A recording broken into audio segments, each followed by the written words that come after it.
Here again, and so after a bit of a break from streaming, as stated in the community tab post from May, I am officially back with another live stream right after the release of the most recent episode of Season 4, Enter Sean. And since today is the 1 year anniversary of part 2 of my 80th anniversary special, I will be doing a commentary live stream on that.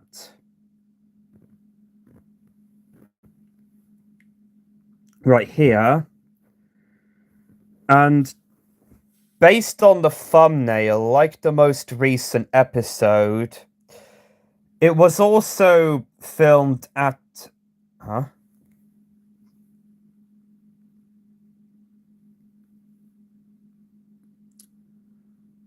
Here's an idea for an episode of Joe's World, all set on International Underground.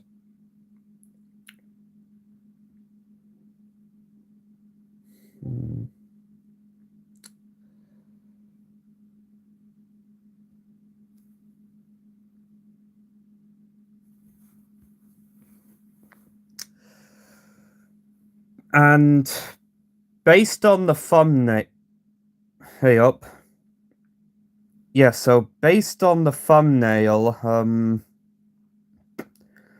it's pretty much the, both it and Enter Sean and Farnsworth Gets Tricked, the next episode after that, are the first episode... No.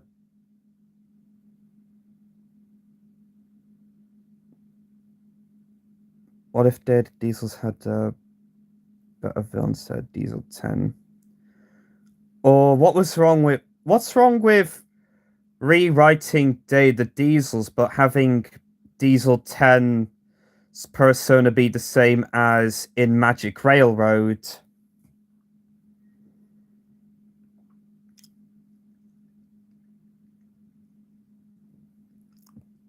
Yeah, so basically, based on the thumbnail, it's pretty much the first... It and Enter Sean are the first two episodes and specials to have clips filmed at the caravan site, which is located next to the Talaclyn Railway. And the next episode, Farnsworth Gets Tricked, will also feature clips filmed at the caravan site back in...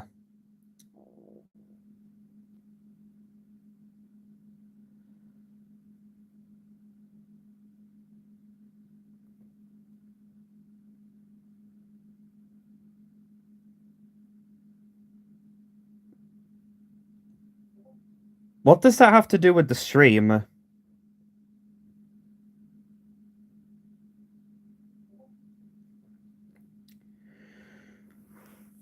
Yeah, and the second episode, and the next episode,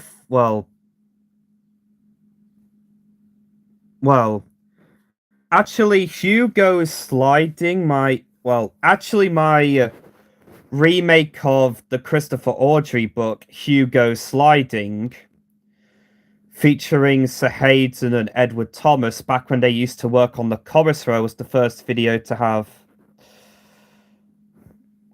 Hello, Tank Engine Carter. Welcome to the stream. It's pretty much the, So yeah, the Hugo Sliding remake was the first video...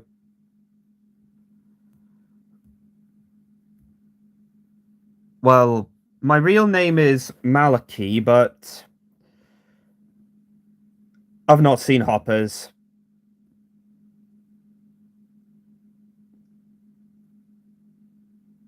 This channel used to be Trojan's channel, by the way. Oh, I remember. Uh, as I was saying, Hugo Sliding was the first video to, the first video filmed at my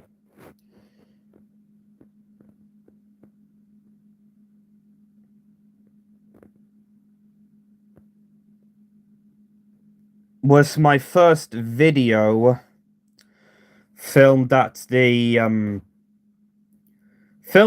caravan site next to the Talaclin Railway as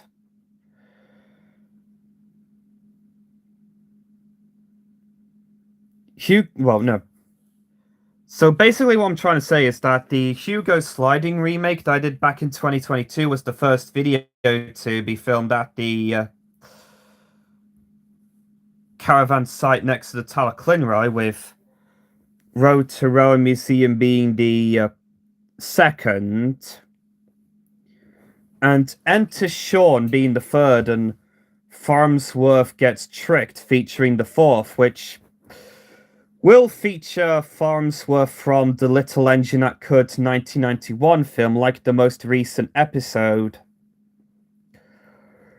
However, somebody actually thought Farnsworth was a Chuggington character, and what's your favorite Thomas movie? The Great Discovery, Hero of the Rails, Blue Mountain Mystery, Tale of the Brave, The Adventure Begins, Sodor's Legend of the Lost Treasure, aka the movie people hate on because of that one scene, and Journey Beyond Sodor. Yeah, so basically my nickname for Sodor's Legend of the Lost Treasure was the result of the amount of posts on Deviant, was because of the amount of people who hate the movie because of that one scene on places like DeviantArt.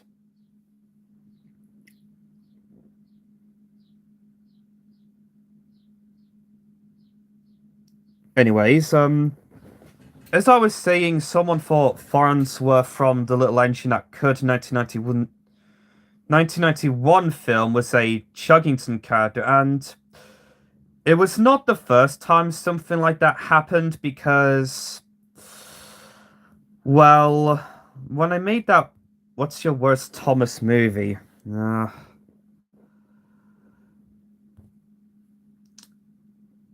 Other than Misty Yarn Rescue and Day the Diesels, pretty much calling all engines, as I did used to like it, but now I don't.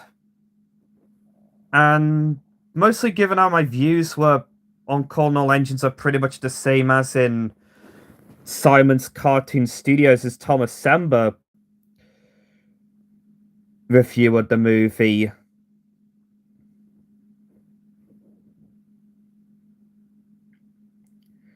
So yeah, as I was saying, it was not the first time something like that happened, because back in 2024, when I made a post asking, did anyone guess which William Hanna and Joseph Barber character was going to appear in Old Smoky and the Steam Championships, as I hadn't really gotten any guesses yet, and I got a guess, and it was Bugs and Daffy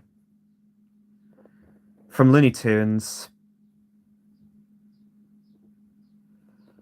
And long story short, the Bugs and Daffy guess pretty much rubbed me the wrong way, as Bugs and Daffy aren't characters created by William Hanna and Joseph Barber, compared to Scooby-Doo and Shaggy, Yogi Bear and Boo Boo, and Top Cat and Officer Dibble. That's pretty much all I have to say on it. Hmm.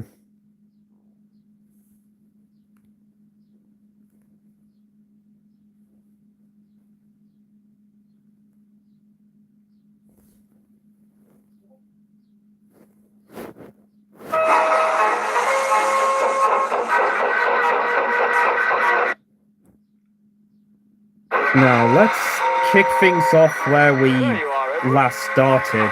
You're up bright and early. Indeed I am. Do a rewrite of Thomas's Frosty Friend.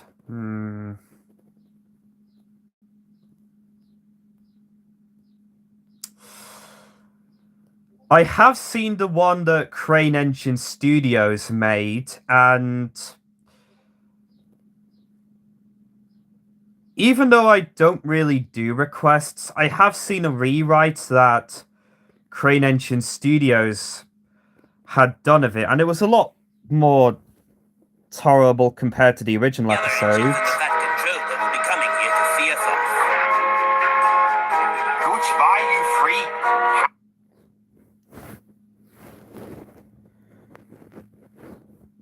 Right, here's the, not sure if I've already said this, but here's the photo of Sir Top and Hat, which was the last photo taken with my old phone, as I don't have it anymore, and I now have the blue one that I'm using to record this.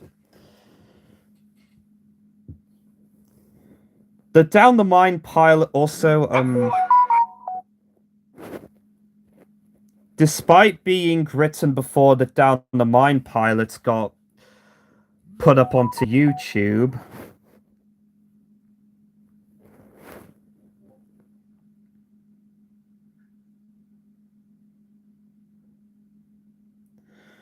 and also despite being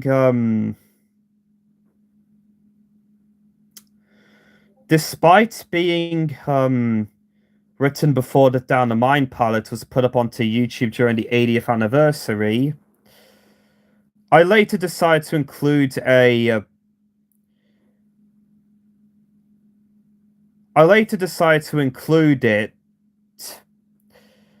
and having the Down the Mine pilot be screened on the evening of day one of the Tidmouth Station display.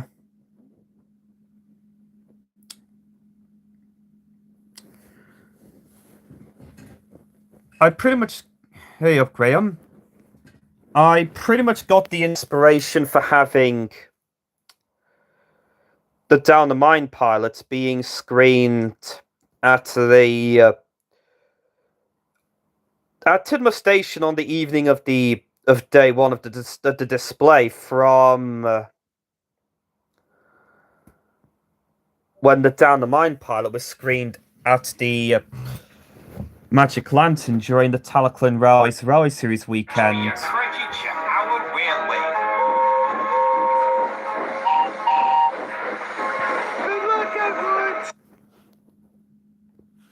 Oh yeah, and since thoughts on SpongeBob, it's decent. I am including some music from the I am thinking of including some music from... sorry. My friend Tom did also recommend some music from the first SpongeBob movie in Philip and the Great Railway Show when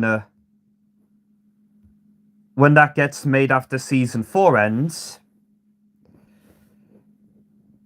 And that Vinny also appeared in today's episode, Enter Sean, where he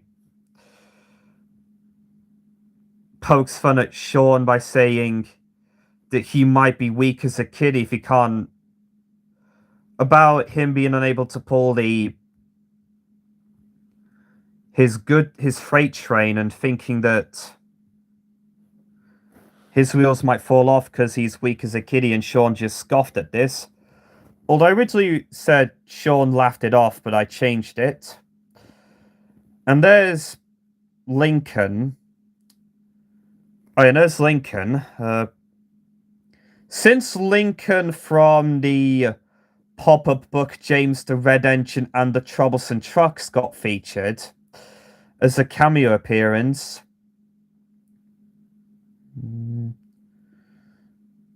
I've not seen that show. I've never seen that show before.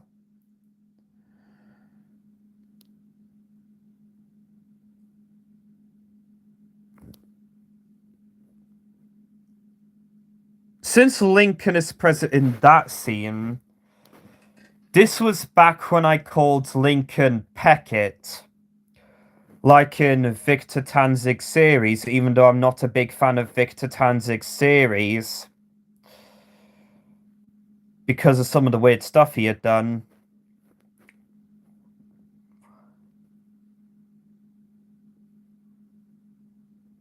Thoughts on Misty Yarn Rescue? Ooh.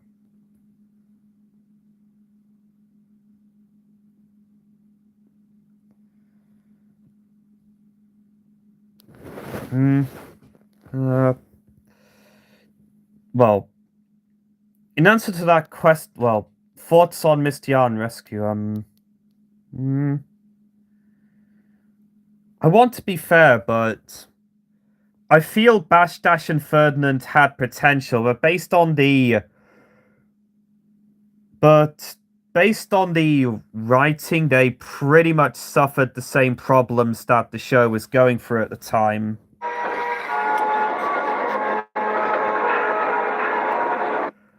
Bob the Blue Jay 72 was also going to have a speaking role in this shot where he says, "Do be sure to tell Eswin that Christopher says hi," but that didn't make the final cut. Kind of like with the Alfred stuff.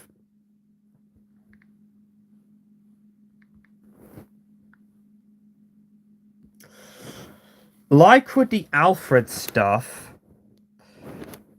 that I mentioned in the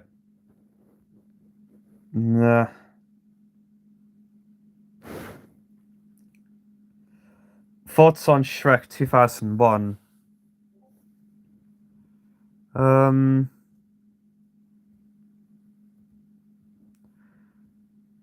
I do like the thoughts on Shrek.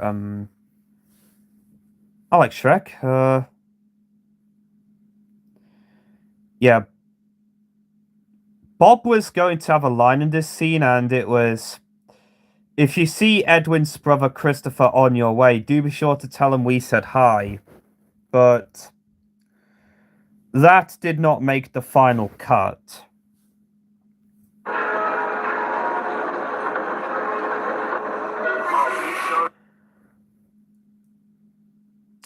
Oh yeah, and in the unedited version of this shot, you can see Devious Diesel next to Harvey.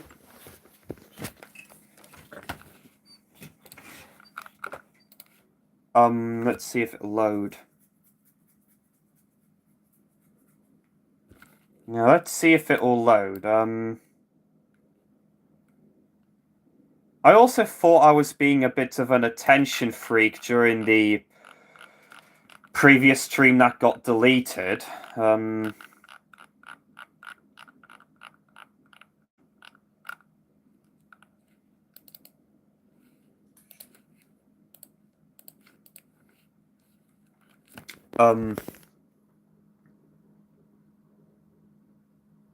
You can see Devious Diesel in this shot, which is also the very reason why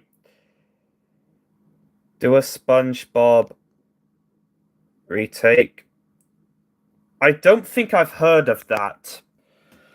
I've not really heard of that. What's up? It's me, Thomas, and Godzilla Guy.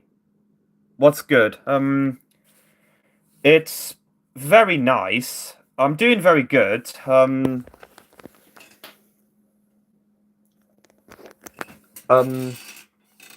doing pretty good. I'm doing pretty good. Yeah, Devious Diesel was in this shot, but upon remembering that he was in the Tidmouth Station shots, I decided to crop that. Oh yeah, and there's also David, who is I'm in Thomas Anime Godzilla Guy. Sorry, typing was terrible bit. Typing was terrible then a bit. I understood. So yeah, and there's David. The other characters that were in that shot but got cropped because I realized, oh wait, Diesel was in the Tidmouth Station shot, so I better crop that. Were David, who was repurposed from who was pretty much my original custom of Barry that I made back when we thought Barry was an Ivor 2M. No. Back when we thought that Barry was a no. Back when we thought Barry was a tender engine, like what? Like with most fan interpretations of him at the time, like Wild Nor'Wester's take on the character, but after it was revealed that Barry was an Ivor 2MT like Arthur, I basically decided to establish that my original custom of Barry was his own separate character called David, although when I created him back in 2016, he was originally called Dipstick. I'm making a movie very soon on my channel. That's good. I am also making a movie next year for the celebration of the 10th anniversary of this channel, although as said in the previous stream, this year has been 10 years of me putting videos onto YouTube as a whole, because my first 4 videos on YouTube were reposts of a parody series from SIF called The Yard. And there's also Larry making a cameo appearance, and Logan and Nathan, although he won't be and Nathan, although at this point in the timeline, he probably won't be a Northwestern Railway resident anymore because of Nathan getting sent away in Season 6 in my adaptation of Norman Says Nothing, the cancelled Season 21 episode. Well, mostly because of Nathan getting sent away in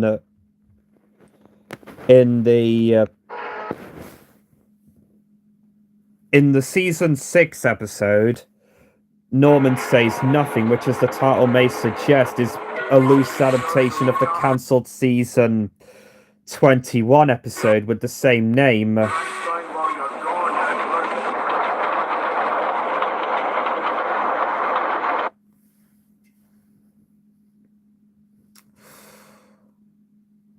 And I also had to change some things up a bit, as the Diesel Works doesn't exist in my series, and I basically wanted to give it some more action, as that was the reason why the episode never got made.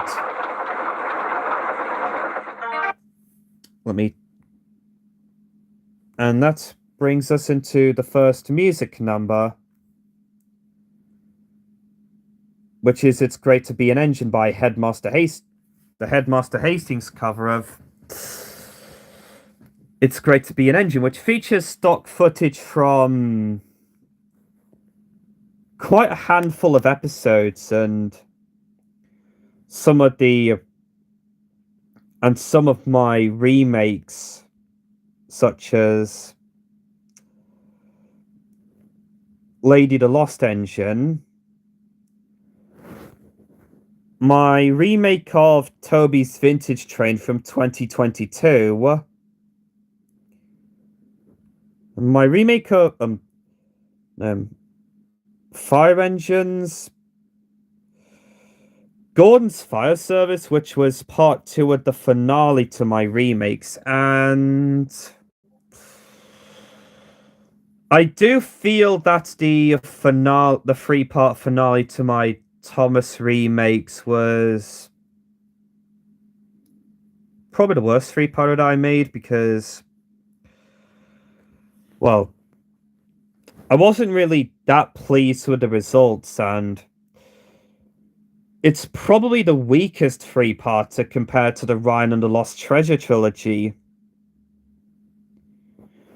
And this one is from my adaptation of the Stewart's rewrite of Edward Strikes Out, but with James as the main character.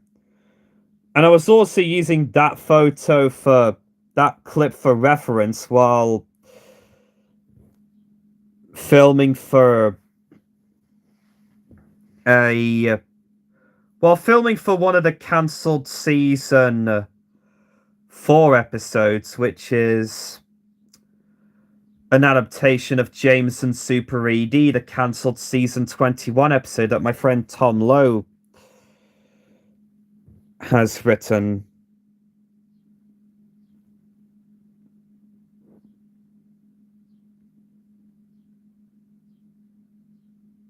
Oh, and this piece of stock footage is from my adaptation of Thomas is a Secret that made using the narration that Tom Lowe had made. This is also from Lady the Lost Engine.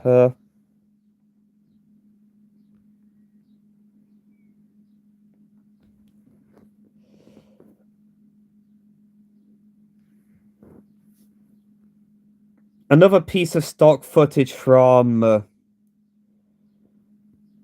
the season, although this one is from the season 4 episode, The Quarryman's Coach.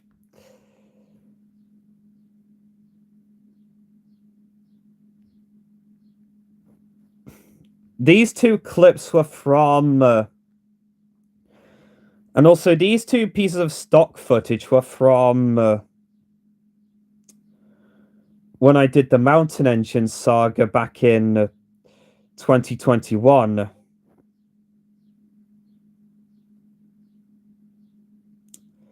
Oh, and this one's from Bob and Stella. Don't Tell Dalton Douglas, which is based on Don't Tell Thomas and the annual story, Donald and Douglas. Also from Lady Lost Engine. Also from Don't Tell Dalton Douglas.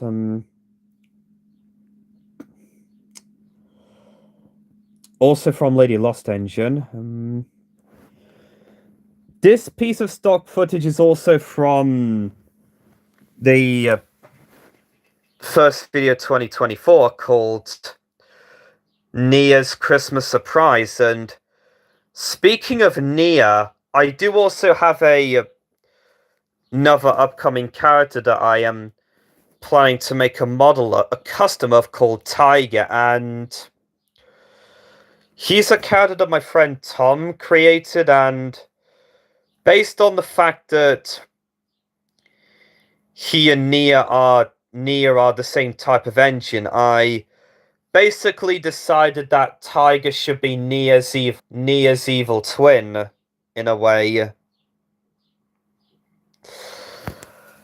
Which I feel would be probably how most of the people that hate Nia and Rebecca for replacing Henry and Edward in the Steam team would probably view the two. Kind of like how I thought Sir Topham Hatt's portrayal in season 5 drafts was basically was sort of similar to how the Sodor Sledge and Lost Treasure Hate them views Sir Topham Hatt and, well, his portrayal in The Train Killers by Hour of Poop. But enough rehashing older stuff, or stuff that I've already said. Let's list off the other bits of stock footage during the It's Great to Be an Engine music video. Down the Drain, which was also filmed around the same time as the clay pit shots for Bill, Ben and the Bullies. Peter, Sam and the Prickly Problem. This scene that I filmed during production on Lady the Lost Engine.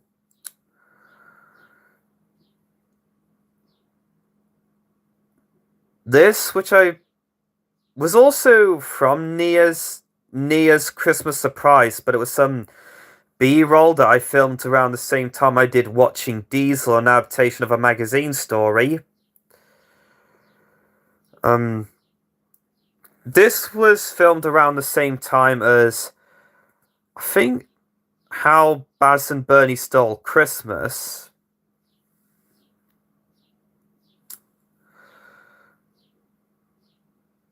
With Percy pulling most of some of the named pieces of rolling stock.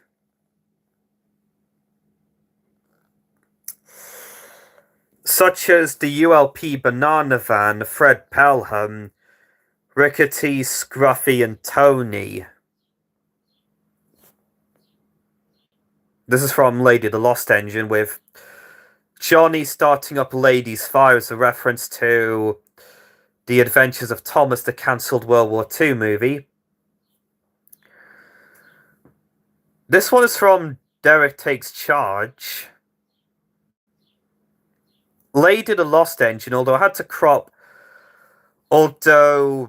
compared to the one that was seen in Lady the Lost Engine, I had to crop Carly out due to, as Carly wasn't on Soda at the time Lady the Lost Engine took place, Duke's Wedding Special, The Trouble with Mud and Leaves, Bob and Stella again, I think, The Cormorant's Coach again, my custom Island of Sodor map,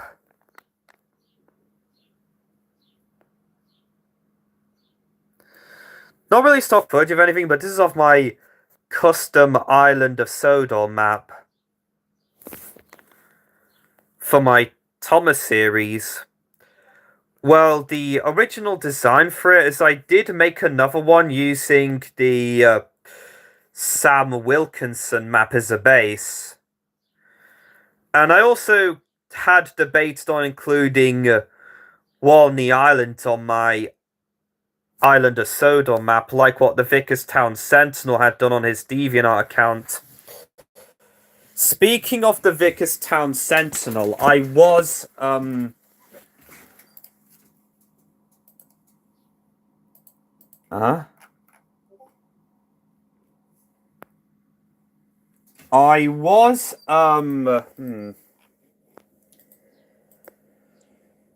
thinking of helping out with, since I agreed to lend some assistance with his archive of, I will be doing some alterations to his Alfred's alternative whistle that he made for trains. Alfred's alternative whistle. Not the one that you guys are thinking of.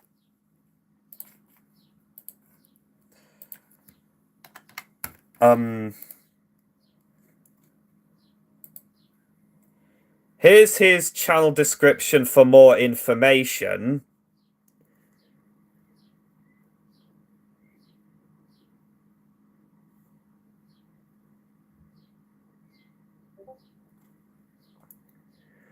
I basically had to point that out, even though I've not really made any videos and posts on the phony, mostly based on what someone had pointed out on part 1 of his PSA on who is the real Sodor. Mostly given I've not really made any videos or posts on the fake one as content, mostly based on what someone had pointed out on the Vickerstown Sentinel's PSA on who is the real Sodor Productions. Yeah, I apologize if that contradicted what I said back in last summer when the Brit Allcroft auction went live.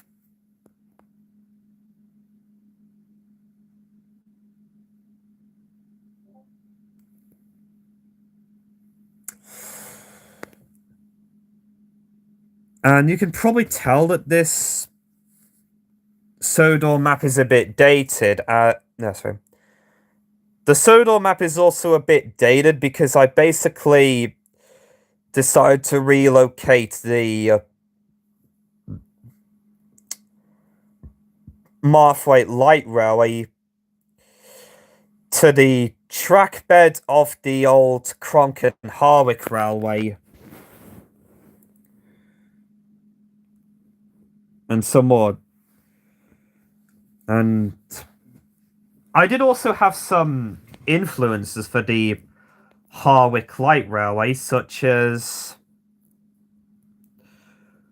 I did also get some influences from the Isle of Man steam railway for the Harwick Light Railway, such as having Harwick Station for the Harwick Light Railway be modelled after Douglas Station, and since I have an episode idea for season 6 featuring two narrow gauge diesel rail cars based on the ones that worked on the Isle of Man, that's pretty much another thing that they are pretty much based on the rail cars from the Isle of Man that were used on the Isle of Man steam railway. Oh yeah, and also, so after talking about my Sodor map and going a little bit off topic, let's go get back to being on topic, if that makes sense, by listing off most of the other bits of stock footage during the music video. Like,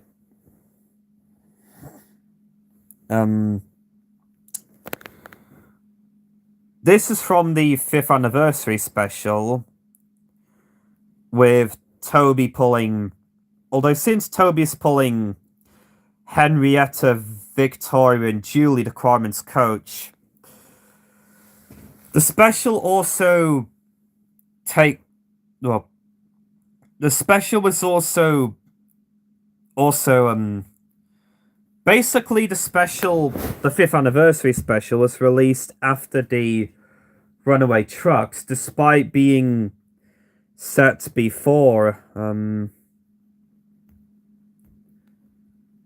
I'm making a movie very soon on my channel. On the subject of that and the movie I was gonna do for the 10th anniversary of this channel, I am also going to be doing Philip and the Great Railway Show after season 4 ends.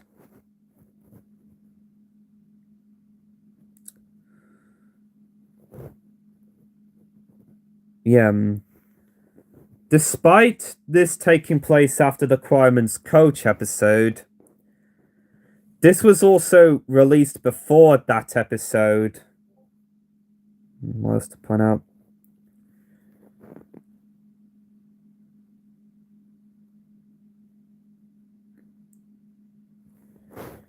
The other bits of stock footage also includes the troublesome flatbed, Connor and Wickham, Bear to the Rescue, which is a rewrite of Rusty to the Rescue with Bear in Rusty's role and Barry in Stepney's role, Flying Scotsman Centenary. Oh yeah, no, it's also some of the Peel Godfrey engines in my series. And the blue one, who was originally called JJ, but he's going to be called something else in the episode Storm at Peel Godfrey, and since I called him JJ, here's something I thought I should ask.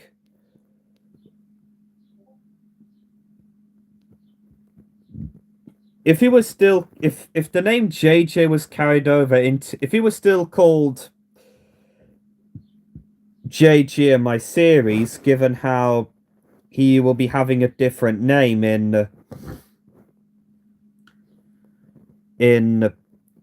next season, would you guys probably mistook him for Crane Truck J from the new Thomas reboot. Even though I do plan to include Crane Truck J and D-Pack from the new Thomas reboot in my series. As stated before, like having J be a road/rail crane and D-Pack be based off of one of the engines that Vexel Jet used for his version of Milo, redesign of Milo from Mighty Express. There's also the 5th anniversary special again. 5th anniversary special. Percy's new brake van, the first episode of season 4. Essex the Helper. 5th anniversary special again. 5th anniversary special again. The 5th anniversary special again. Honey Helps Marie, despite this special was released before Honey Helps Marie got released. Lady the Lost Engine again. James Strikes Out again. Bob and Stella again. And Bob and Stella again.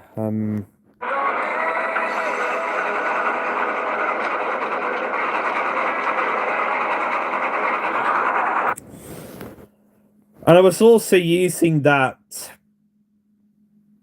Express coach in the white and blue paint scheme to represent the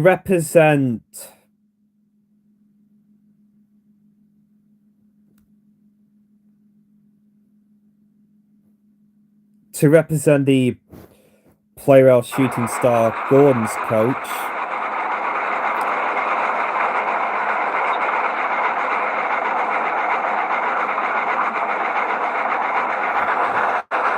Yeah, most of these shots, minus the Croven's Gate scenes, were made in trains.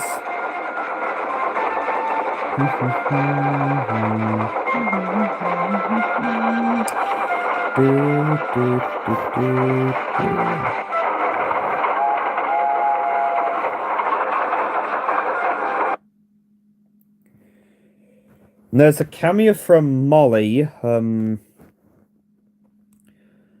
I also didn't actually make that Molly reskin in that shot. I got it from the Shining Time Station. No. Shining Time Station Works 3D's Discord server. And since I brought up the Vickerstown Sentinel earlier on, the similar thing could be said with the RWS Troublesome Trucks reskins that he made, the Fixed for Trains 19 versions, because of what he said on Discord. And I kind of fudged that detail up because I didn't actually make those.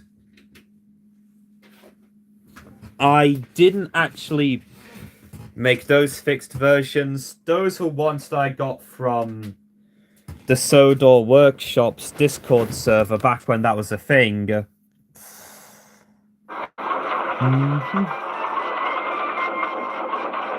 puffed along the island and were soon getting closer to Vickerstown. Hello, Scarberry. Hey, Edward. I take it you two are doing a rail tour to the railway. Oh yeah, and this was also back when I made the new custom for for Stacy I've seen in Donald Douglas and the Music Players, and before I made the new small-scale Marie custom out of a take-along handle with a Duncan wheelbase and wheels and a push-along 2025 Percy face from the one that I was using to make Lady. Although I don't think I got the pink right. Good luck, and make Audrey and Allcroft proud.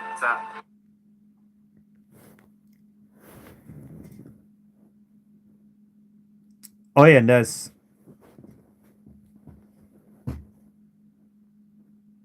there's my custom of Sir Hayden.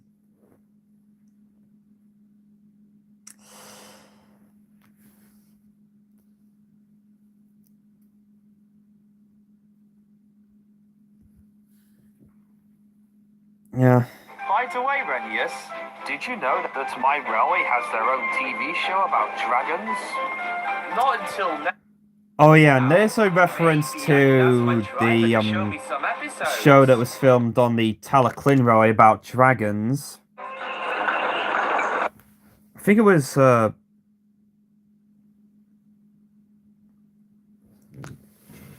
yeah, and basically what Sir Hayden said was also a reference to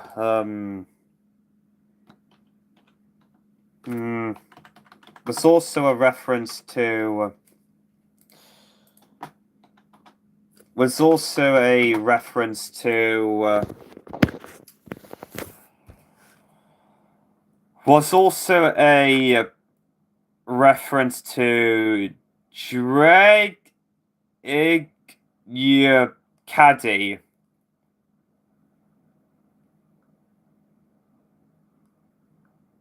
Sorry if I butchered that pronunciation.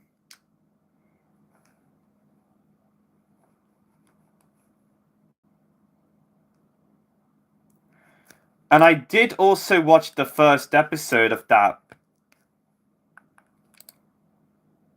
And I did also watch the first episode of that show when it first came out.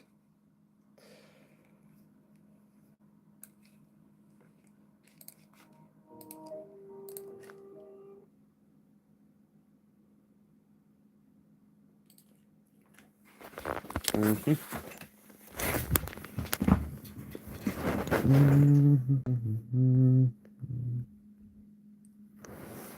Mm.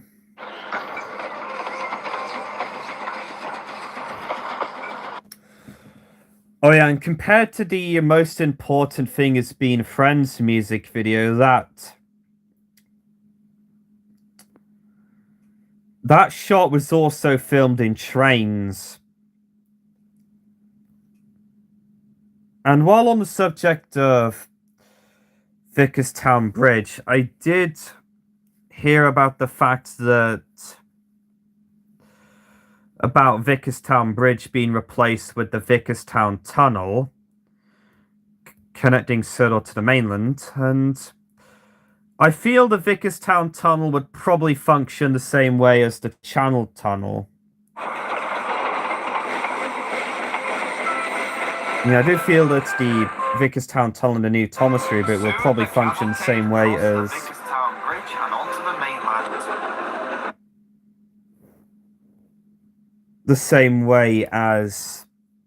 will probably function the same way as the Channel Tunnel connecting the UK with France.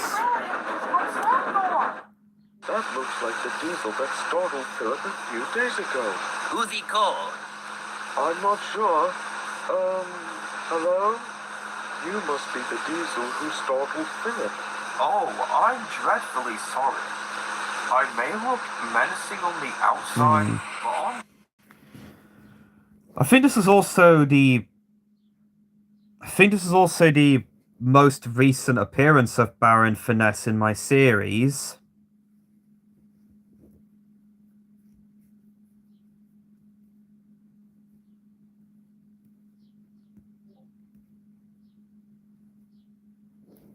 The inside, I'm a gentle giant.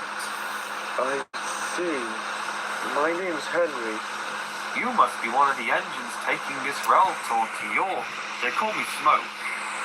That's an odd name. For a diesel it is. The reason I was called that is because of when I broke down when I was passing through a station. Because I made so much, smoke, the name stuck. I did get annoyed by it, but over time I started to not mind. Oh, sorry, I just saw a comment on my most recent episode. Well, I was on my way back to the LNER Preservation Society after helping on the South West Railway, but had to wait to let you pass. Oh yeah, kind of like in the script, kind of like with the bit with Bob, kind of like the dialogue from Bob in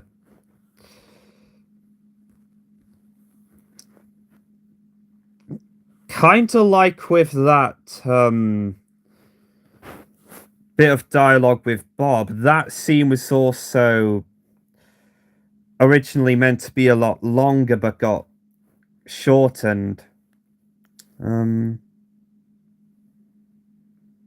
um, let's see. Mm,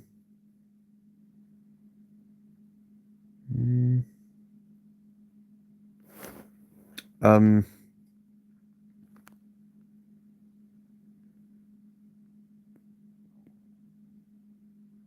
there's there's a bit of dialogue if you want to pause the video if you want to read it. And you can probably figure out why. And again, Alfred was also going to be mentioned, but like with the last stream, but kind of like with the part one of this commentary live stream, I basically decided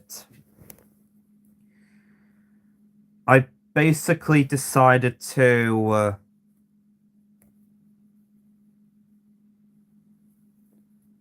but kind of like what I said with the in the part one of this stream, I also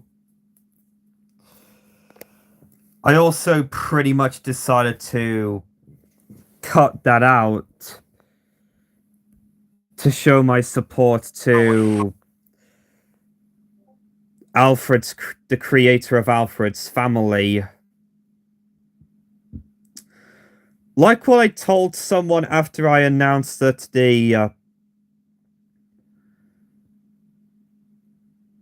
like when I told someone that the season... No. Like what I said as a response to someone on the post about the cancellation of the episode featuring Alfred and it being replaced by the Sodor's Legend of the Lost Treasure rewrite with Ryan as the main character.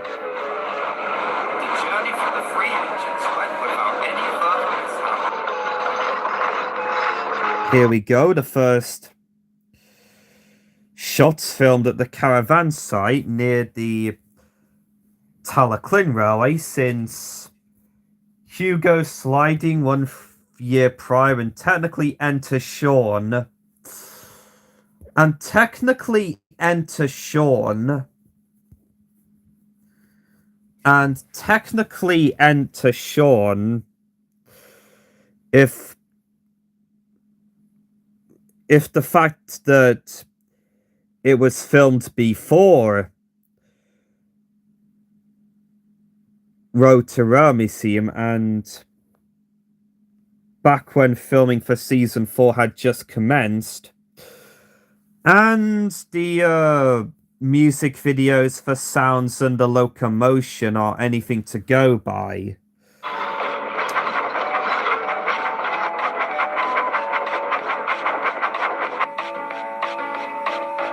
I did ask Gordon if he will see my brother. Wait a minute, is that Hornby Box? Was that Hornby Box that... No, that was Farquhar. That's one of my Farquhar station buildings. I did also bin the other one that was in poor condition. I didn't know you had a brother. I thought you were the only J50 left.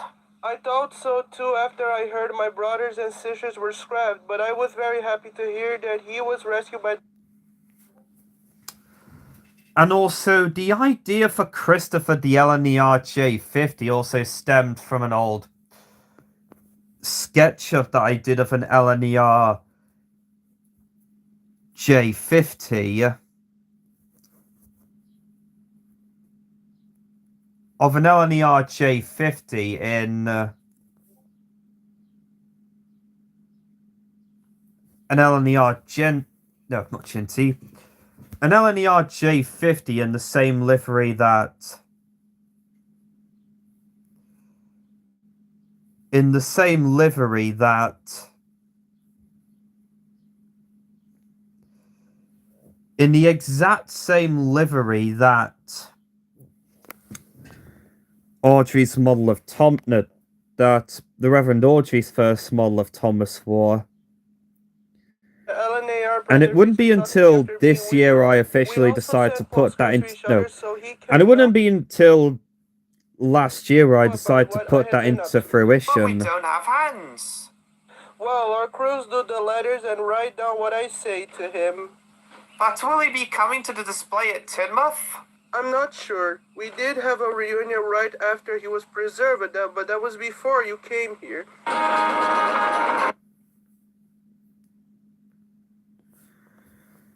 Based on the fact that Philip is a replica of the engine that he was based off of, as stated in Enter Sean, I would probably use, but that was before. I would probably would have changed it up to, but that was before you were built. Meanwhile, Edward Gordon had continuing their way to York. They cut through Cardiff when Thomas spent the night on his trip to York back in 1990. Oh yeah, and this bit was also a. Oh yeah, and this bit featuring some old school Thomas content, like those models from, like those models of Gordon's Express coaches from UKBL and the Edward Gordon had continuing their way to York. oh yeah, this bit is also a callback to oh yeah, this bit was also a oh yeah, that line of dialogue from the from the narrator was also a callback to Thomas and the Great Railway Show.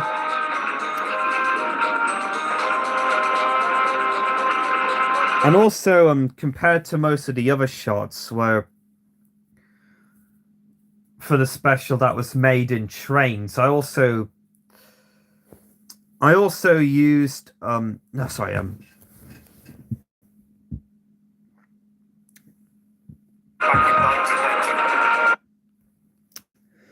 and also compared to the other shots that were made in trains that you saw previously, that were seen previously, I also used some old school trains content, mainly replicas of stuff from UKB, no, mainly like stuff from UKBL and replicas of JH55000's models.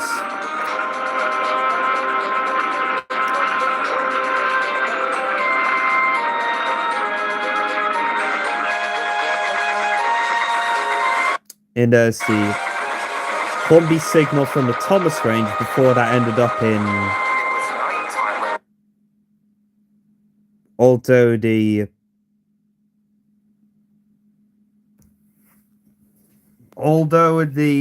little piece over there ended up breaking off, and so I just had to leave it as it is, and I couldn't repair it. Although I will be putting it into good use later on, as seen in the racer and the good, the bad, and the slow. As that was which is also the two Ace episodes that got merged into one. We'll park you in a nearby shed and we'll sleep in a hotel for the night. Do you know any place we can sleep for the night? Sure do.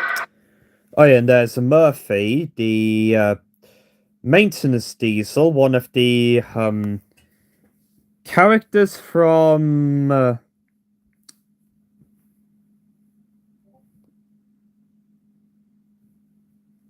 no wait, one of the characters from Old Smoky and the Steam Championships. In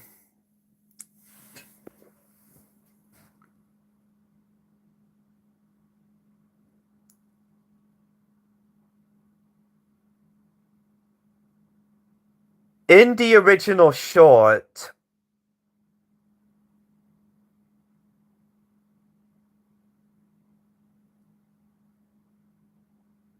in Old Smoky and the Steam Championships, Murphy was voiced by Murphy is also one of the characters from Old Smoky and the Steam Championships, as I showed earlier, alongside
the fake one. Yeah, so had to go into the garage to retrieve them.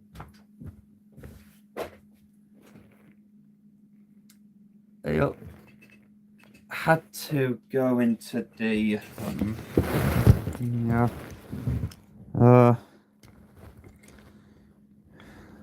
It's bad time. No, not really. It's just not really. Bad time. No, not really. I just had to pull out. I just got up to the bit where I was talking about You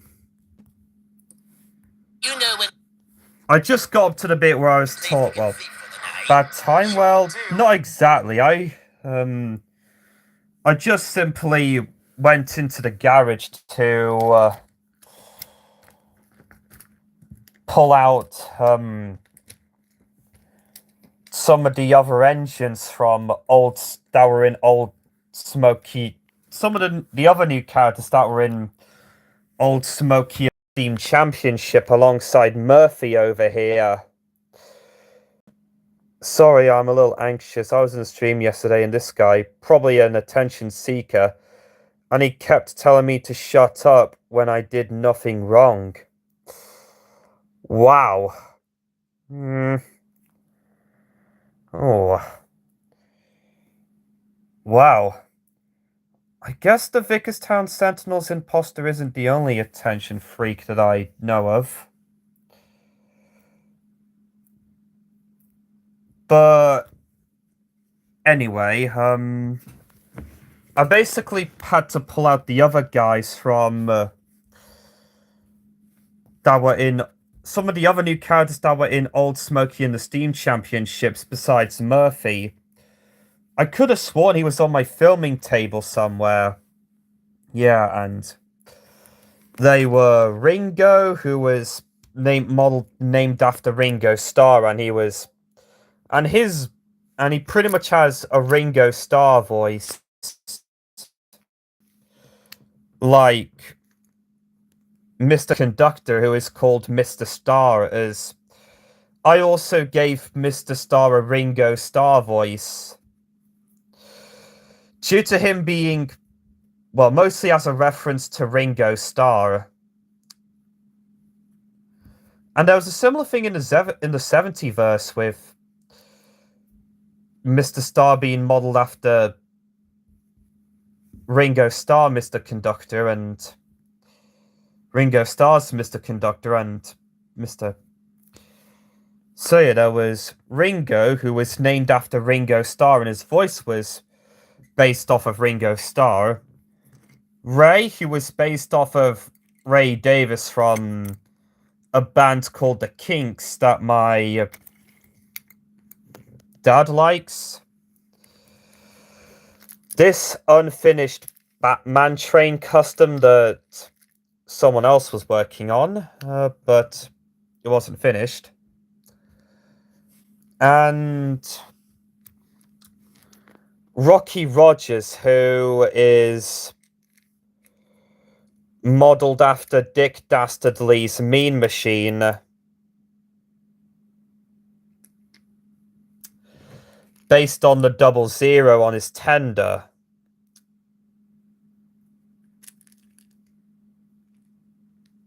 See a bit of... I think I saw a bit of a black on the tender as seen there. Yeah,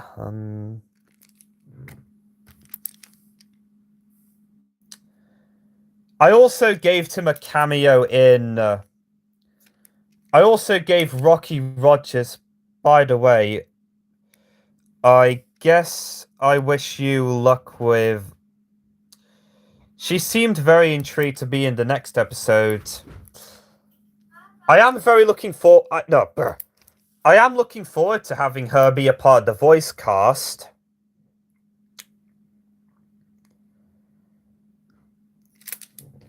Oh yeah, that was my mother. There's this little shed over there. Thanks. Oh yeah, and kinda like today's episode, the shed interior shots were also filmed inside the caravan. And I was going to use, the piece of music from Wallace and Gromit, The Curse of the Were-Rabbit, that was used in, that was heard in,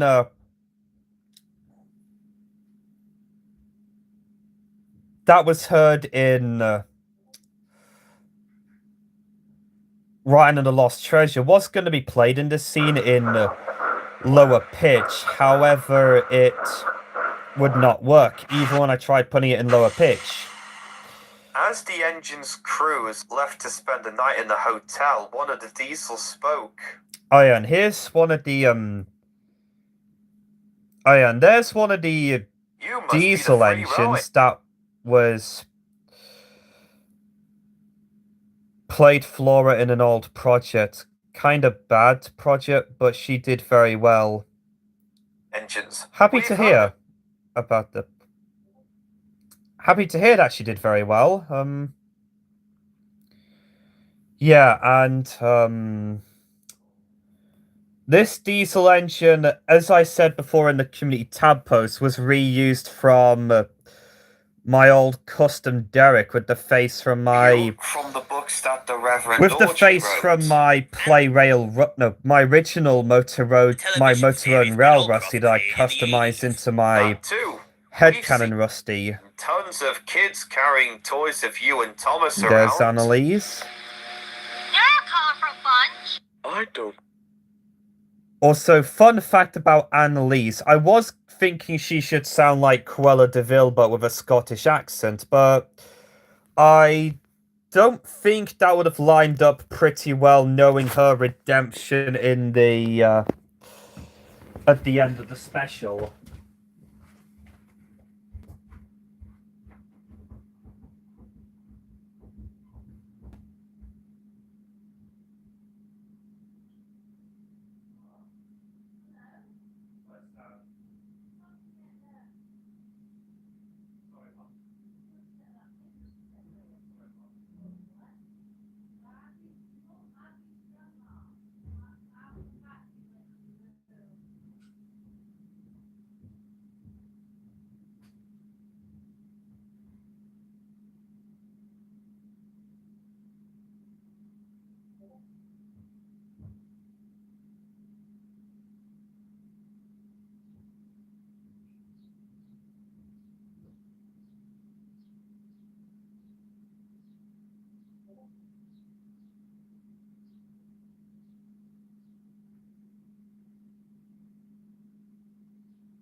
Oh yeah, a little later because I'm streaming. Sorry, mother.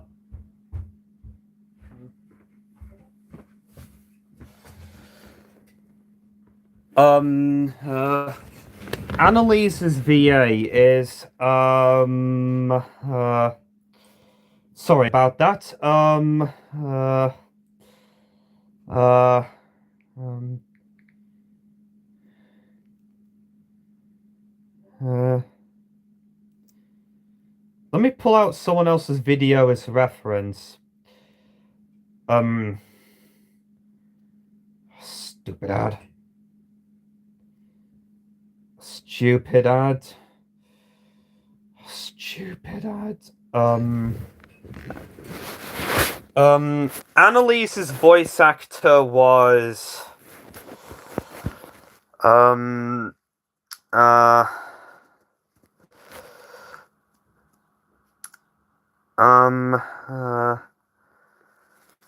Annalise's voice actor was Bredazzle, who also voiced Trixie, Fenchurch, and Delilah in the 5th anniversary special. That was Annalise's voice actor in the special. And also, fun fact about Murphy. Besides the fact that I could have sworn that he was in one of my storage units where I keep all the where I keep all the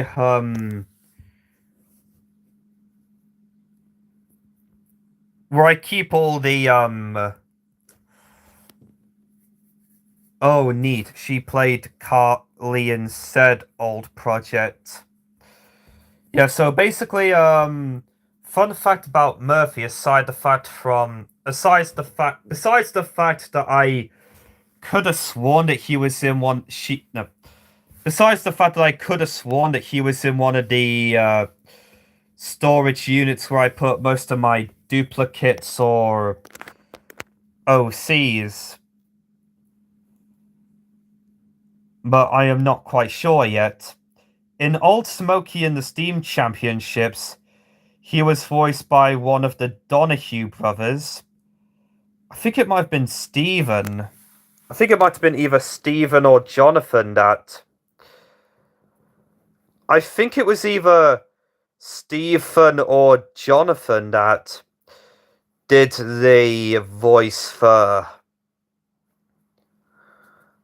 that did the voice for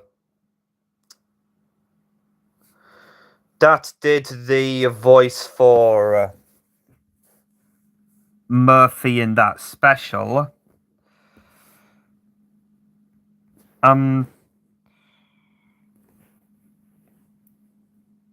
I think I did also get oh yeah, and also the bit where she says "You're a colourful bunch" is a reference to Sonic 3. I think I also have Sonic 3 on DVD somewhere. I must have popped it in that box over there.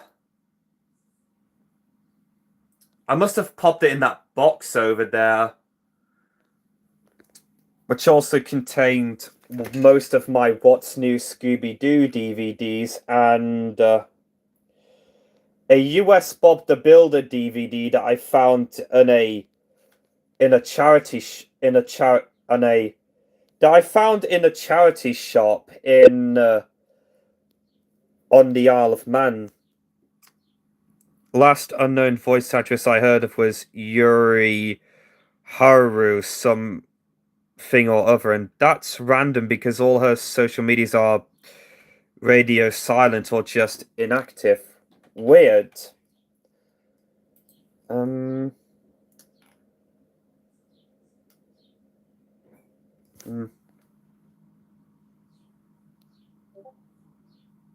she played Jessie in Passing Through series. Oh yeah, Stephen Donahue was the one who voiced Murphy in Old Smokey and the Steam Championships. I had to pull out my wiki as a reference, and I pretty much had to pull out my page for him on my wiki as reference.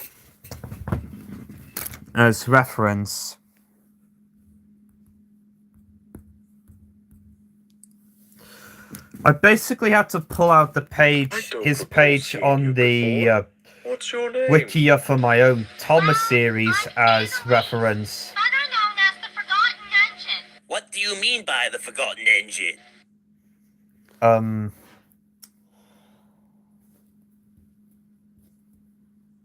And also weird question. What is it? What is it? Well, I was the engine that was brought to work on the Northwestern Railway shortly after World War II came to an end. Oh, now I remember. Before then, I was...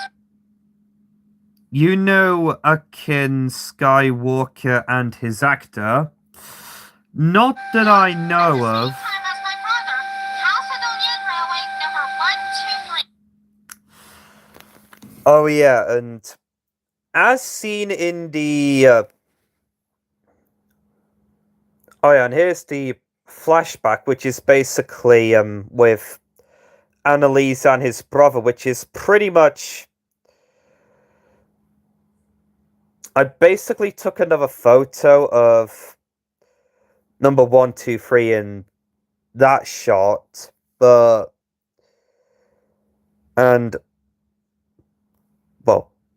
basically I did that with the power of photoshopping as number 123 was pretty much digitally edited in that shot. Since being built in 1886, until... Very fun fact, he played a character at a young age. He played Zane in the Goosebumps episode Night of the Living Dummy 3. Oh, I see, and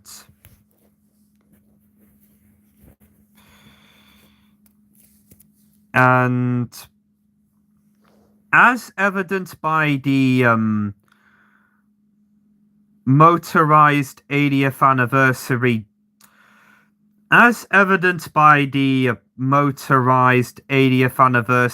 Duck and Flying Scotsman review that that I did around the same time I was filming the special.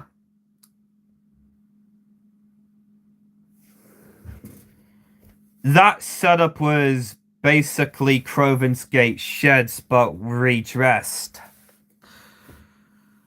As I basically swapped out the Superstation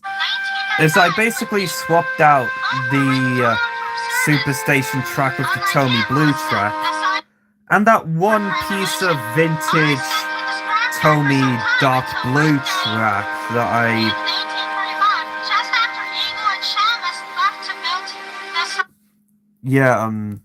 when I originally received the bio for Annalise, it said 87546 and 98462, or Cedric and Clyde, and since the two of them since Cedric got, or 87546 got sent away in the 20s as per the Railway series, and as per the Railway series,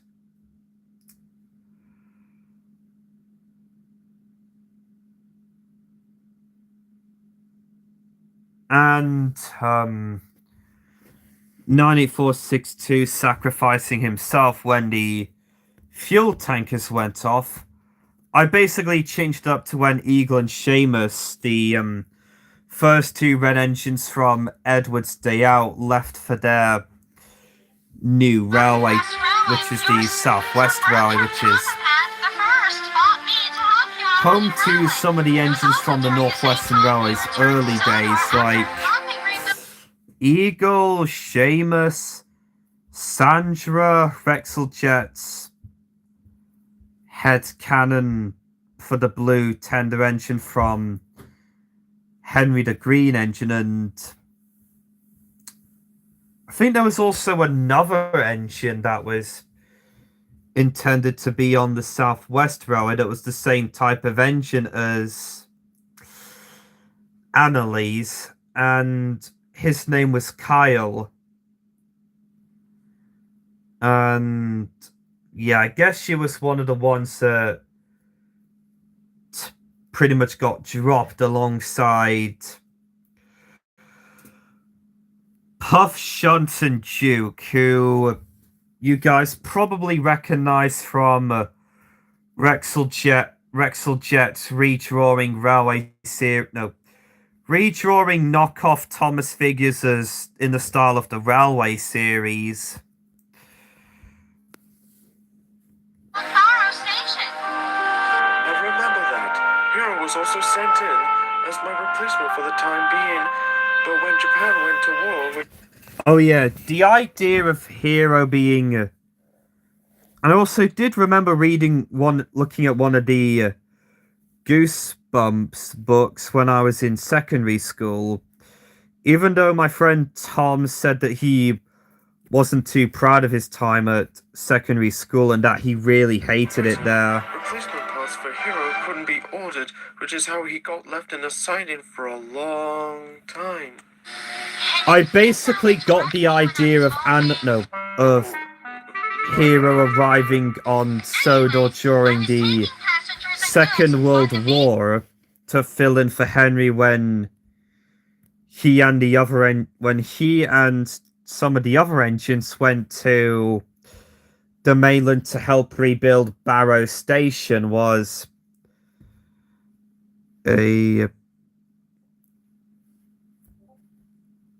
basically taken from Random Melon's video where he combined the Railway series canon with the television series canon.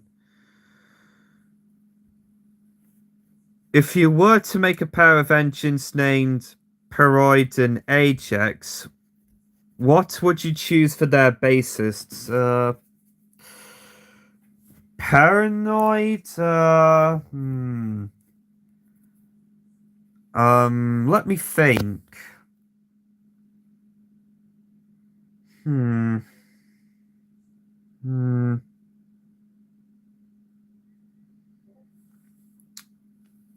Hmm. Hmm.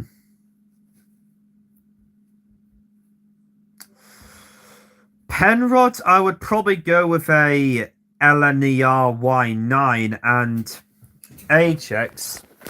Funnily enough, I actually did create an engine called Ajax back in 2016, and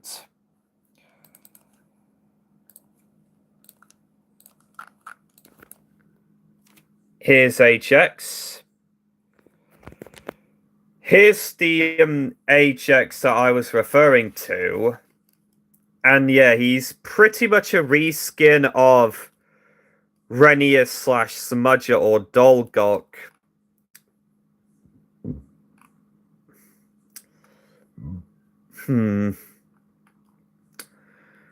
I would like to include Ajax as a part of the same railway that Taz works on, like with Todd. As seen on this shelf, where he's pretty much a Skarloey lookalike, while his original design depicts him as a quarry hunslet.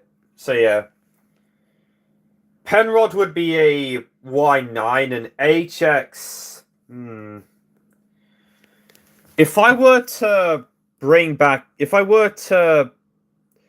include Ajax in my Thomas series, what type of narrow gauge engine would he be based off of that isn't Dolgok, which is also what Renius, Smudger, and Jennings are based off of? Yeah, like what I told an anonymous Thomas fan while I was at the Talaclyn Railway.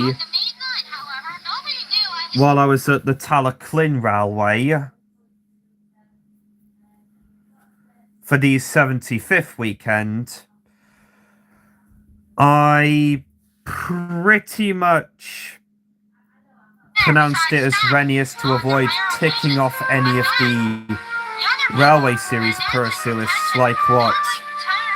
Well, mostly based off of that one scene in Thomas Furious' Skarloey family tree video. So, long story short, I did make a character called Ajax back in 2016 who I created to be one of the engines owned by the Blue Mountain Quarry, but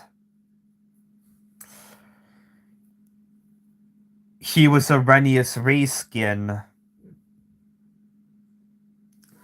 Oh yeah, and that shot I also used. I'd probably make Ajax based after narrow gauge engine Alpha. I might look that up when the stream is done. Yeah, and I also used Tom Tipper to represent a railway worker to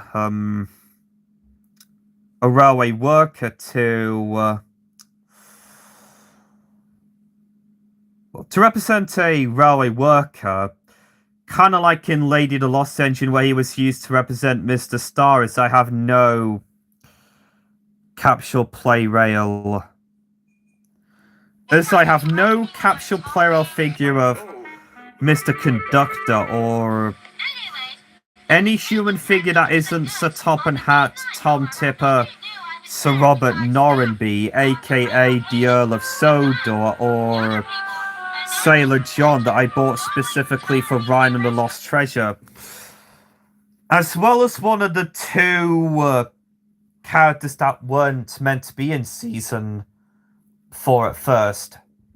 It was him and Super ED, although compared to Sailor John, where I had to buy a capsule player of Sailor John figure, I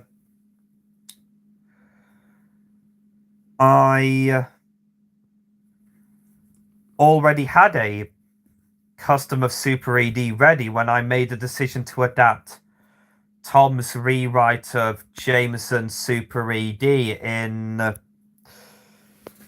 Season 4, after I made the decision to adapt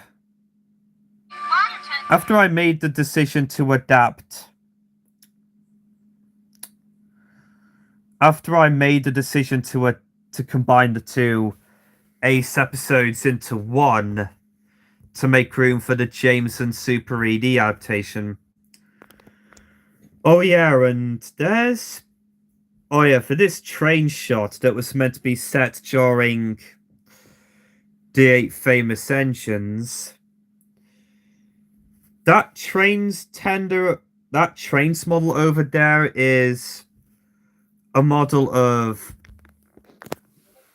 Caledonian Railways number 123, although I paired it up with Sheffield number 14 Productions' RWS Donald or Douglas reskin because the original model had some missing dependencies as seen here.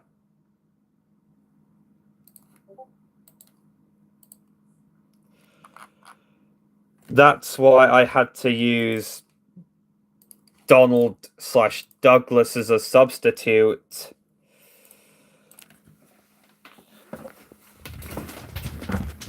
That's pretty much why I had to use Donald and Douglas as a substitute.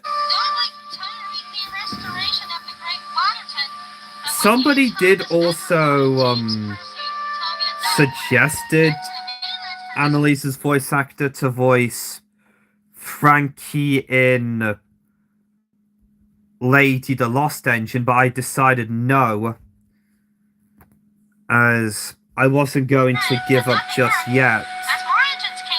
Compared to when I tried to get Ashley Menard to voice Rebecca in Road to Route in the special, but she didn't reply, and I tried again and again, but in the end I decided no, and I did ask Rosie the Cutie 1995 if she could voice, but she said no.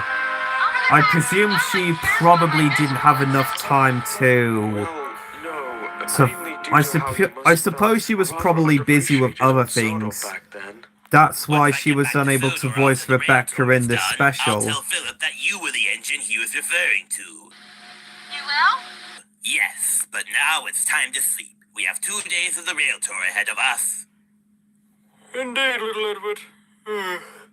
Good night, Henry. Good night, Gordon. So yeah, kinda like with Enter Sean and the inside shots of the shed were filmed inside the caravan that was located next to the Talakling Railway, but the only difference, I used some pieces of wood to represent What was that? the inside of the sheds, but here I just basically used the motor road and rail sheds and the tunnels that I use as seen here.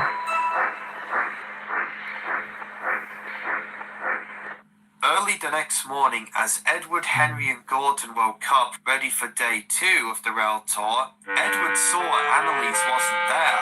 That's funny. What's wrong, Edward? It appears Annalise has disappeared. She was right next to me last night, and I could have sworn she said something about her revenge. I guess it was lucky that I mentioned Austria and the Brave Wolf. I suppose so. Planning something evil? And delay our train to York? So yeah, Sounds like it. Annalise is Maybe the pretty trip to much the York will second clear my custom smoke box. in which I got to use Donald/Douglas's tender for her.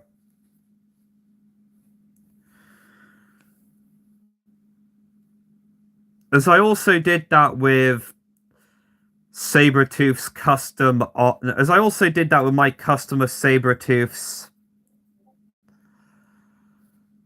As I also did that with Sabretooth's. As I also did the same thing with my customer Sabretooth's OC. Sabretooth's OC Little Foxy, who I made out of a Trackmaster Ferdinand with no tender. I also used a Donald slash Douglas tender for her. Oh yeah, and there's Annalise and some big jigs and other bits of wooden rolling stock, and the only piece of rolling stock from the Thomas Wooden Railway revival that I've used in my Excellent. Thomas series. Now for them to fall into my trap, so they'll never get to work. Mm-hmm. Mm. Do you know where there's a coal bunker and a water tank? There's some right here. They're for the engines. Mm-hmm. And also, the reason why I said Annalise is from was from the Ribble Steamroll is because I was using the plot summary that I was provided as reference, but oh, sorry, I had the headphones on.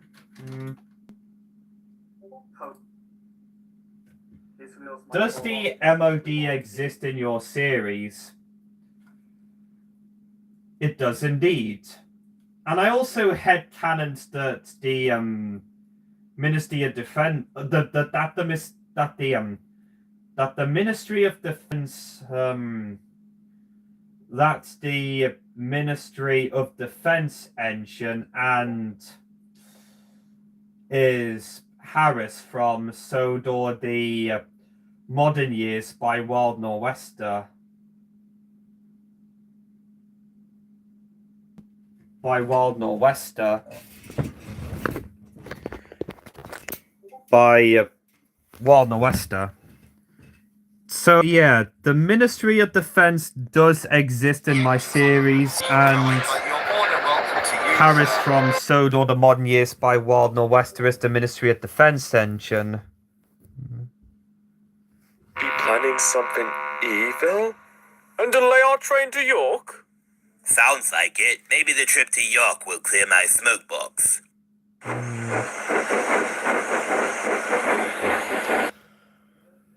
Oh yeah, I think the bit with Edward saying maybe the trip will clear my smoke box was a slight reference, was taken from Everything Production, was a slight reference to Everything Productions 2004's Sodor Dark Times rewrite, but before it got deleted, given the charges made towards the creator of Sodor Dark Times. Excellent. Now for them to fall into my trap, so they'll never. Oh yeah, and speaking of the MOD existing in my series, and that Harris from Sodor the Modern Year, no, and that Harris from Sodor the Modern Years is the Ministry of Defense engine. I am using your idea of Electra, who is based on the new battery-operated engine that the Talaclunra required. As I was thinking of having Electra, the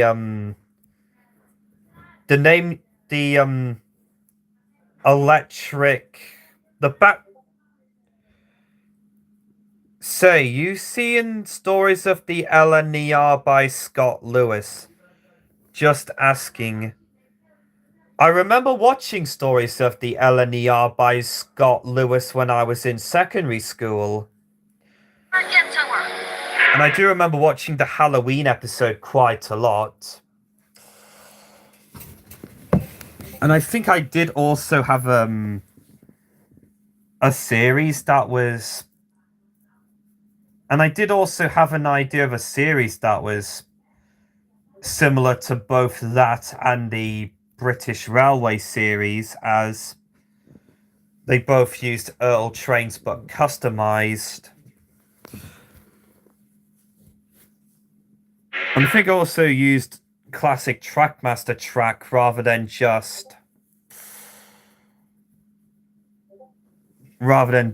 track, since even though the only times I did put Ertl engines on 00 track were the remake that I did of Arse Over Cab by Henry Blue, and the remake that I did of Leo Kim Video's Mad Bomber video. And also, since I brought up the MOD, and in answer to Saber's question, the Ministry of Defense does exist in my series, and Harris from Sodor the Modern Years from Wild and Wester is the Ministry of Defense engine in his series, well, in my series, as per Sodor the Modern Years. There's a coal bunker and a water tank. There's some right here.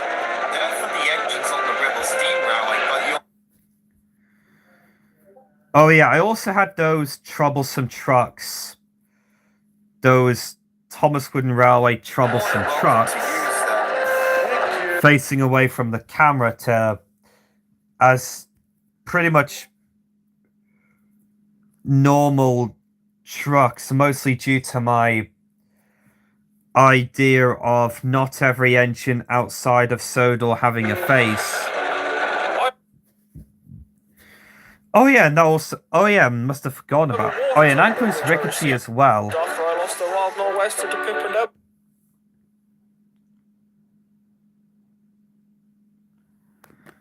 And also, based on what I used to make Murphy, he's pretty much based off. He's pretty much a 040 version of what. And gave my new express train. An 040 version of what Salty is based off of. Worry about it.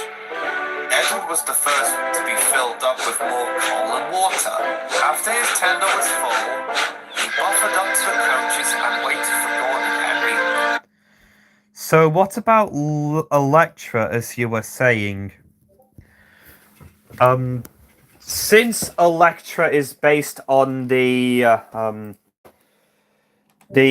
battery-operated engine that the Talaclin Railway recently acquired,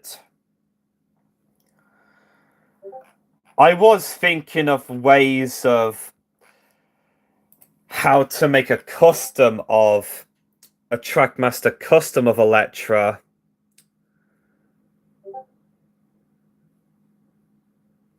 So, if anyone has any ideas of what I could use to make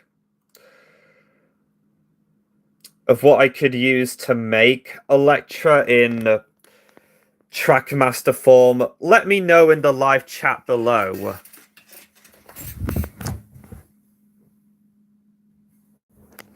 Also, let me go downstairs for a little bit.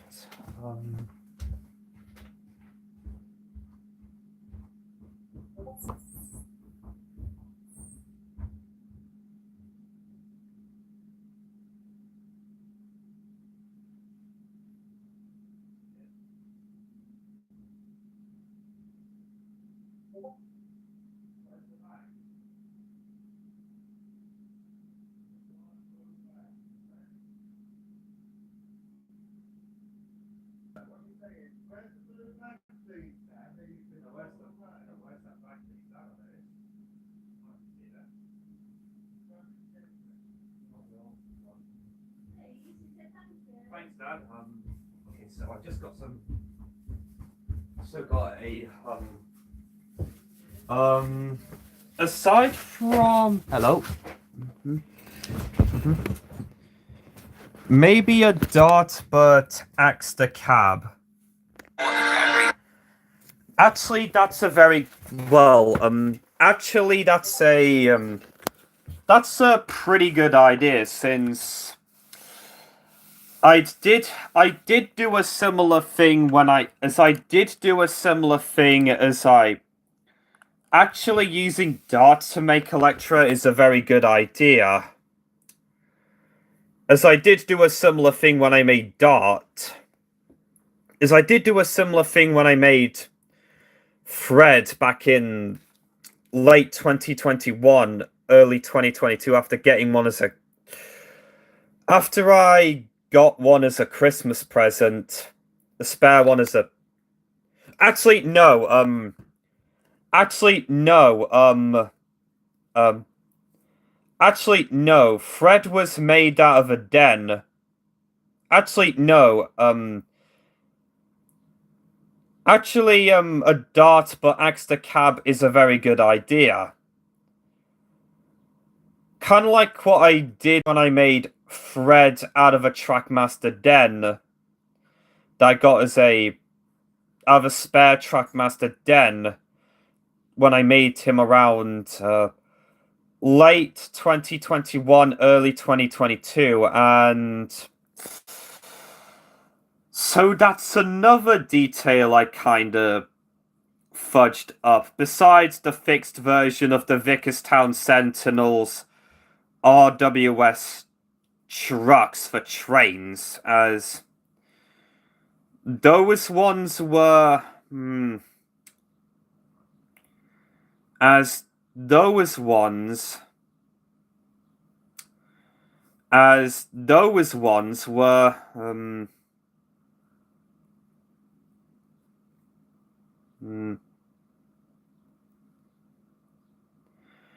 as those ones were made by someone in the Sodor Workshop's Discord server, which is pretty much long gone now, but nevertheless, yeah, and that was from the spare den that I bought, that I got as a Christmas present. That was the spare den that I got as a Christmas present for 2021, alongside the spare dart that I used to make Ernest the engine car. And speaking of Ernest the engine car, I actually did show Quinn a clip from the Ernest the Engine Show Road Rage. And I let her borrow my headphones. Although I did have a weird dream last night where I broke the headphones that I use. So yeah, I'm gonna have to keep my eyes peeled for when another Trackmaster dart for a decent amount of money pops up on eBay. Been there before with many things, I see. So yeah, as I was saying, I'll make sure to see if another Trackmaster dart for a decent amount of money pops up on the internet, like what I did with the Trackmaster dart that I used to make the railway shunter from Elias and the Royal Yacht, who is due to appear in Philip and the Great Railway Show, as seen here on the Wikia.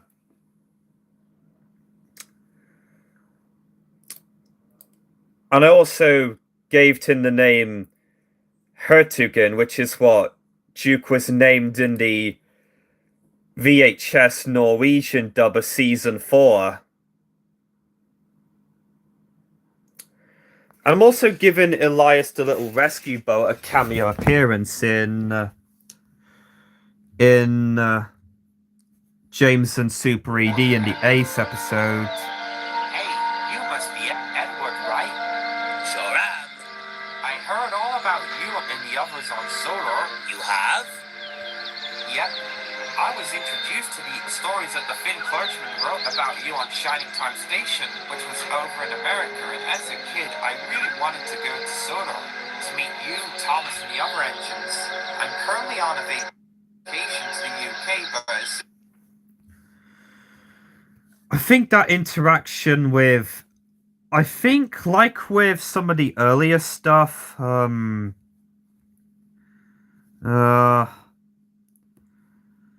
interaction between Edward and that passenger from the US was also meant to be longer, as seen here. I think so.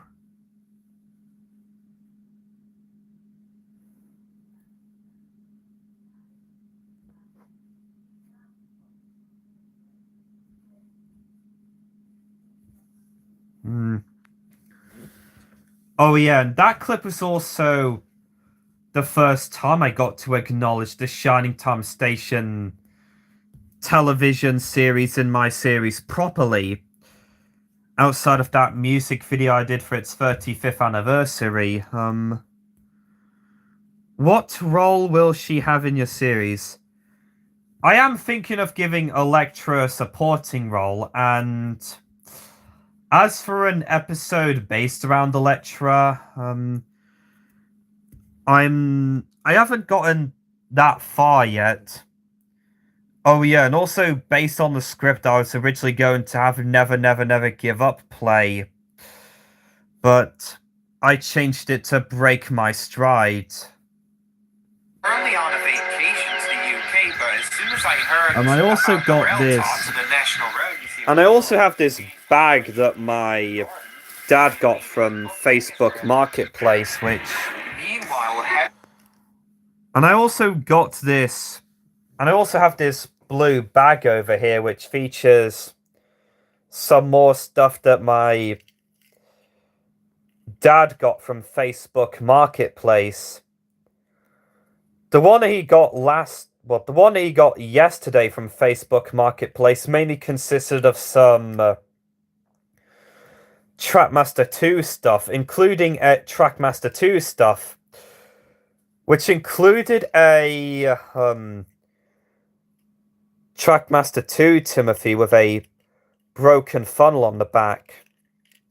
So yeah, the stuff in that bag of Hornby stuff includes a Hornby Percy from the 80s. Seen here. So yeah, also Saber, do you also have any ideas for an episode? I've also got some ideas for episodes featuring Elektra for my series. So yeah, this is pretty much my fifth Hornby Percy that I have. There's the first one that I got in 2012 from the Toy Master in Blackpool, which is pretty much now in pieces, and the body shell got replaced by another one that I found that my dad got from a seller on eBay. And the second one I got was the Percy from the Percy and the Mail Train set, and I painted the buffer at the back.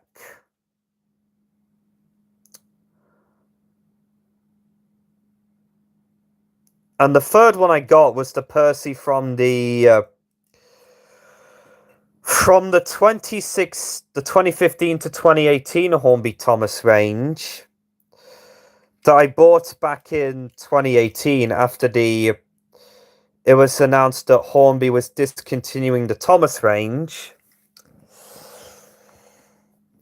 And the Hornby Clockwork Percy that I recently got. And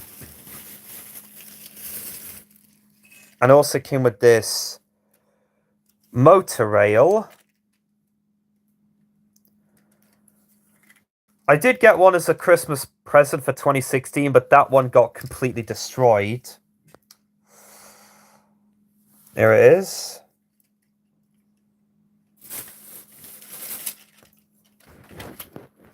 Oh yeah, and that car fell off.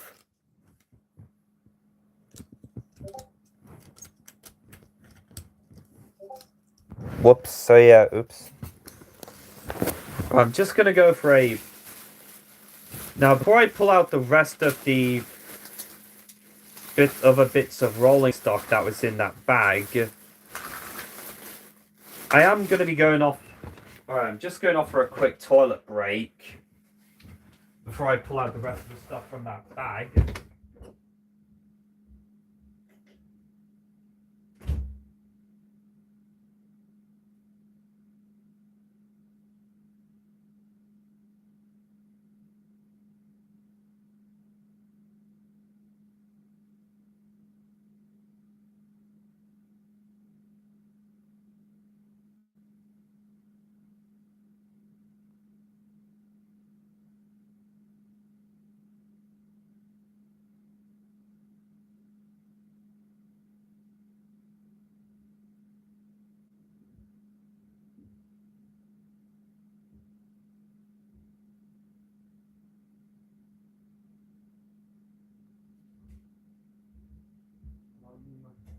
So...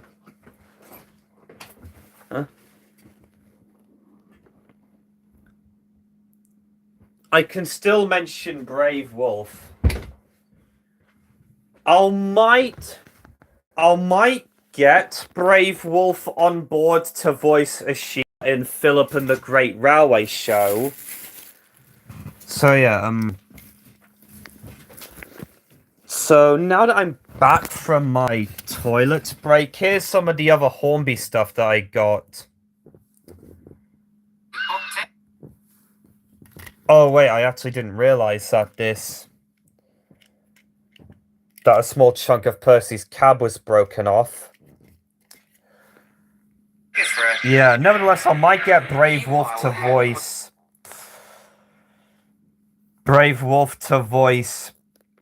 Ashima in Philip and the Great Railway Show. Cool, she's gonna play Emma in an episode of Rail Fan #1 series.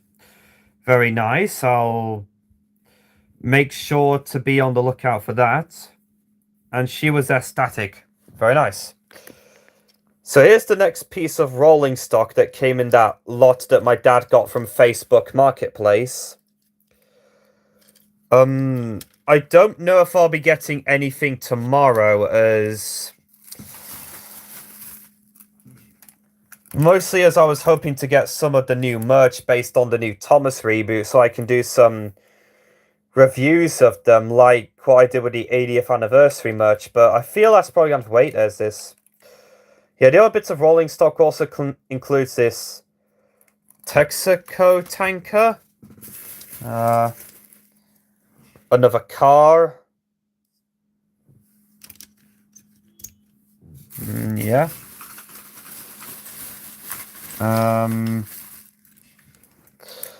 this tanker, another tanker, yeah, a Kellogg's Frosted Flakes, my man. So yeah, a bit of a reference to one of Trampy's older videos when he made the Thomas shorts, but I basically took out the N-word, the N-word, well, I basically took out the N-word even though it was bleeped out. There's also this Alkaline Duracell tanker. Yeah. This tanker that I never owned before. Oh yeah, it was hilarious. Oh yeah, and there's another car. The top of this car, there you go.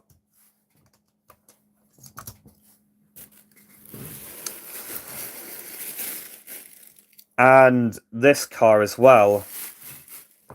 So yeah, that's pretty much it. I might use these cars for future videos. I don't know if I'll use one of them as the getaway for the thieves in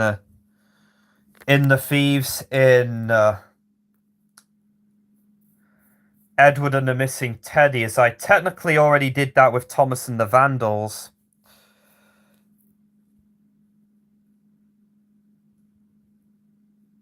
There was a set of ads with a robot lookalike family named the Puttermans. Oh, sorry, I accidentally pressed on part 1. Main joke is every ad was another Robotoy freak has a battery that runs out of battery. Fun fact, Debbie Derry Barry was the voice of the son. I see. Wasn't Debbie Derry Barry also the voice for JJ in the CGI series for JJ the Jet Plane? And I was thinking of mentioning this when I get some of the new 80th anniversary. No, some of the new, yeah. Speaking of CGI JJ the Jet Plane, I was thinking when I get the, I was thinking of bringing up the fact that when I get the motorized 2026 Thomas, I might say that the face looks, that Thomas's face kind of looks like JJ, kind of looks like CGI JJ the Jet Plane's face in a way. Kind of like that one post that Slick Video Productions did on DeviantArt called I Don't Remember This Scene in JJ Earns His Wings, featuring, that had JJ and Big Jake with 2026 Thomas and Gordon's faces. As I heard about the rail tour to the National Rail Museum in New York being pulled by you, Henry and Gordon, I immediately booked tickets for it. Meanwhile, Henry was almost done filling up on cold water when... Weird thing is no word on the JJ reboot.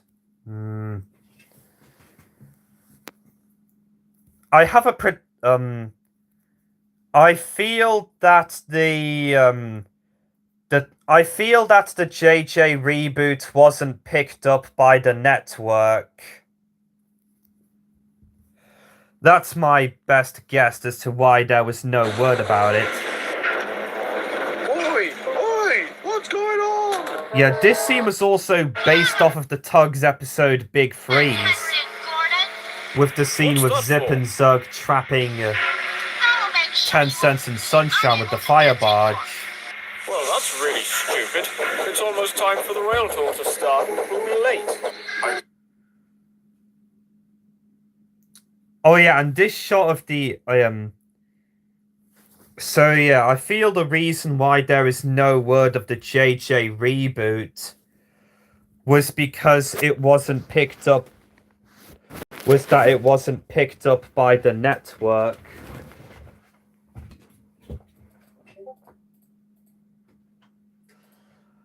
And I was also watching Crossed Lines while... and I was also watching Crossed Lines because after bumping into... and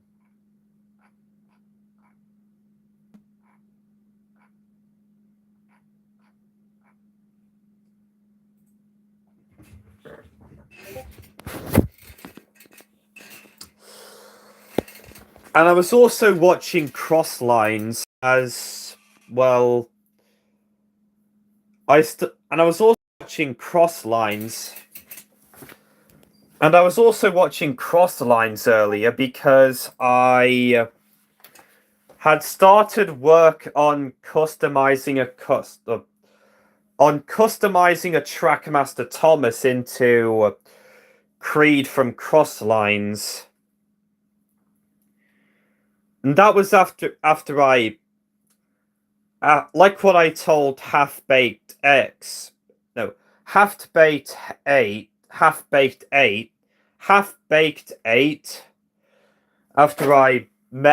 I interacted with him while I was at the Milan Railway 1980s weekend. in which I also got the Brio Bob the Builder Muck Get Stuck set. These Japanese My Thomas Story Library books. Very nice. And these two German Thomas VHS tapes. As well as the first Thomas VHS tapes that I've gotten since Trust Thomas with the since Trust Thomas and Down the Mine and 17 and Time for Trouble and Other Stories, but in that cardboard box over there. Mm-hmm.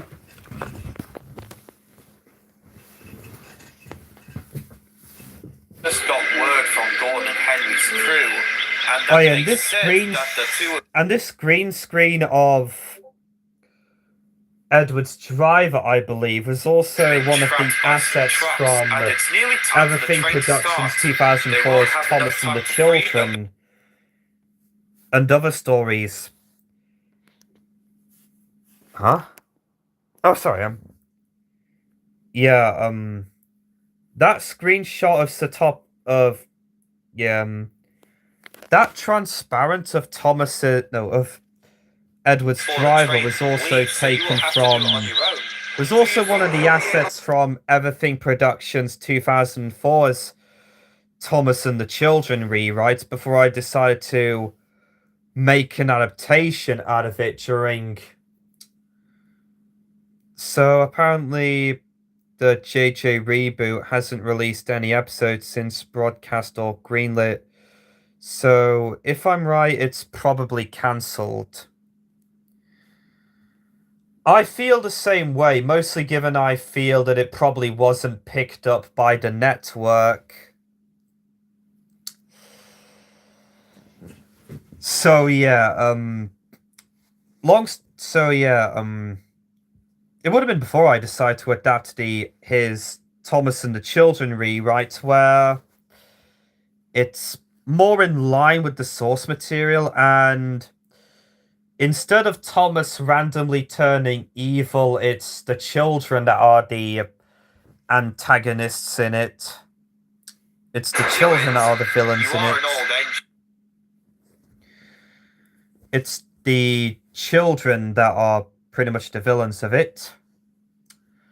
And the last story also adapts Stop Thief, which has Thomas overcoming his demons when he stopped the evil children.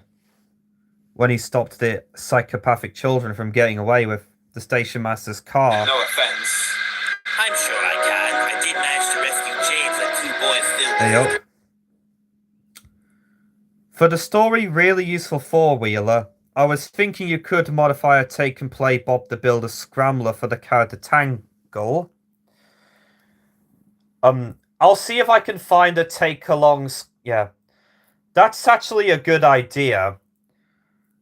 Like with the second track... Like when I get another Trackmaster Dart, if I... For when I make Electra, I'll check if... For when I make Electra, like what I did when I made the train from... Huh? The train from... Huh?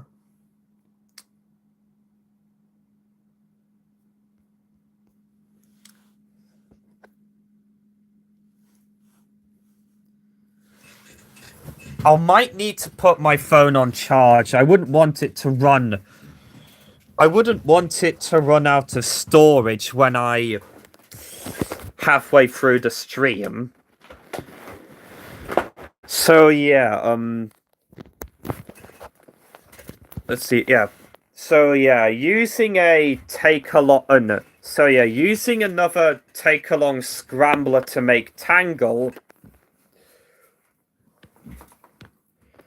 is another thing that I'll consider doing when I adapt.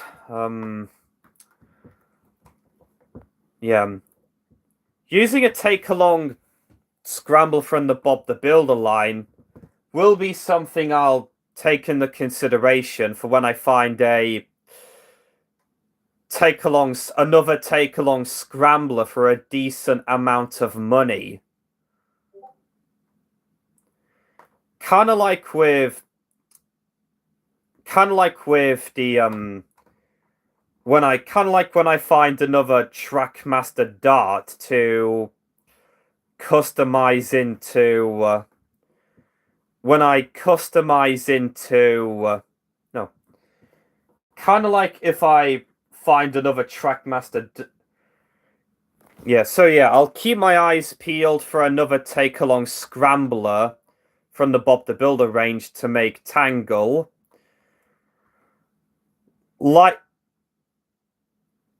Like what I did with the railway, like what I did with the Trackmaster Dart that I used to make the railway shunter from Elias and the Royal Yacht. Which I, or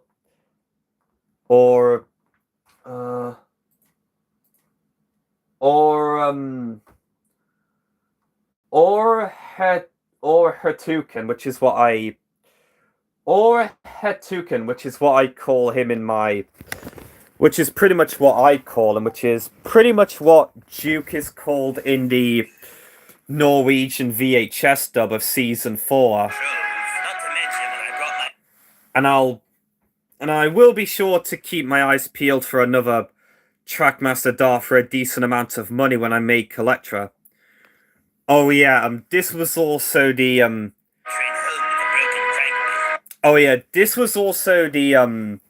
first time the events of the season 2 episode Old Dine got mentioned. As James will also be mentioning the events of that in the season 4 finale, Edward and the Missing Teddy, where he goes all, "That's no way to speak to Edward like that. He may be old, but he can be heroic at times, like when he rescued me after 2 boys fiddled with my controls." And it was also the second time the events of Edward's exploit got mentioned, as the events of Edward's exploit was also referenced in the season 2 episode Molly. And speaking of the episode Old Iron, I also now have the German dub of Old Iron on this German Thomas VHS. One of the two that I got while I was at the Midland Railway yesterday. I might see if I can get some more German Thomas. I am thinking of getting some more German Thomas DVDs or VHS tapes in the future. Although I don't know if I'll get any that will feature any episodes from seasons 13 through 16. Mostly given how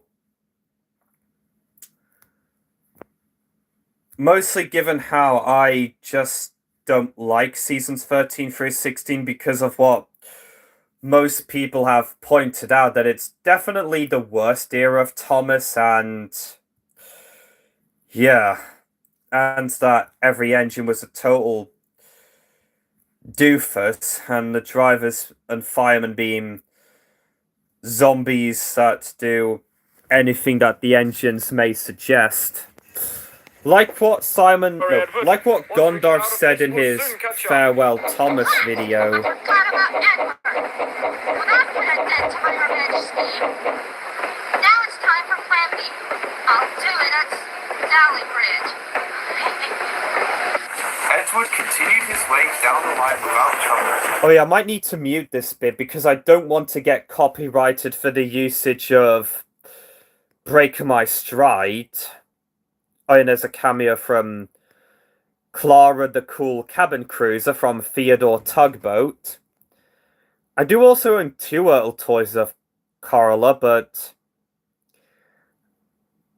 And lucky that one of the characters' voice actors is the late Mary Kate Bergnum. Hold on.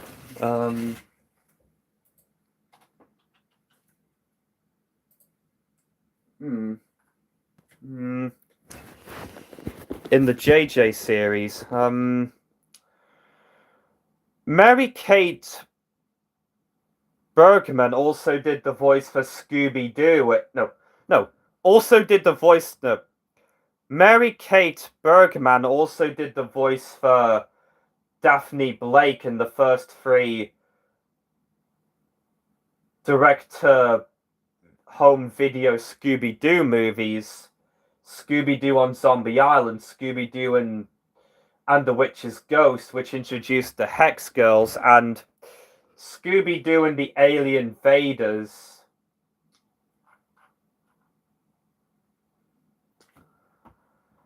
I actually do also own Scooby-Doo and the Alien Vaders, but that's in storage at the moment.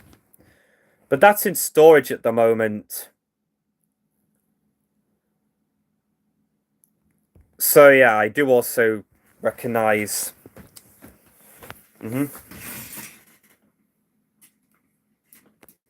Oh, crud, I accidentally. Crap, I pressed the. And her, along with Debris Berry Derry, are literally the only cast members whom I recognize from the old cast. Kind of like how I recognized the late Mary Kate Bergman from her role as Daphne in the first 3 direct-to-home video Scooby-Doo movies. I do have them on DVD, but Alien Vaders is in storage because of storage and stuff.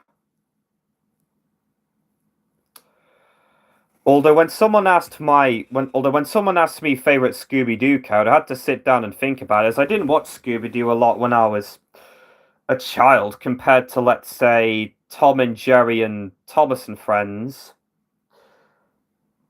Mostly given I didn't really watch, mostly because I don't think I watched every episode of any Scooby-Doo show when I was younger, or every Scooby-Doo movie compared to most of the model series of Thomas and...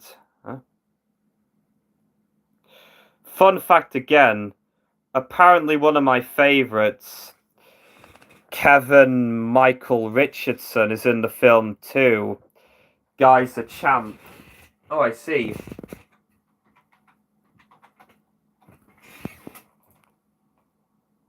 Oh, I see.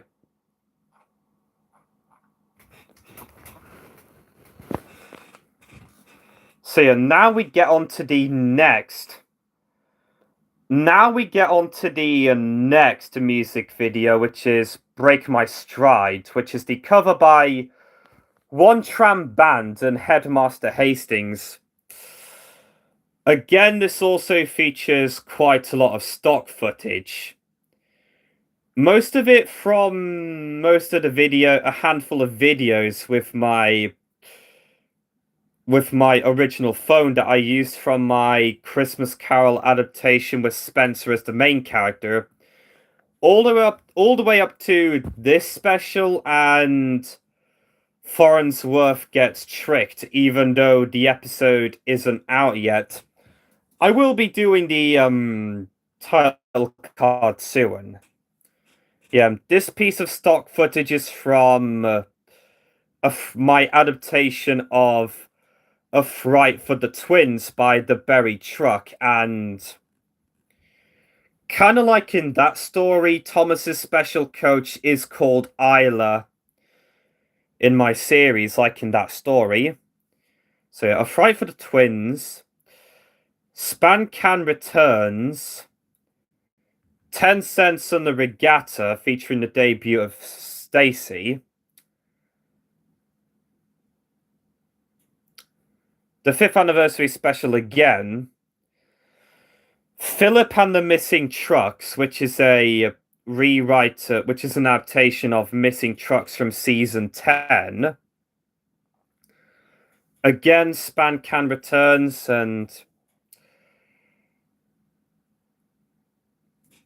Honey Helps Maria, which again was released before Honey Helps Maria got released. Nia's Christmas Surprise again. Essex the Helper, which features the debut of Essex. Speaking of Essex, I was thinking of giving him some more.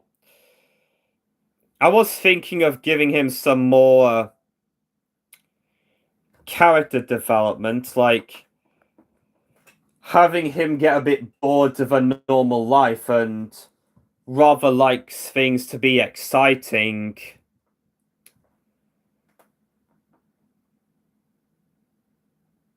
Oh yeah, and briefly, Michael Donovan was in JJ2, only briefly. The dude was Rogue One and a Lego Star Wars special, I see. So yeah, this stock footage, which is also from Lady the Lost Engine. Oh yeah, and this shot, which was of the Tidmouth Tunnel, not Henry's Tunnel.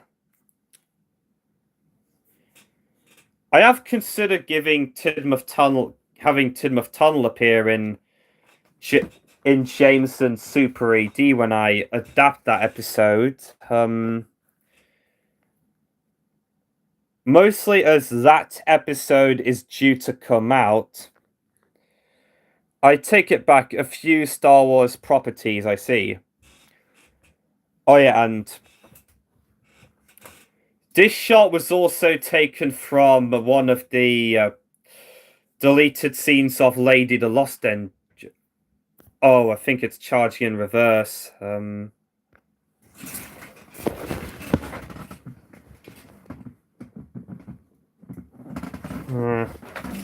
Oh wait, I think it's charging in reverse.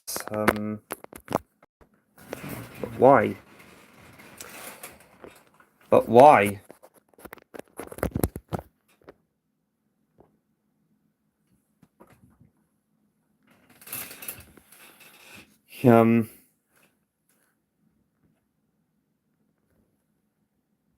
So yeah, oof.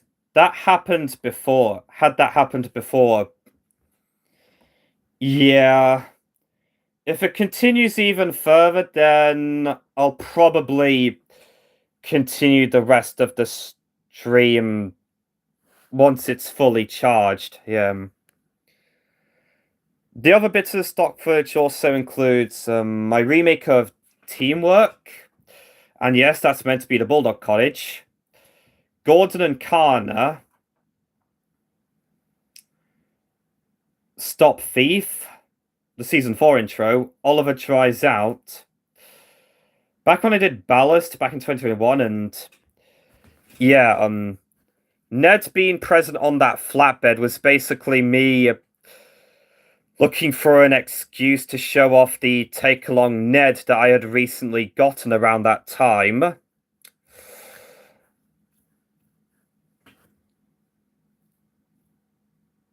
James takes a dip.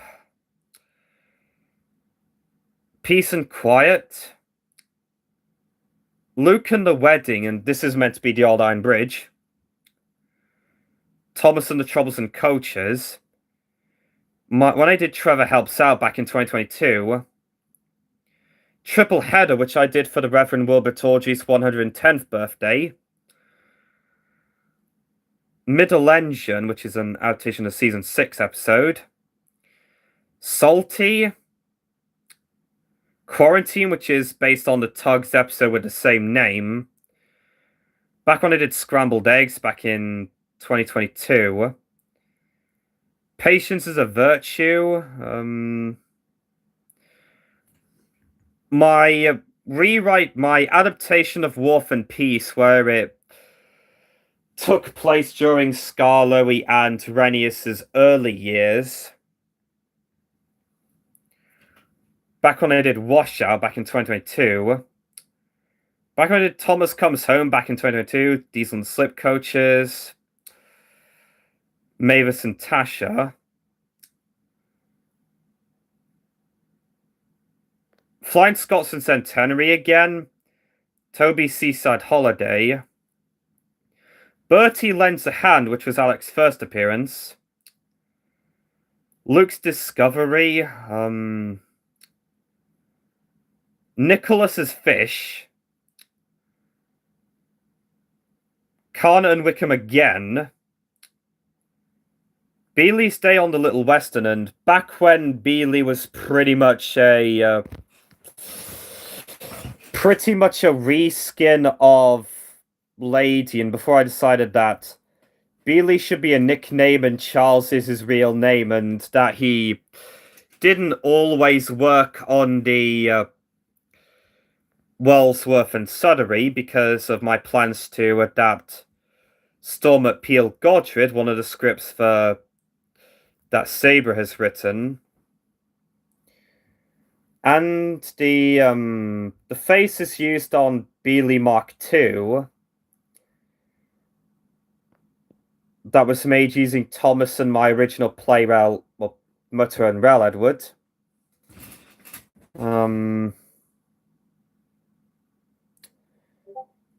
And the cab, smoke box, and the cylinder were reused on Nicolai, as you've seen in that post, with him wearing, and some people thought he was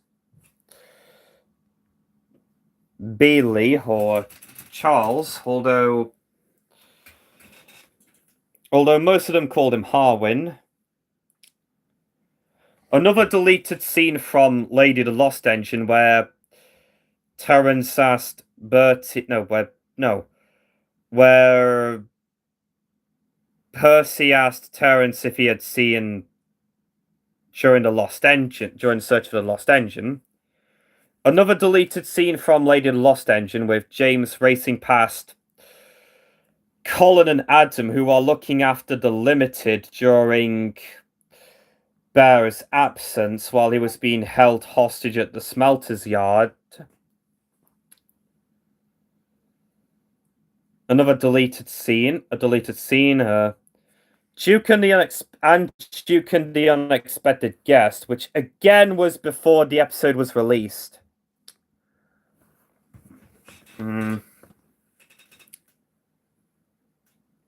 So yeah, now we get to part 3. But soon he started to feel the strain of the heavy coaches.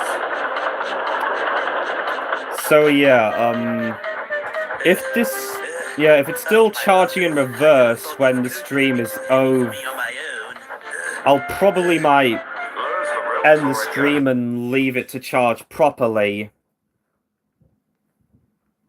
And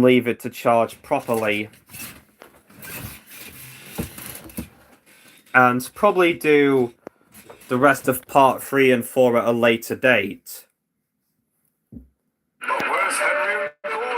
But anyways, now we've moved on to part 2, which was put up onto YouTube which was released on July the 2nd to coincide with Christopher Audrey's birthday. They didn't have enough time to move the truck, so I had to come here by myself. You look like you need some And Christopher Audrey does also make an appearance in the next part, in the final part, which technically, oh yeah, it's on 28%, which now, since Christopher Audrey makes a speech in part 4 of this stream, part 4 of the 80th anniversary special, this would technically be,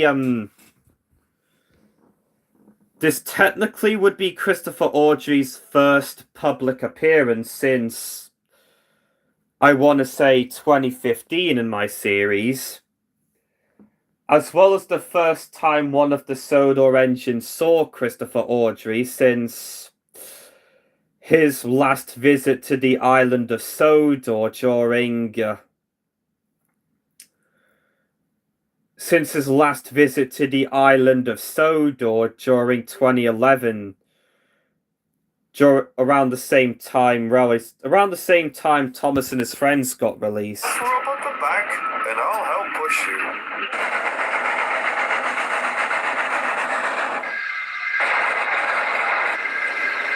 Are you ready, Edward? It has happened before, but it looks like it's not charging in reverse anymore, so now we can continue. I sure am. Then let's go. Oh yeah, Smoke has Dennis's whistle. In part 1 it was in low pitch, but in this part it's not.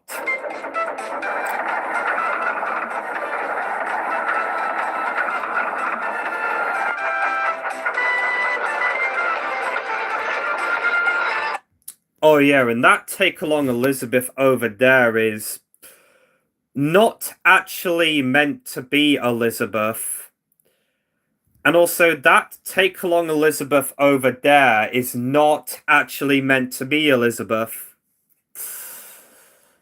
And there was a similar thing with the Thomas Wooden Railway Daisy, Boko, and Bowler that I used in Bear to the Rescue to represent some of the other railway diesels, and technically Derek and my custom of Ernest the engine car as well. However,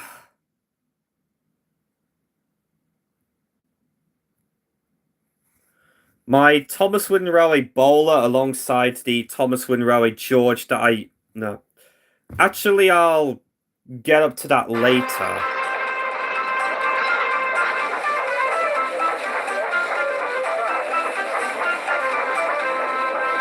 Here we are. Thank you. I also based Bolton Station's appearance in this scene off of Tidmouth Station's appearance in. I also based Bolton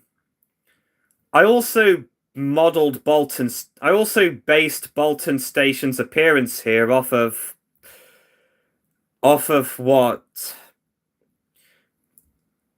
Tidmouth Station's appearance in the television series. Oh yeah, and there's my Ertl Mrs. Kindly being used to represent a news reporter. With his rail tour to the National Railway Museum in York in celebration And of... I have also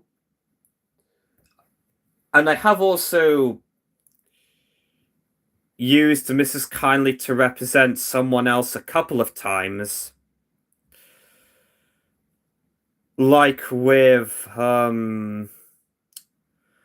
Bertie Lends a Hand, I believe.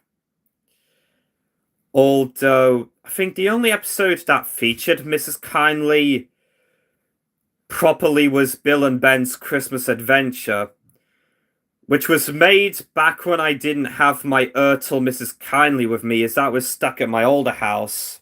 The 80th anniversary of Mostly given how Bill and Ben's Christmas Adventure was made around the rail tour is also late in 2019. dedication of both the Reverend Wilbur Tawdry, the author of the books and who made the engines of Sodor famous, and Britt Allcroft, the creator of... Yeah, I basically did this news report to make it look like an actual news report that you'd see on ITV News. And I also pretty much got the idea from NWR 1991's Phillips Royal Rescue, I believe. In December of last year, Edward was meant to be double-heading it along with Gordon and Henry, but it appears that the two are not a part of the train, as another engine from the LNER Preservation Society is helping him. I hope Gordon... I was thinking of doing a similar thing like this again when I do Steele's Final Plot next year, to celebrate the 10th anniversary of this channel, but I am thinking of doing something, but I am thinking of doing something a little bit different. Oh yeah, and there's Rebecca, voiced by Blake Harquins, formerly known as Boris Fangirl, as well as the first time I got to have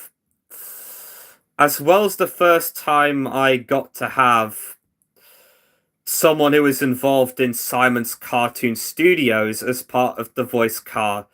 Someone who worked with Simon's Cartoon Studios. As Blake was very cool in it, indeed. So yeah, Blake Harquins, formerly known as Boris Fangirl, was pretty much the first person I got that was involved in... that worked with Simon's Cartoon Studios to voice act in this, to be a part of my Thomas series. As well as technically the first person involved in... as well as pretty much the first person to... as well as pretty much the first person... as well as pretty much the first person that worked on Engines Tonight by the Thomas Lover 1990 to voice work... to... no. As well as the second person... no. As well as... yeah. Blake Harquins was also the first person to... that worked on Engines Tonight by the Thomas Lover 1990 that has done voice work for my Thomas series. And I probably might have given any of the people who are... and any of the people who are old enough to remember Engines Tonight are probably gonna say something like, Engines Tonight? Thomas Lover 1990? This is giving me some serious PTSD! I shouldn't have watched this spin in the stream. What's Engines Tonight? In all honesty, you don't want to know. Yeah, mostly given how I did used to watch Engines Tonight. I did watch Engines Tonight a little bit back when, during my childhood, back when the Thomas Lover 1990s channel was still up. But that was before I realized how... that was before I realized how bad it was.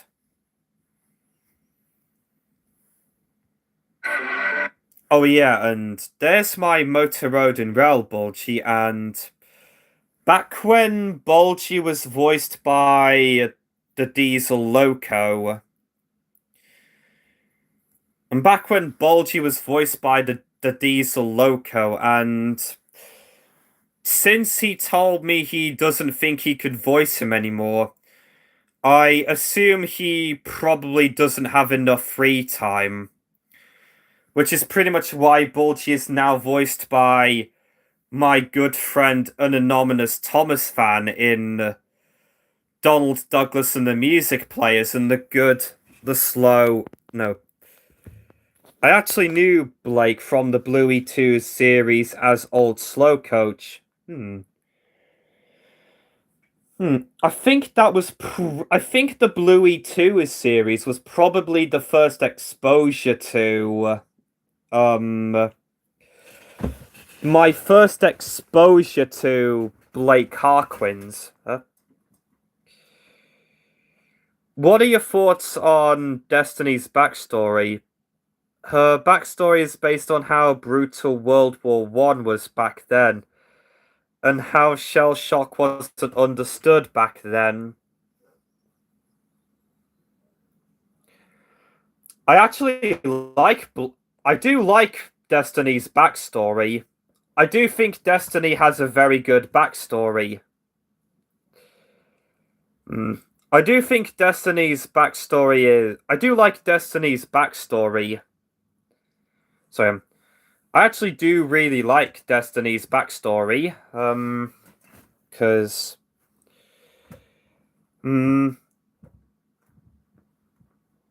I feel Destiny would probably be on the same boat as Thomas in Everything Productions 2004's Thomas and the Children rewrite that Thomas and the Children and other Thomas and the Children rewrites that I did an adaptation of it during Halloween. And I also haven't got my Motor Road and Rail Bulgy with me because it's currently at Fly Cheese Studio, but since I'm not at Fly Cheese, but it's currently at Fly Cheese Studio, as seen in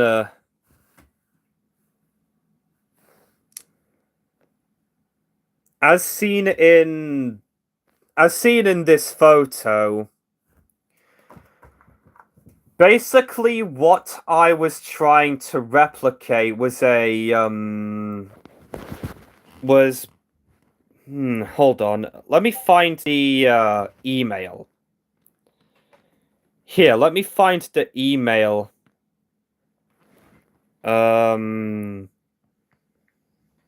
Alex, it was hello, Maliki.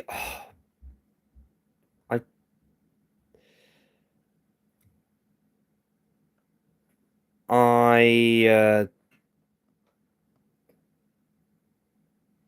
I don't know where the email is. I don't know where the email is, huh?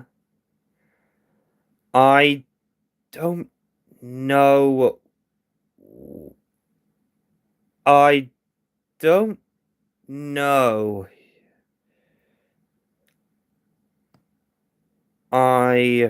It didn't work out. Huh? Huh?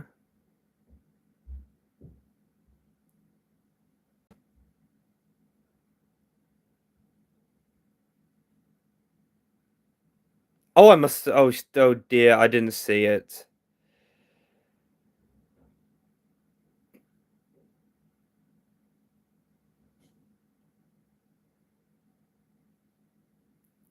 Oh, from Stephanie Patterson.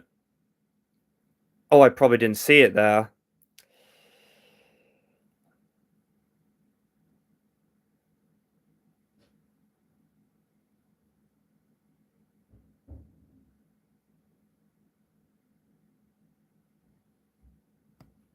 Is this from me?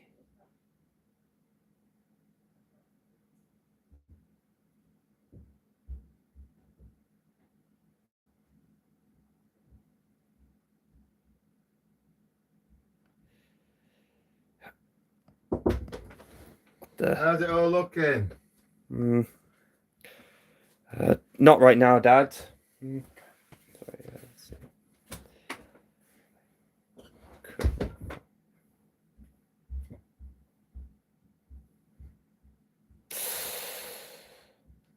Unfortunately, I couldn't find.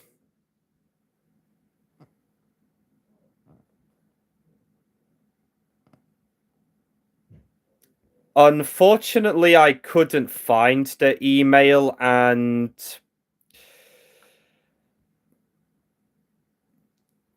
I'm just gonna ignore that. Yeah, unfortunately, I couldn't find the email, but don't ask. Yeah, yeah, so pretty much I don't have my Motor Road and Rail Bulgy with me at the moment because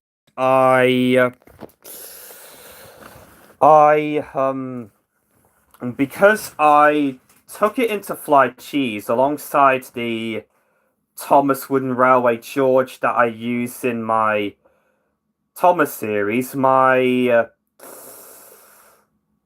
Brio Scruffy, my the Agostini Diesel 10 that I used for close-ups and Lady the Lost Engine. For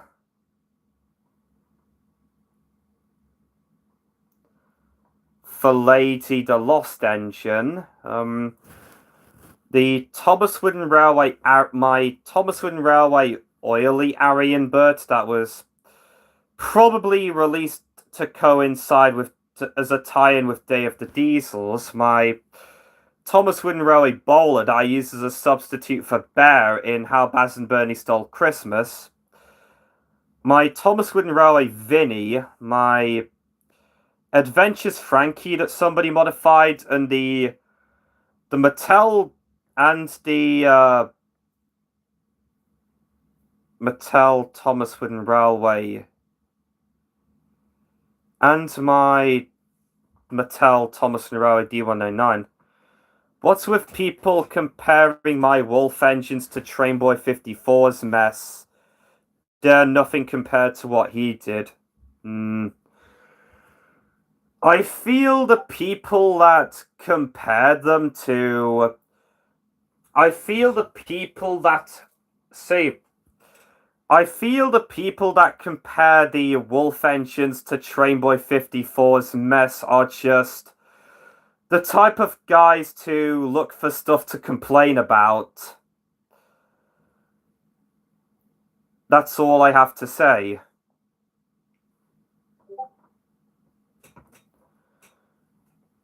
In answer to your question, Saber, I speculate that the people who... Daisy.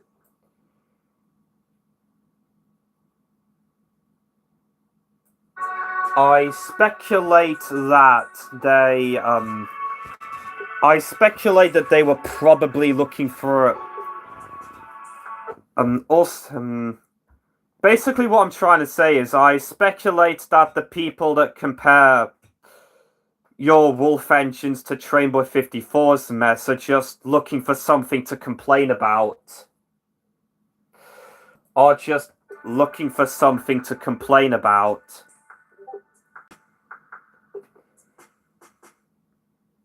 It's been a hot minute since my last Matchbox Thomas video, so today I also decided to put on Rexel Jets. I also decided to put Rexel Jets. But I have made an extra model specifically for this video. I'm also watching Rexel Jet's most recent video, by the way. Be sure to watch till the end if you're interested. With that, it's time to start the video.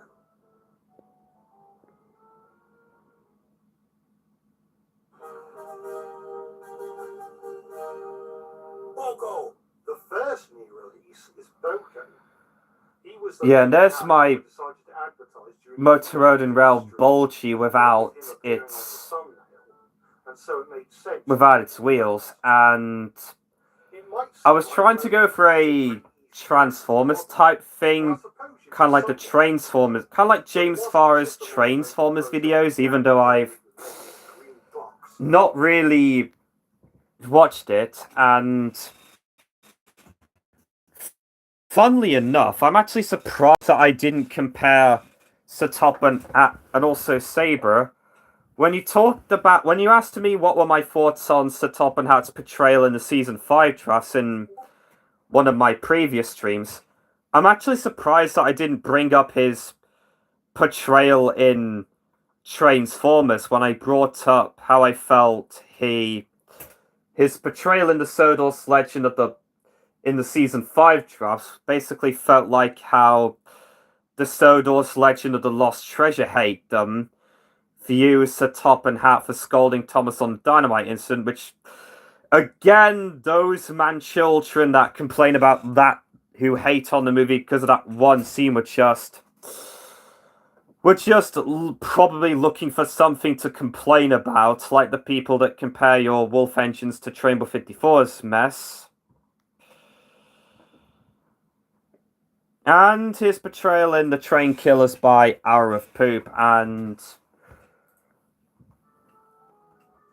since Fly Cheese is However, since Fly Cheese was closed today and it will be closed tomorrow, it means I unfortunately don't have access to my Motor Road and Rail Red Bulgy and the Bulgy. And the only Motor Road and Rail Bulgy I have in my possession is the Green Bulgy, based on Bulgy Rides Again, that appeared in The Unlikely Hero.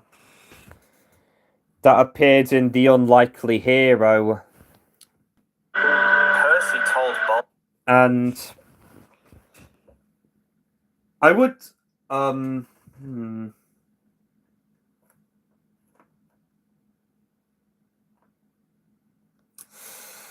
And,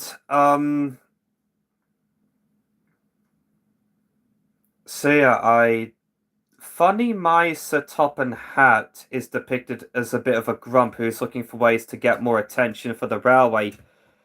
And attention, I mean more moolah. Oh, I see. Mice Top and Hat is pretty much depicted as the same as in the television series.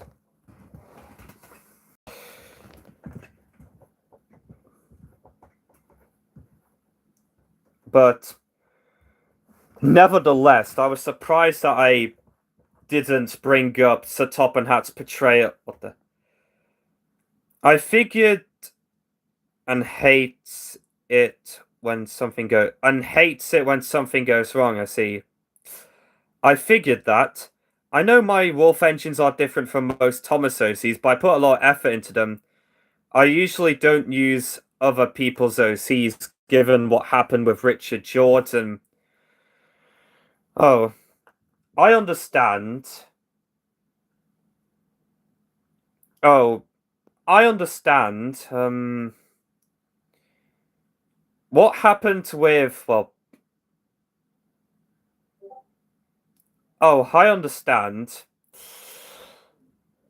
However, the OCs from other people that I use in my and also, in answer to your question, Saber, the other people's OCs, the OCs from other people that I also include in my Thomas series are, besides the other, and also, Saber, in answer to what you said, my,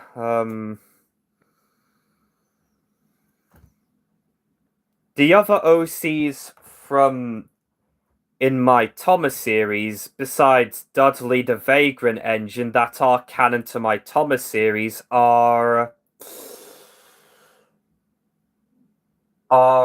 Richard the New Engine by Carson's Video Workshop, Alice the Atlantic, Eric, Colin, Lily, Adam, Owen, Evan, Edwin, Harrison, Adeline from Sodor and Peter from Sodor the Modern Years by Wild the Early Years / Sodor the Modern Years, from Sodor the Early Years / Sodor the Modern Years by Wild Nor'Wester,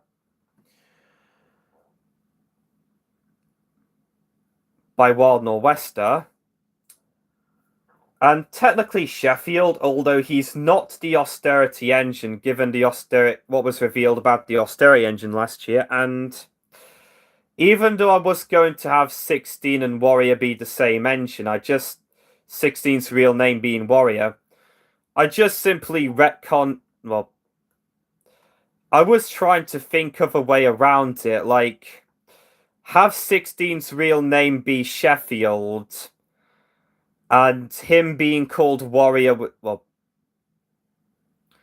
technically Sheffield, although I was strongly considering retconning the idea of 16, although it means I'm probably going to have to retcon the idea of 16's real name being called Warrior. 16's real name being called Warrior, and that it was probably all part of the act as Warrior from the Blue Belt, from the Dean Forest Railway, never really steamed in preservation, was never really in preservation, and so yeah, the other people's OCs that I use in my Thomas series, besides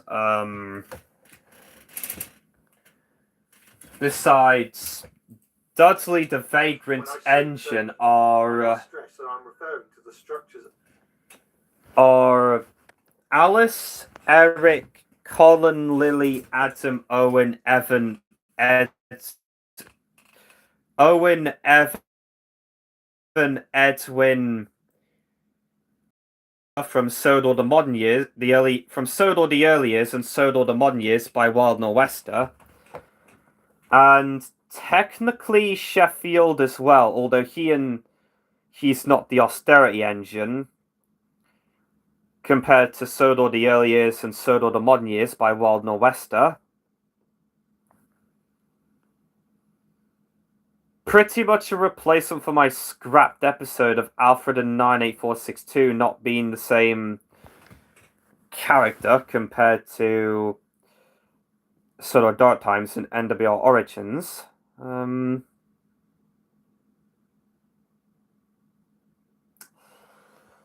I have decided to retcon the idea of 16 and 16's real name being called Warrior, meaning that his real name would be Sheffield, like in Sodor the Early Years and Sodor the Modern Years.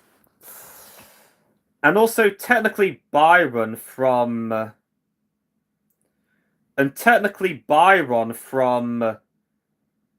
the Bulldozer from the Pack. Byron the Bus from a story that Wild Nor'Wester posted on SIF that I might be adapting sometime down the line. Part of the inspiration came from Aubrey Studios 82's Lego Batman, who's lazy, addicted to something, and doesn't care much about his family, at least not too much. Speaking of Sir Topham Hatt's portrayal in Season 5 drafts, if that's how he was portrayed in the final episodes, the keyboard warriors who say that Sir Topham Hatt is an evil dictator would have a point. Well, technically both the keyboard warriors and the people who hated on Sodor's Legend of the Lost Treasure because of that one scene, and those that think Thomas should have stood up to Sir Topham Hatt, which probably would have made the situation a lot worse, given what Scorch Zane, Railway Sparrow, and Thomas Furious and Everything Productions 2004 and Everything Productions 2004 had pointed out.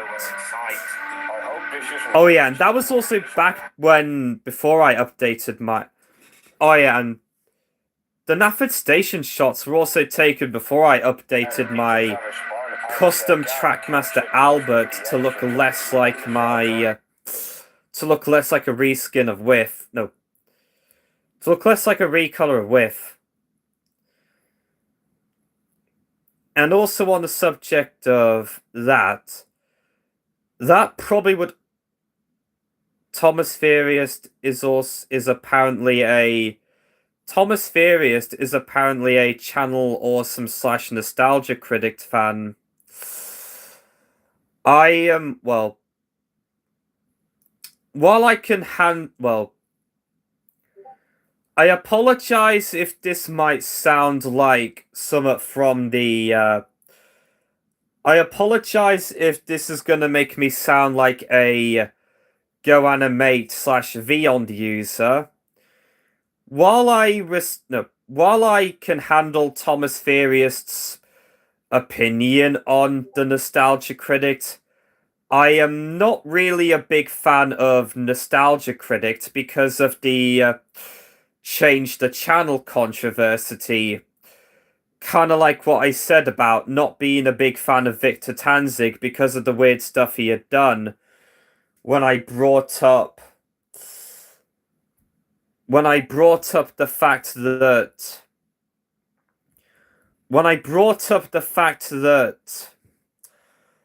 Lincoln's name was originally called Peckett before Clive Spong gave him the name. Before Clive Spong gave him the name Lincoln. Oh yeah, you can also see the They heard the news that Edward was on his way to York with Oh, yeah, the there's a tour, but Henry and Gordon were custom nowhere in sight. George that someone repainted. Like the time where Diesel, Ken, Peter Travis Bond and their gang captured most of the engines at the smelter shop during the search for Lady. You can also see the Bachmann track cleaning brake van in the background of the shots where Diesel 10 was talking.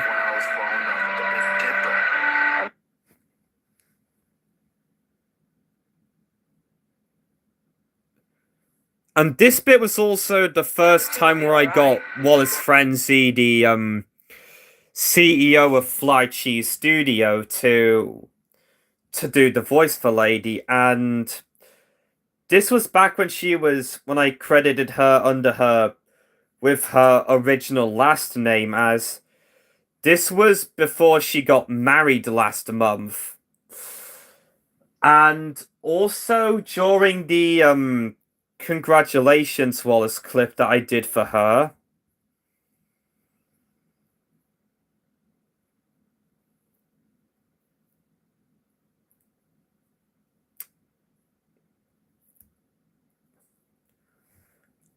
Well, and also in regards to the clip of the clip that also, what do you think of my idea of Thomason the First Coffee Pot? Also, I do make a reference to it in Puffer, Little Owl and the Flood. I like the story idea, and I also have written the... And I did also write down the script for Thomas and the original Coffee Pot. However, kind of like with Renius and the Forgetful Diesel, I'm probably going to have to make some...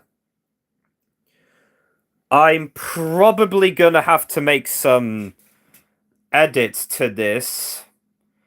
I'm probably going to have to make some edits to this after... I'm probably going to have to make some edits to this after... I'm probably going to have to make some edits to this, like with Renius and the Forgetful Diesel. Like with Renius and the Forgetful Diesel.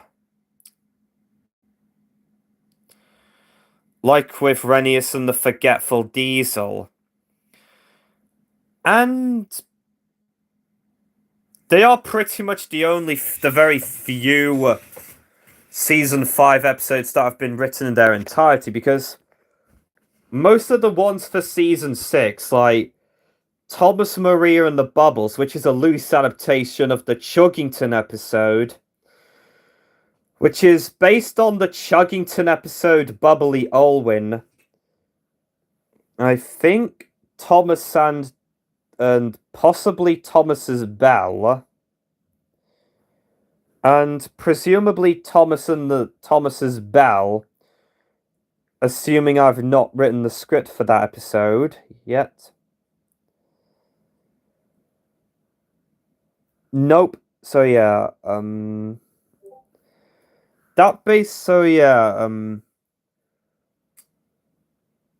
those two are,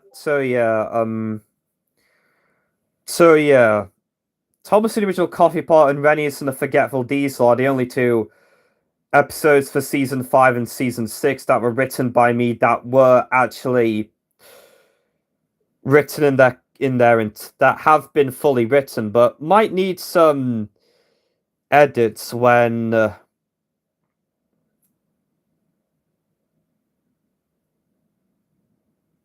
episode gets released. And also, does Thomason the First Coffee... No. And also, does Puffer, Little Owl, and the Flood take place after or before Thomason the Original Coffee Pot? You will be alright. I hope so too, Henrietta. Oh, you can also see Ernie's rail speeder in that shot. With Mavis and Albert also looking worried.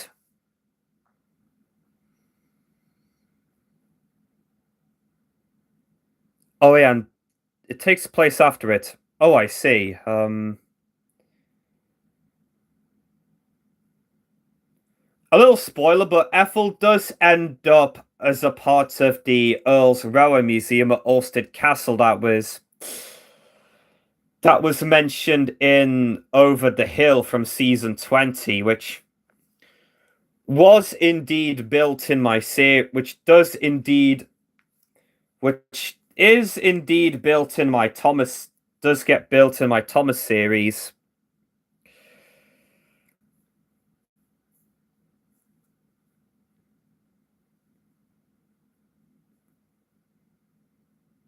And fun fact, since I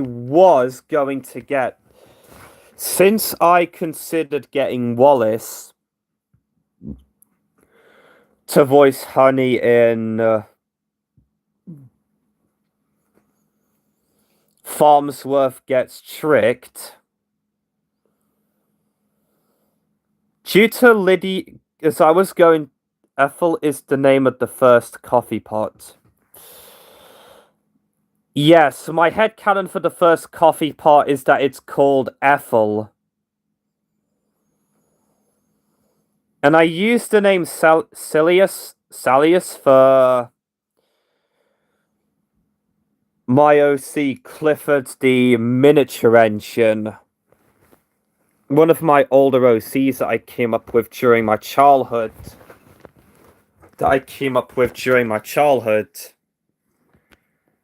And also, since this was before Wallace got married, Wallace at Fly Cheese got married, and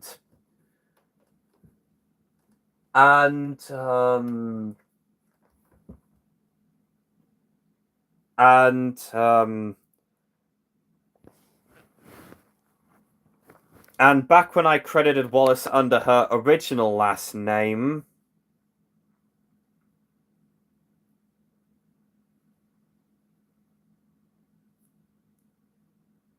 and since this, well, basically what I'm trying to say is, since this was before Wallace got married, and back when as evidenced by the fact that I credited her under her original last name,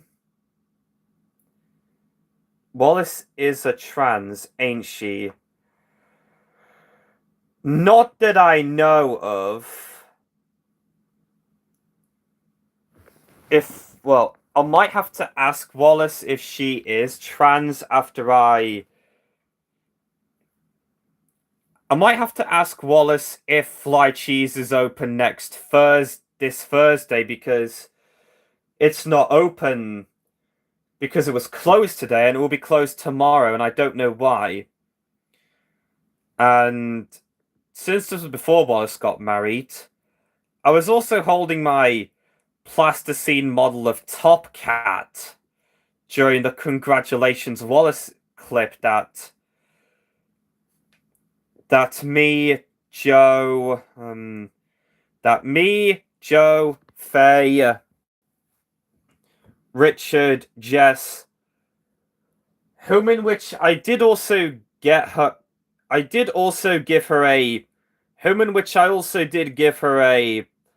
Animaniacs toy to her as a McDonald's toy as a happy. Again, wish you luck with Austria the next episode. Thank you. as I was saying, it was like, as I was saying, the other people that were in the Congratulations Wallace video, I think were, yeah, I was in the Congratulations Wallace video holding that plasticine model of Top Cat alongside the other people that were in that clip, those being Joe, the guy who voiced Ringo right here, as well as the first character to be modeled after someone from Ringo Starr.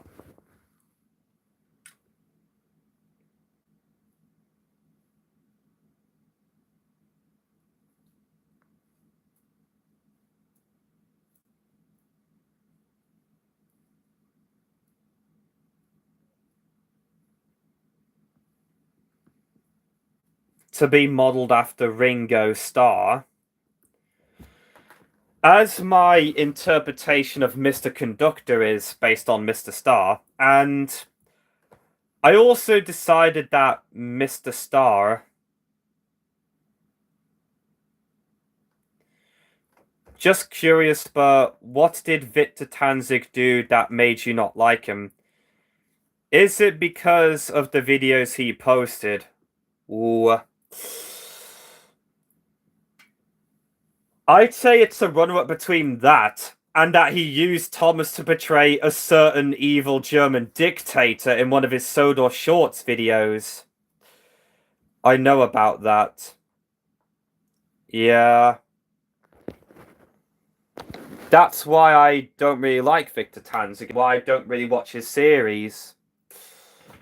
Just gonna go off for another toilet break.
I'm back.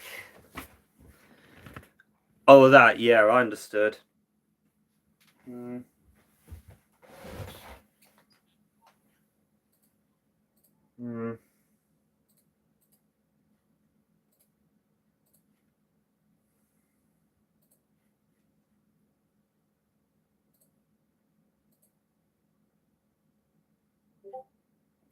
Yeah, his content was really more toxic than any other form I see in. I know about that. Yeah. That's why I don't really like Victor Tanzig, why I don't really watch his series. Just gonna go off for a toilet break.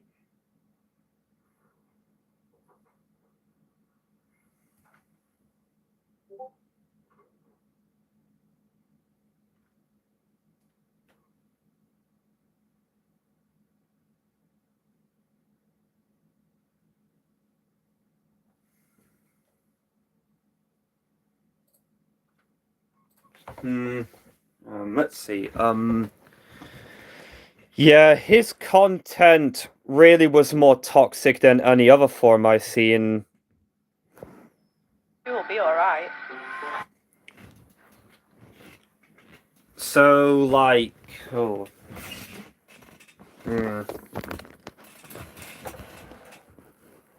his content really was more toxic than any other form I've seen. So, would Joseph Morley, aka Husker the Wolf, back when he was known as Mr. Cool Blue, count? mostly based on his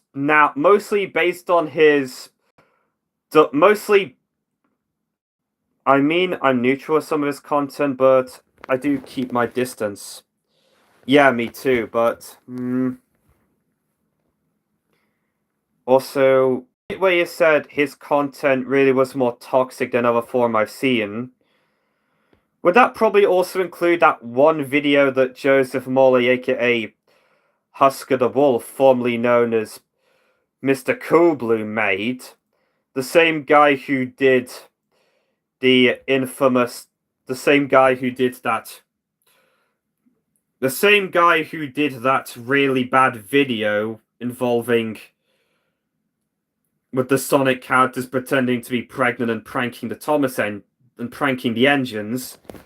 If you know, you know.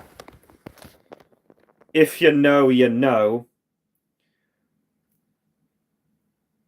Like with the video that he did involving...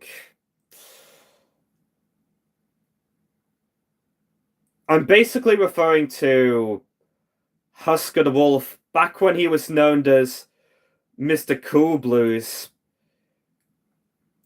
deleted video of If Thomas Was in SMG4 video, which he did for SMG4's collab, which I don't think got accepted.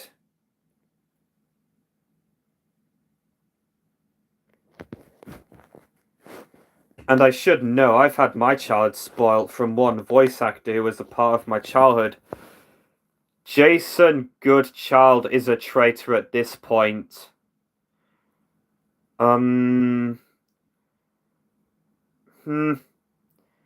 What did Jason Goodchild do, if you don't mind me asking?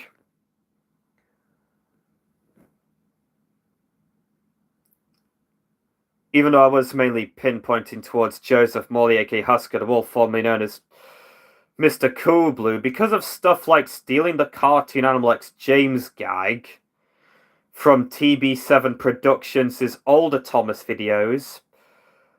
Although, me bringing up my repo...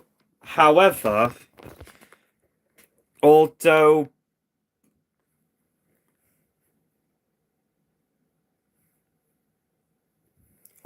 me, same as Victor Tanzig, except he's a fan of said German dictator. Damn.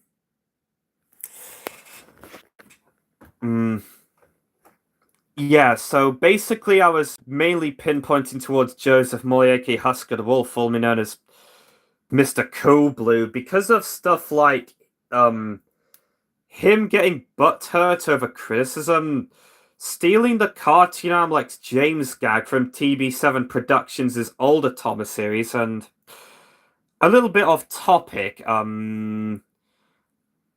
also a little bit off, and also going stopped appearing on fan series as of now. Pity, loved his role in many Transformers related stuff. Yeah, I'm going a little bit off topic here, given I was mainly talking about Husker the Wolf, formerly known as Mr. Coolblue, but TB7 Productions bringing up one of the reposts of one of my reposts of the Yard from SIF on his Discord server was why I decided to bring them up in the previous live stream. Not counting the Fairborn Miniature Railway, well, not counting the stream I got cut off because my phone overheated and I decided back when I was going to do a tour of the live stream where the fairground model railway that I was exhibiting was being displayed, but I cancelled the idea and put up those photos on my community tab post instead.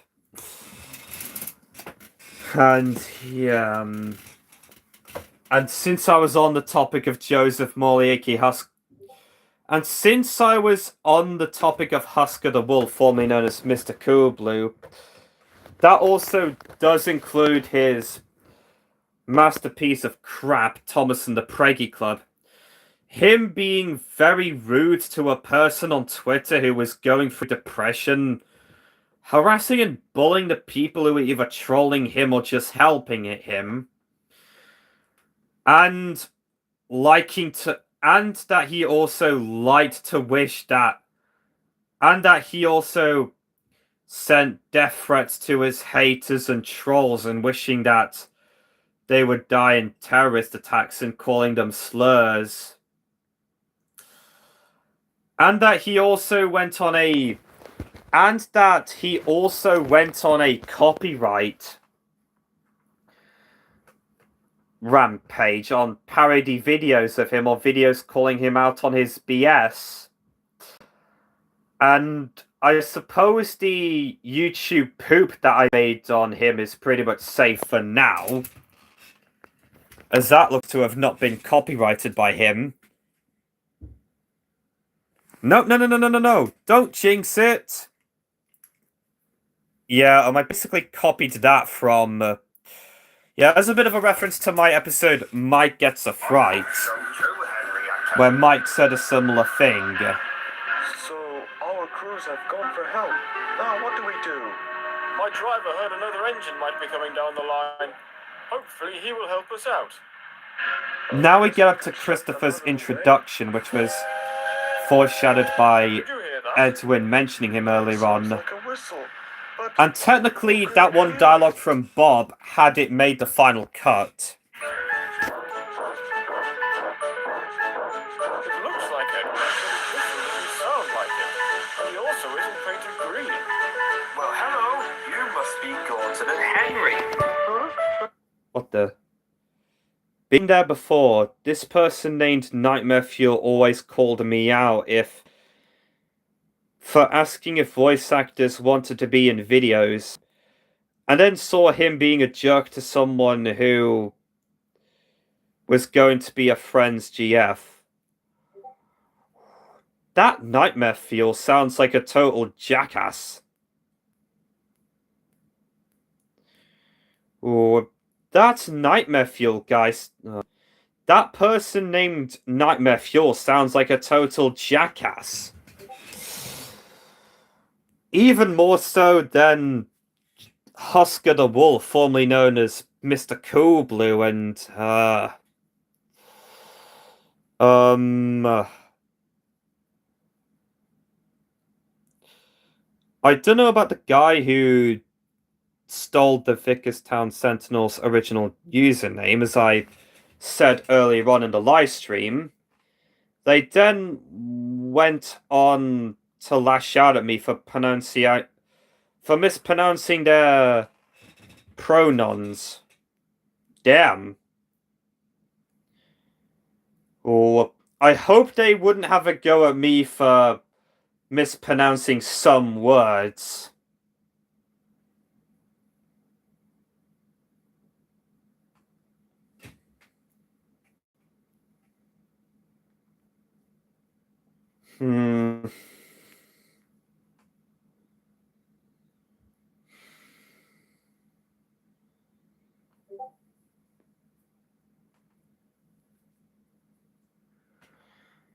So yeah, that Nightmare Fuel guy sounds a lot worse than Joseph Morley, aka Husker the Wolf, formerly known as Mr. Cool Blue, and Sean Britton. And from what I heard, they were a Jesus addict. Heavy religious type who abuses their... Damn. How did you know? Edwin told me a bit about you when he sent me a postcard about you after I was rescued by my preservation. But thankfully they're not my problem anymore. Yeah.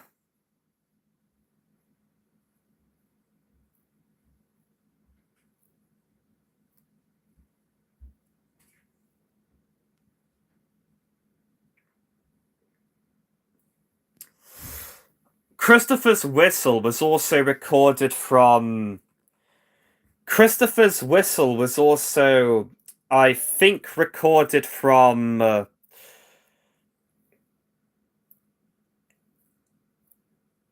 a narrow gauge engine at the Midland Railway in Butterley. I sure am. My name's Christopher. I was named after the Reverend Wilbur Tawdry's son. And was probably recorded while I was... And it was probably recorded when I was visiting the... No, it was either that or Christopher. It was either that or Annalise. I'll go and check. Hmm.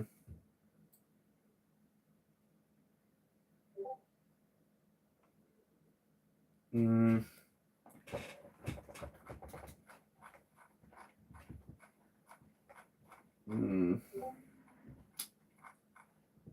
Hmm.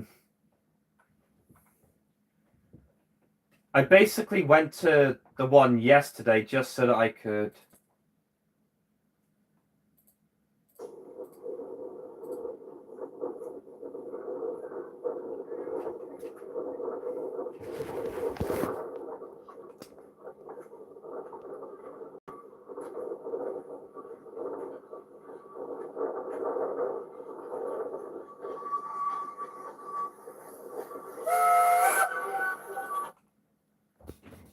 Yeah, let me replay that clip, if that was meant to be Christopher's whistle.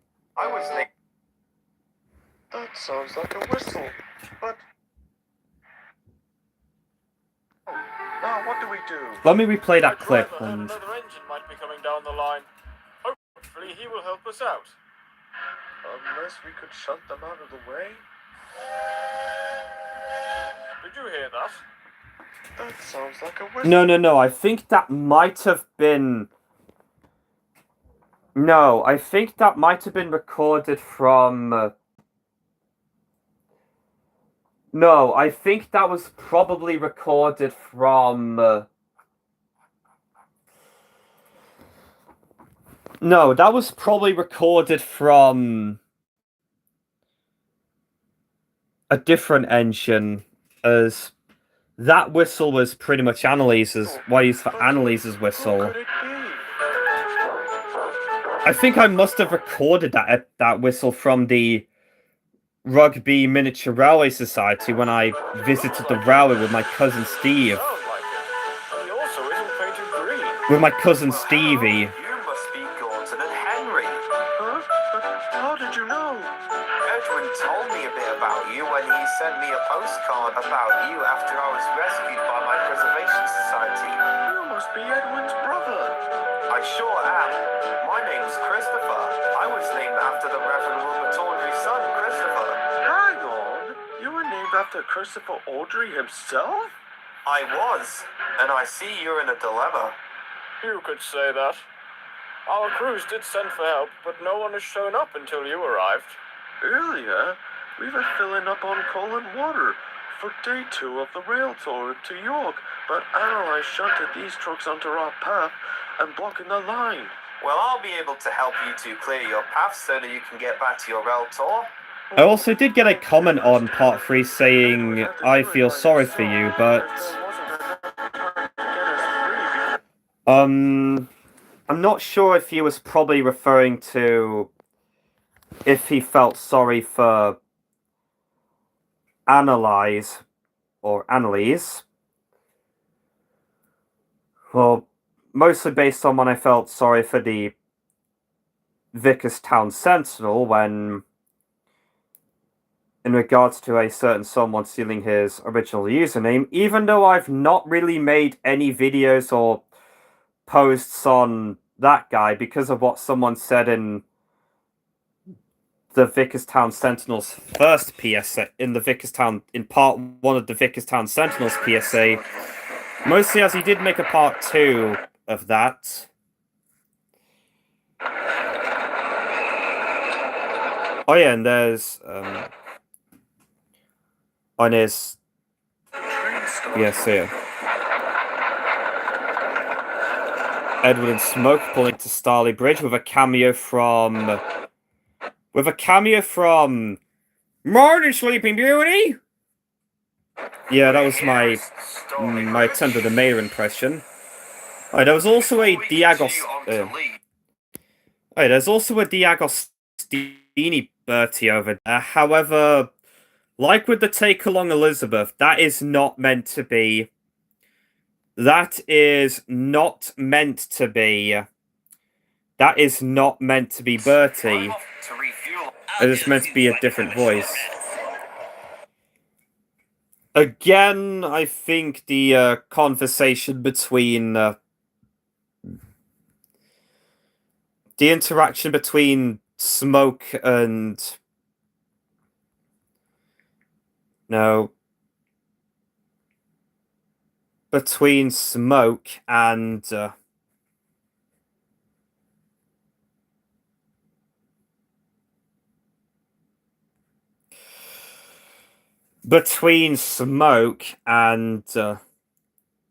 Edward was cut down, I think.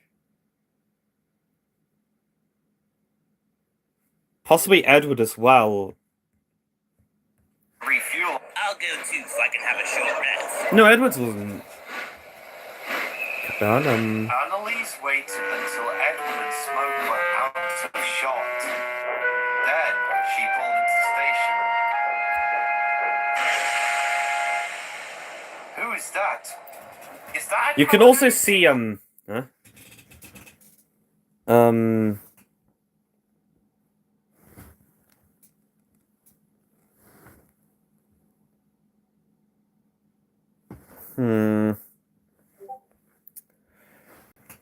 You can also see Jones the Steam and Harry Cupper from Shining Tom Station making a cameo appearance in this scene. Oh, and I think one of the human figures that I used for one of the bagpipe players in Donald Douglas and the Music Players. I'll board the train to New York. I thought Edward was the one who was taking us to York. I'm sorry to tell you guys, but this Edward is indisposed. He had broken down while getting into the yard, so he had to be sent back to Sodor to be repaired, so they told me to take over him. All right, but what's going to happen with the coaches here? Oh yeah, and fun fact, when I originally received the plot summary for the special, I just basically switched to... I basically changed it up to have Annalise... To have Annalise trick the passengers into boarding her coaches. Rather than having her steal the coaches. I had previously done that in the 5th anniversary special with Nathan stealing Tornado's coaches. My master plan will be the complete at last.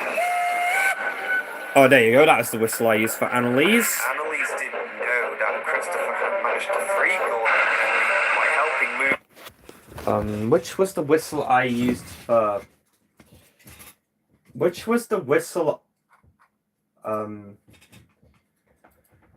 I'm pretty sure I got the whistle for...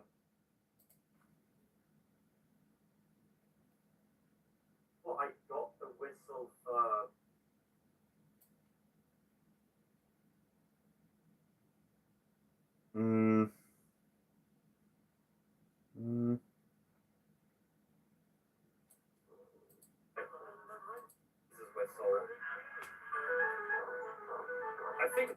No, I think that might have been... Based on, the... No, I think that might have been recorded from... What someone said on... No, I think that was probably recorded from... a post in regards to... the guy who stole the Big Sound Central's original username wasn't going to stop anytime soon. I suppose I'm probably going to just... a different engine. Probably just going to stick to paying no mind to him, and not watching his content, or rather than just make the foolish decision by watching his content. Yep. In the story Millie and the Shell Shock Engine, it is implied that she knew Stanley, the same Stanley who got to go to the MSR. Oh, I see. Anyways, I gotta go. I'll see you all next time. Peace out. See you later, Dave Williamson. So, what was the whistle? What was that whistle from?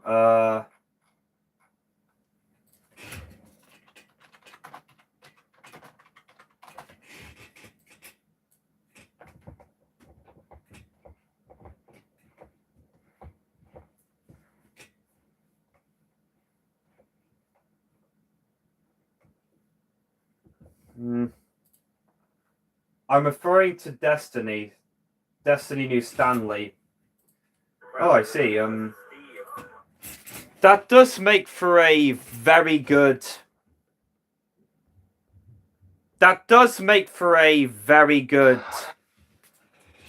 That does make for some. That actually does make for some very good. That actually is a very good. I actually do think that is a very good idea for Stanley to add more info about him before he arrived on Sodor. Although I pretty much headcanons that Stanley arrived.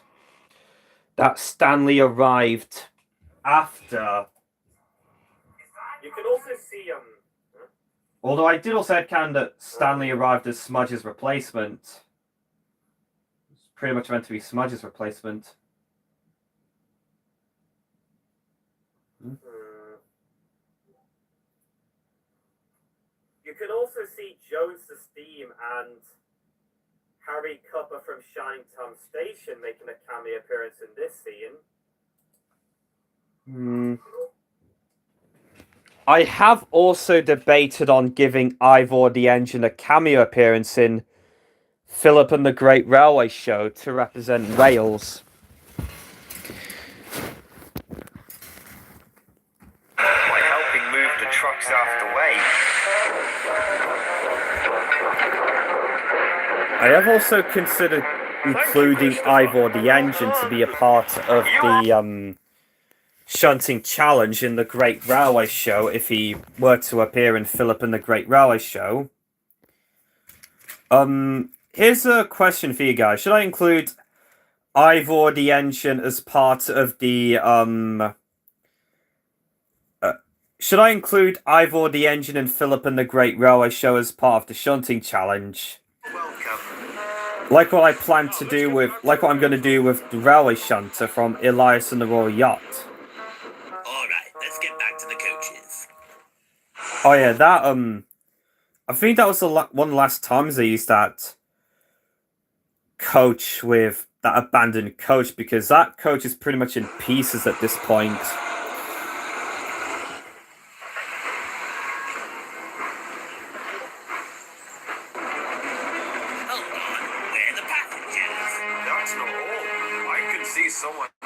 Oh yeah, Smoke's face looks a bit flattened.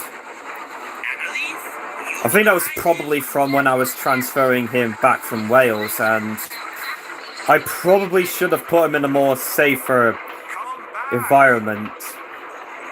Or probably just would have used a, or probably would have used a,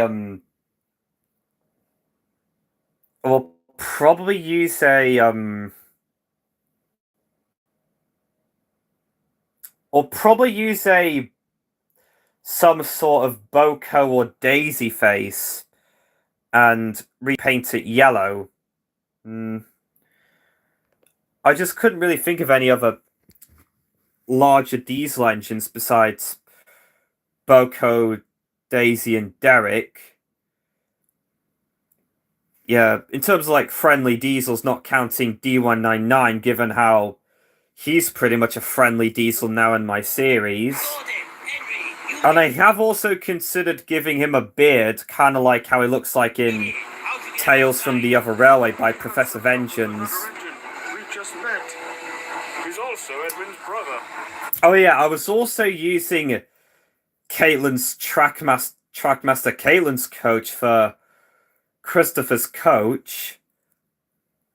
I never thought I'd get to see him in person. That stuff isn't important right now. Annalise has stolen.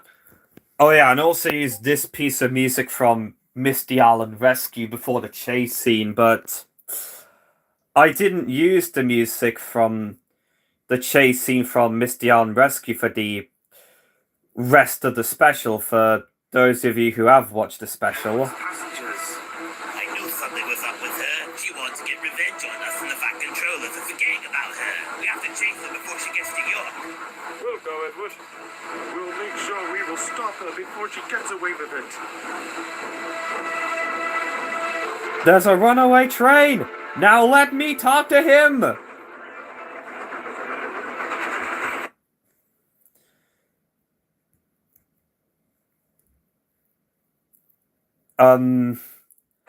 In all seriousness, the music from the music that was used during the chase scene is from the Shining Time Station Family Special Once Upon a Time. Basically, after watching the entirety of Shining Time Station, basically after watching the Shining Time Station Family Special Once Upon a Time, I actually thought the music from when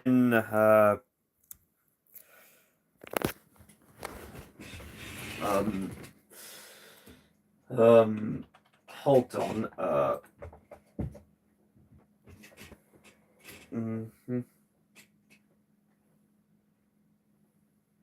This is so. Oh no, that's not so slow. The family specials. The music that was heard during the chase scene of. The music that was heard during the chase scene was taken from the Shining Time Station Family Special Once Upon a Time. In the runaway train scene where Ned Ken called chasing, rescuing the train. This was pretty much also the first time I got to use the music from Shining Time Station that isn't the show's main opening theme. Like with the 35th anniversary Shining Time Station music video, and when it was played on the radio during the Midland Railway 1980s weekend. I didn't really hear them playing the OG Fireman Sam feat intro for the first 4 seasons. Oh yeah, and most of the shots for the chase scene were also filmed next to the caravan site that was near the Talaclin Rally. I do also think Destiny knowing Stanley is a good idea. Does add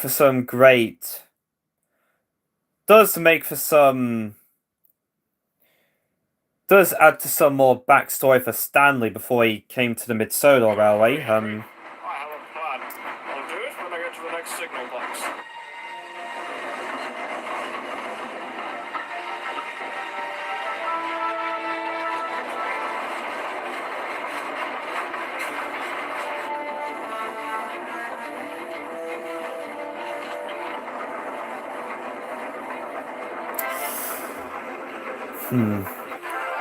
I actually feel I could have sped up some of the clips during the chase scene in this shot, like what I did during the chase scene during Duke and the Unexpected Guest.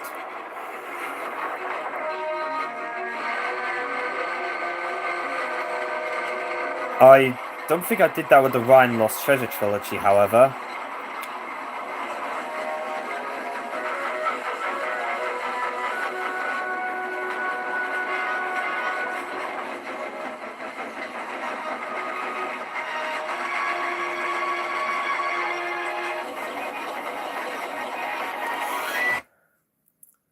Oh yeah, I think these two shots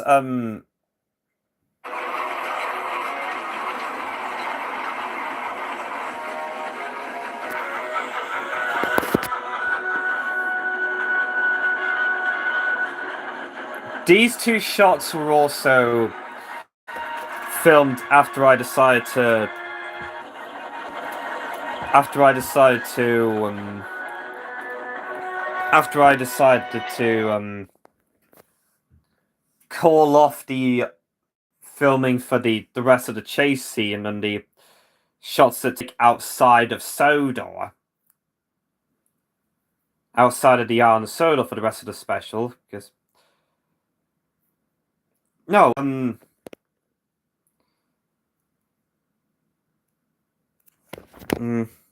actually, no, I don't think so, because yes, I see. These shots are also no, these were also some of the few shots that were filmed for the chase scene that weren't filmed in the near the caravan site next to the Talaclyn Railway, compared to this shot right here. And this shot,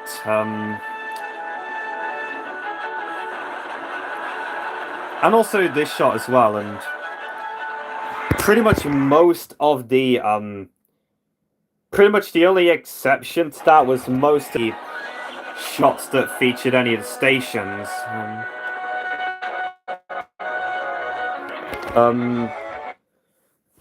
Also, Saber, was that also in regards to Saber? I take that yes was meant to be for me, including Ivor the Engine and Philip and the Great Railway Show, to be as part of the shunting challenge. Kind of like what I was doing with the railway shunter from Elias and the Royal Yacht. You can also see the edge of the set in that shot.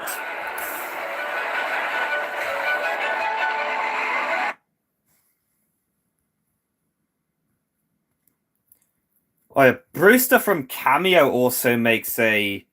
No, Brewster from Chuggington also makes a cameo appearance in this scene.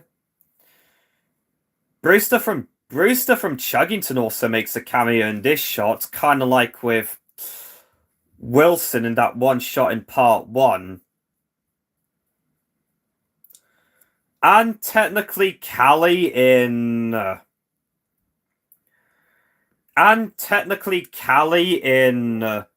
Maria Learns a Lesson, after I decided that she would no longer be...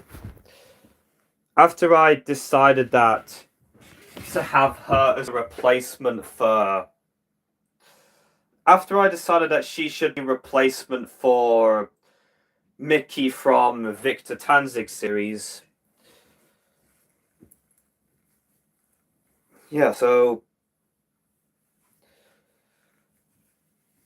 sort of similar to my reasoning for getting rid of the episode featuring Alfred and replacing it with the Ryan and the Lost Treasure trilogy. Although I don't think I'll be showing any clips from the cancelled episode featuring Alfred in that live stream, since, well,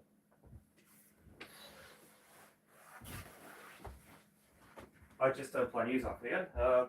I'm just gonna go and check to see if my player Callie's already.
hold on.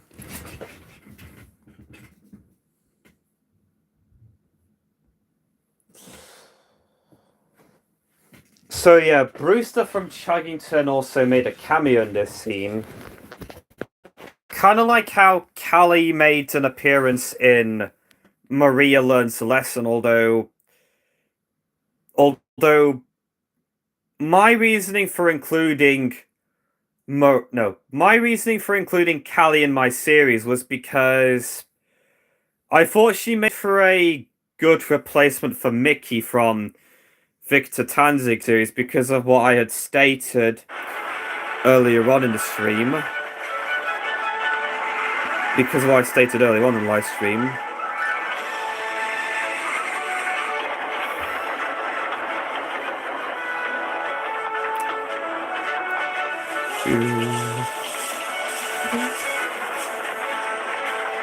I think that shot was also one of the last shots that I took that were filmed near the caravan site in Wales, as everything else was pretty much filmed.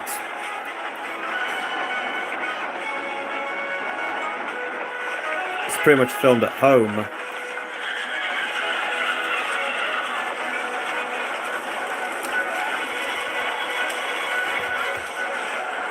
What's going on? I thought Edward Gordon Henry were the ones coming through here.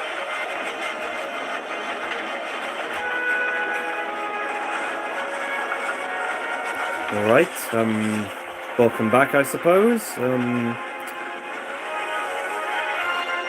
engine has stolen our passengers. We must change the points. All right then.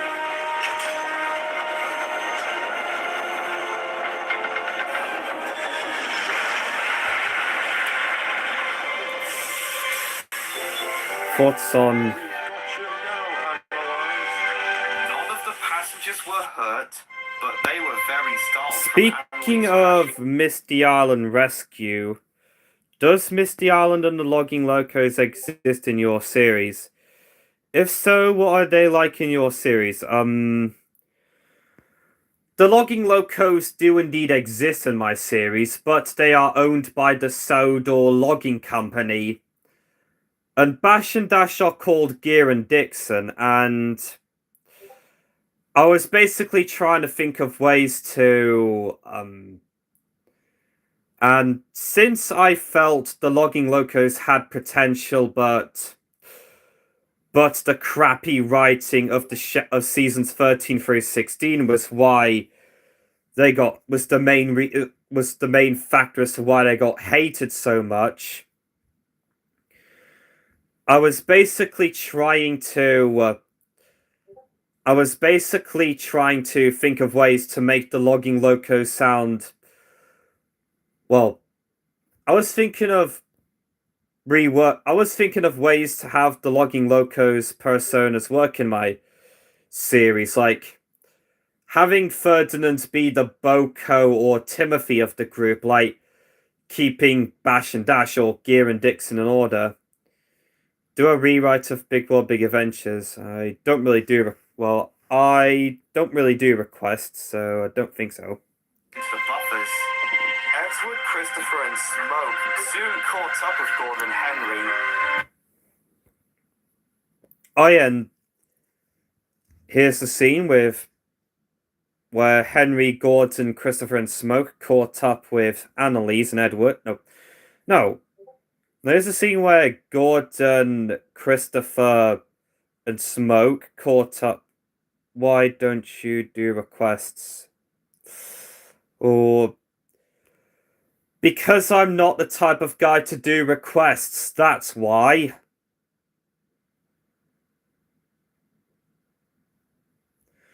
Unless if it's for episodes, unless if it's for episode ideas for my own series.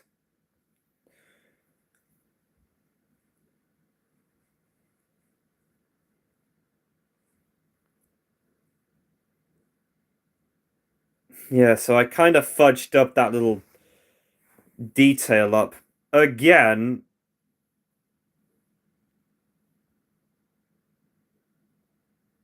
Just don't ask.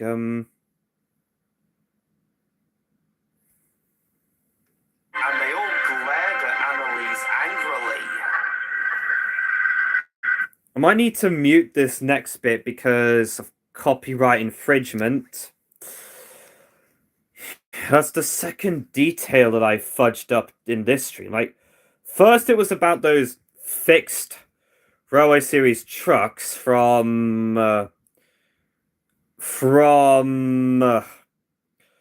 Vickerstown Sentinels Trains website that someone posted on the Sodor Workshop's Discord server, but I can't remember who, and now that. Not really a big fan of football.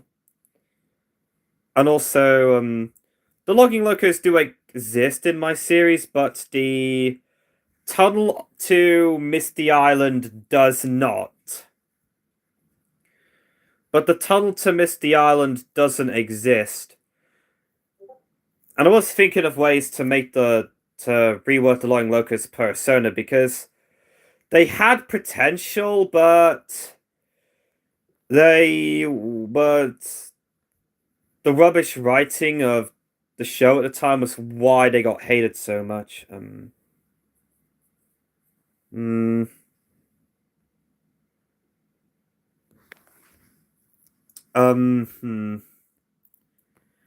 I think Annalise's driver and fireman calling Toy Story 5. Not really looking forward to it, as I felt Toy Story 3 should have been the finale.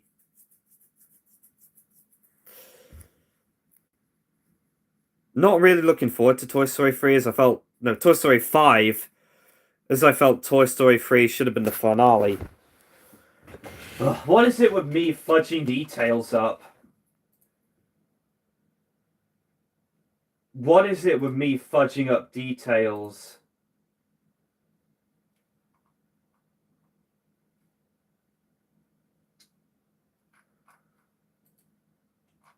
What is it with me and fudging up details all the time?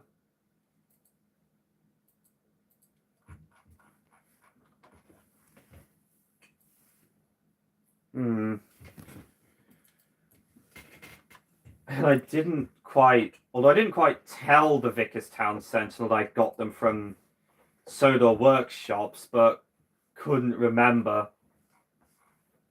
But couldn't recall who made them because of the closure of the... Because of the closure of... Because of the closure of... Because of the closure of the Sodor Workshop's Discord server around 2021. And the bit where Annalise's driver said we did try to tell you that it was a very petty idea, but you just wouldn't listen, was one of the very few times somebody got where one of the drivers called out in my series, where one of the drivers called out their engine for their bad behavior. Same couldn't really be said with Diesel 10 in Los Angeles. I feel his driver was probably just as evil as he was. Oh yeah, I think Annalise also had some black paint on her buffer beam.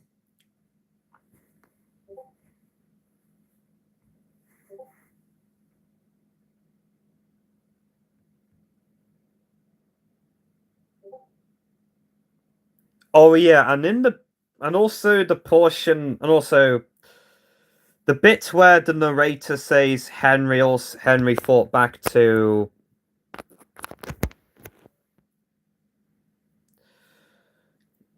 Must be charging pretty slowly.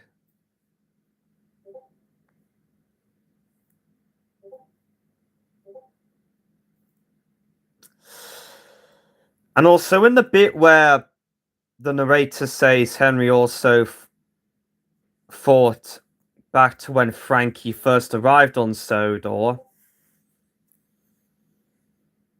I actually remembered that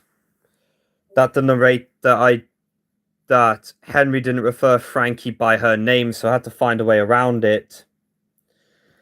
So I had to find a way around it by including that narration from the narrator.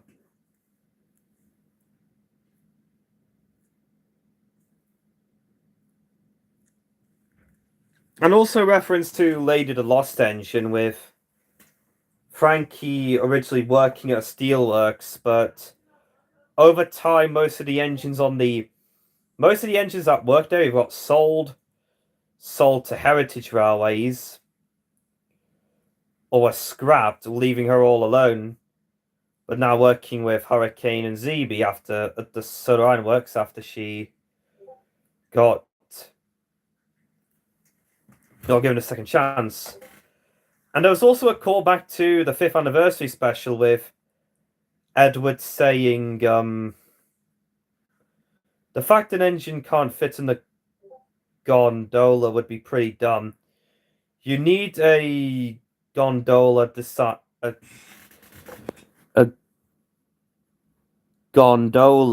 size of a speedboat, I see. And also the bit with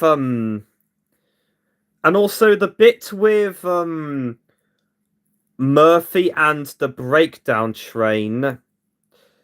And also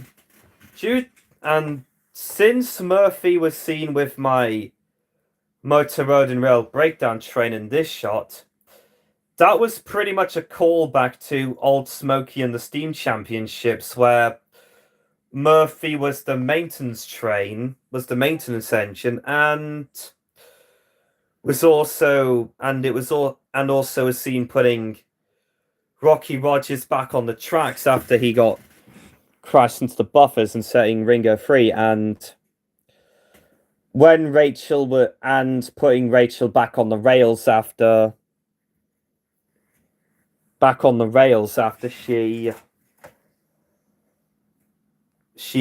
came off the rails. And that was pretty much the last appearance. And that was pretty much the last appearance of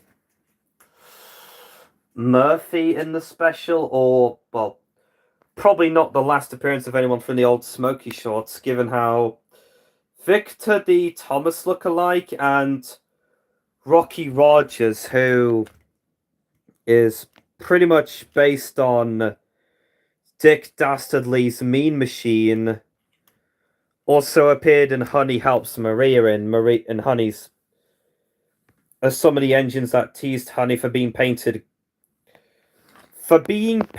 yellow, and the fact that Gordon and Henry were on their way again. This is our last stop before York. Get in quickly, please.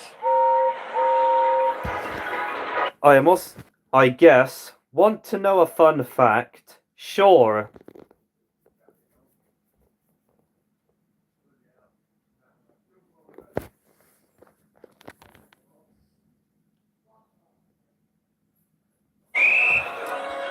And here's the variation of Nothing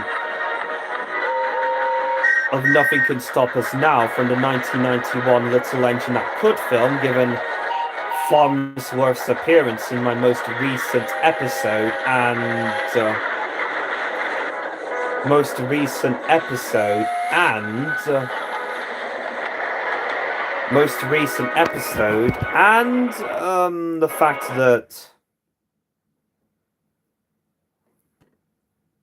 the fact that Farnsworth will be in, and given the title of the next episode, Farnsworth Gets Tricked.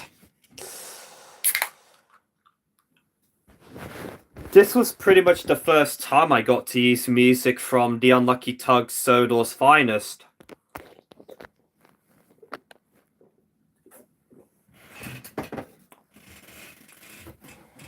In one of my videos.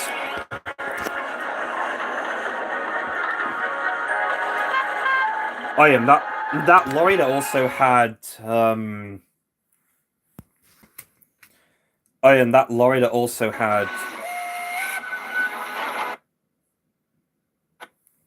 hold on, was Christopher's Whistlehead in this shot?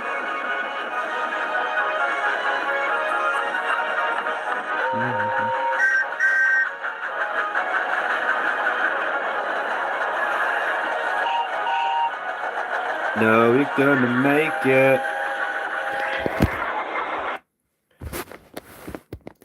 You ever heard of Genshin Impact? Apparently, Joseph May is a part of the cast, along with anime legends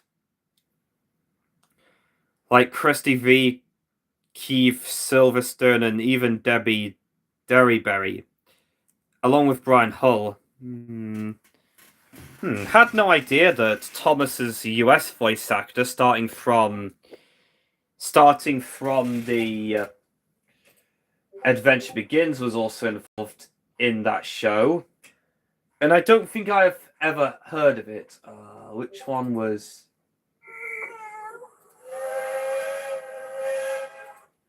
Oh, yes, that was Christopher's whistle. Oh, yes, that was Christopher's whistle.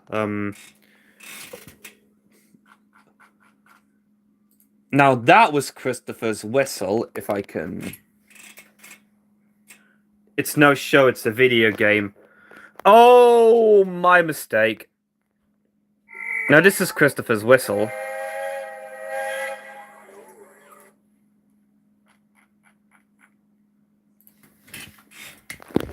So yeah, that was the source for Christopher's whistle. That was pretty much the source for Christopher's whistle. What are your thoughts on the story, Axe to Grind by 22 Telsa?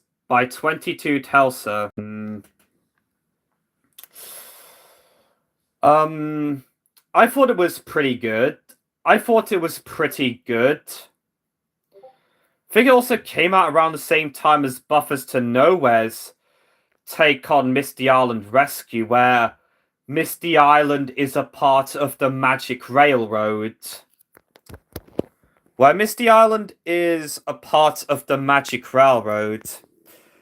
I did find it funny how the Magic Buffers and the Misty Island Tunnel were on the list of locations that don't exist in my Thomas series, yet... And in Buffers to Nowhere series, Misty Island is part of the Magic Railroad. That's something I thought that was pretty funny about it.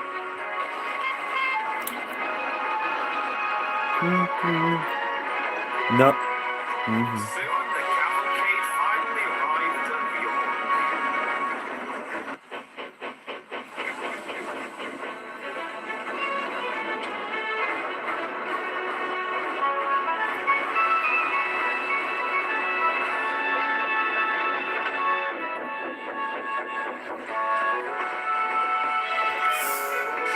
I think I also didn't have Smoke join the Northwestern Railway in the original script because, well, I don't think I would have wanted the Northwestern Railway because I didn't want the Northwestern Railway to be a bit too overcrowded, which is why Smoke and Christopher are visiting engines. Oh yeah, and this shot was also the first time I got to use the... This shot was also... And also this shot, and also the shots for York Station, which is pretty much my cardboard building for Vickerstown Station, being used to represent it, was the first appearance of the motorized Flying Scotsman that Mattel released for the 80th, as well as... Okay, funny, but STH... Joe-ho-ho, where's my Checo Bill? I'm so hungry I could eat an entire stable of horses. That was pretty funny. I was trying to go for a similar approach to, like, the Joe from LJ Productions' Billy's Bizarre Adventures.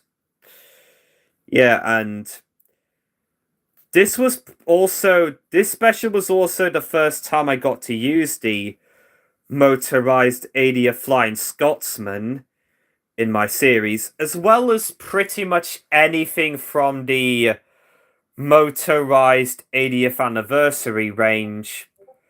Mostly as in the episode that came out after this, Duke and the Unexpected Guest.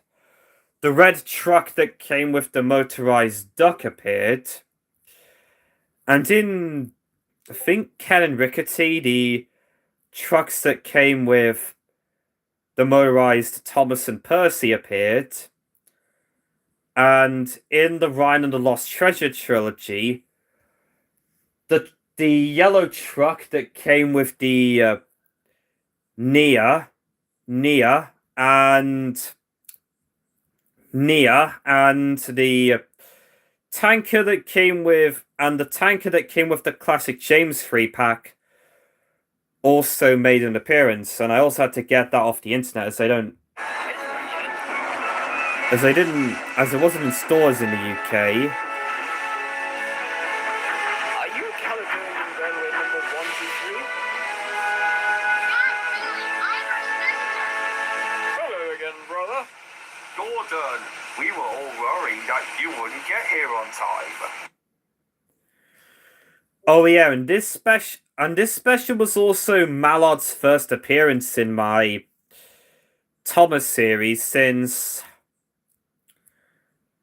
how Baz and Bernie stole Christmas, Well, not counting stuff like the remakes. So Edward had to take it by himself. And someone tried to steal our passengers, but it's all been sorted and we arrived safely. Mallard, we haven't seen you since the Christmas party where Baz and Bernie stole the decorations. It's good to see you again. Oh yeah, and that was the special that, on reference to Mallard's last appearance at Flying Scotsman, Mallard's last appearance in my Thomas series was referenced by Edward in that shot. Green Arrow. We haven't seen each other since my previous trip to York during the event in dedication to the Big Four. It has. I've been on display at Doncaster's Dannon Library, Museum and Gallery, but they've decided... Okay, one last fun fact. You seen the Postman Pat the movie? Yes, I have. I got to see the movie on the big screen when it was first released, and I think my niece got scared by the Patbot 3000s, by the Patbot 3000. There's a ton of British voice actors, but there's surprisingly one US voice actor. Who is it?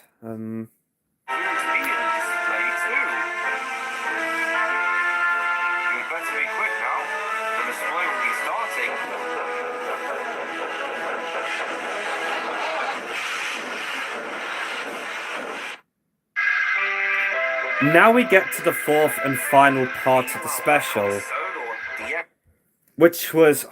Buzz off. That's being D. Bradley Baker, known for his role as Perry the Platypus from Phineas and Ferb and Avatar. Oh, I see. And fun fact, when I saw a... Hello?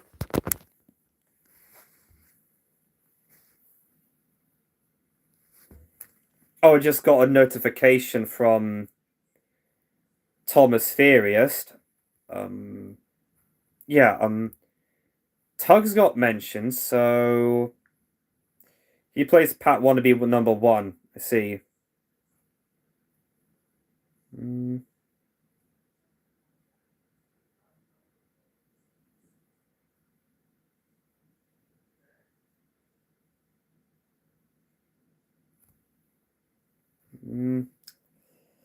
Whoops, I accidentally deleted. No, I don't think so. I couldn't find it, so yeah. So yeah, now we get to the final part of the special, which was released to coincide with the 10th anniversary of Sodor's Legend of... To coincide with the 10th anniversary of Sodor's Legend of the Lost Treasure. Alongside the artwork display, it also had models of Thomas, Edward, Henry, Percy... Oh yeah, no, see. Display with a cameo from Belle from Beauty and the Beast. BRB gonna have dinner. All right. Is this stuck on? Is this stuck on 35 or just taking? Or if it's closed, it would charge a lot quicker. I might have to see once the stream is finished. So yeah, you got the display. You got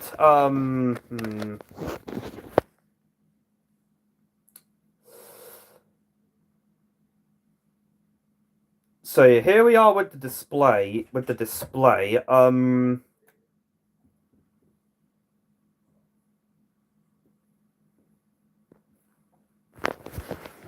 No, with you.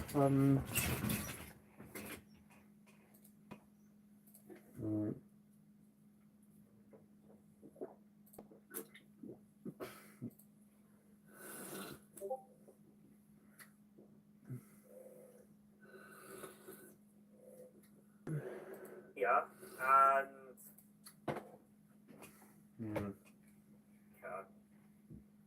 known for his role as Perry the Platypus from Phineas and Ferb and Avatar. Oh, I see. And fun fact, when I saw a hello.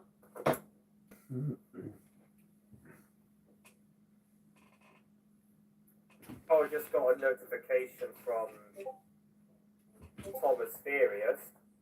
I don't think so. I couldn't find it, so yeah.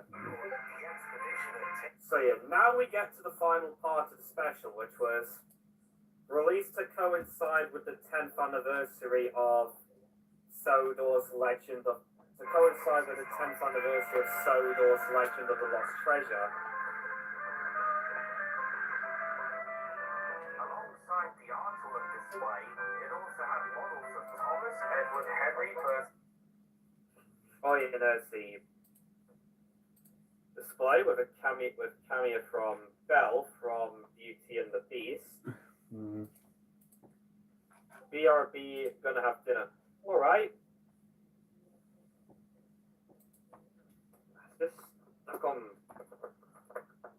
Is this stuck on 35 or just taking? Or if it's closed, it would charge a lot quicker. I might have to see once the stream is finished. So yeah, you got with the display, you got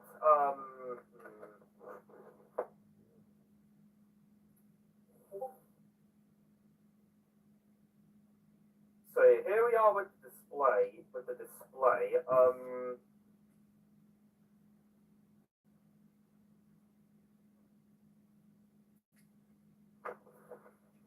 With you. Alright. Sorry about that. I was just don't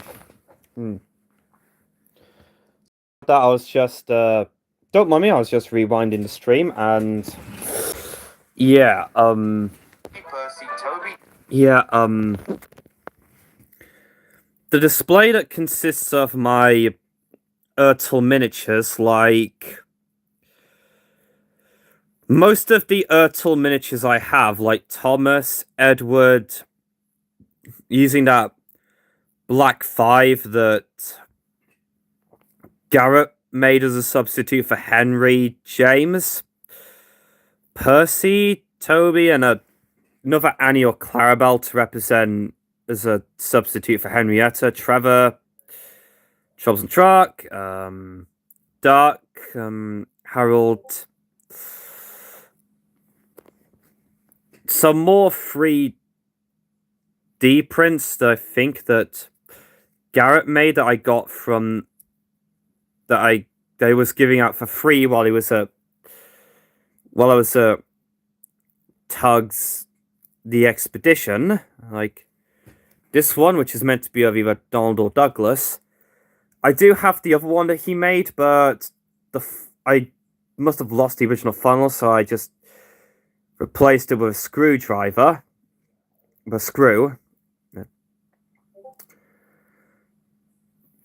and austerity, which is what Wilbert's 16 and Walter is based off of, probably might have been used to represent Walter, or Ken as he would be known as. Myoto Miniature Bertie, and the 3D prints of what Oliver and Toad are based off of, and the little booklet that came with the Playrail store, Playrail RWS Thomas. Along with models of Annie, Clarabelle, Henrietta. Oh yeah, and there's also one of the figures that I did for the first Old Smoky short, and I think that table I made out of some balsa wood that I got from Fly Cheese Studio, but I don't think it stood up very well, so Daisy's line was actually improvised, as that wasn't originally in the script, huh? All the engines were enjoying themselves, but Thomas deep down was still worried for I think this scene might have technically also meant to have been a little bit longer. We've arrived at the National Road. And that scene with Rebecca was also originally written for Rosie. Sort of similar to how I asked Sam Wilkinson if Rosie is Red was originally written for season 21, and he said yes. In regards to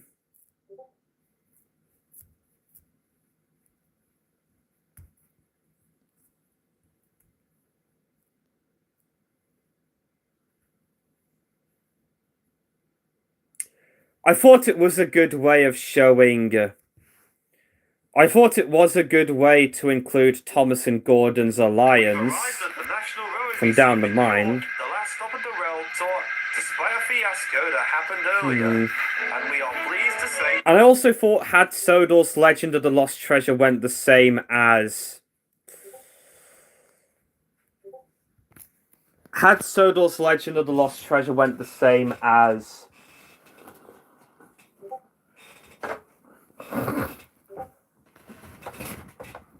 Everything Productions 2004's rewrite of the movie, then it would be a good way to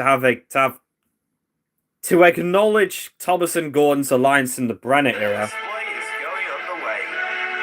Edward, Gordon, Henry are on display along with the guests, Christopher the Green Tank Engine, and Caledonian Rally number 123.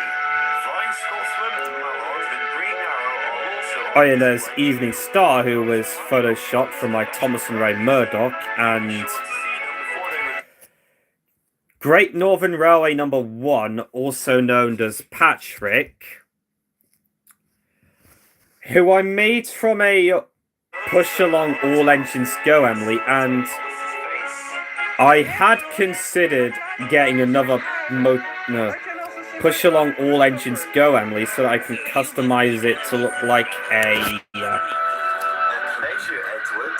Otherwise, we'll be enforced. so that it would look like a well, She is here. basically customize it into a Push Along CGI 80th anniversary Emily. Annalise, is that you? I thought you were. Basically, what I was trying to say was getting another Push Along All Engines Go Emily, so I could customize him, so I could customize it into a Emily that's more in line with the 80th anniversary merch, like what I had done with Edward and Gordon and technically Hero.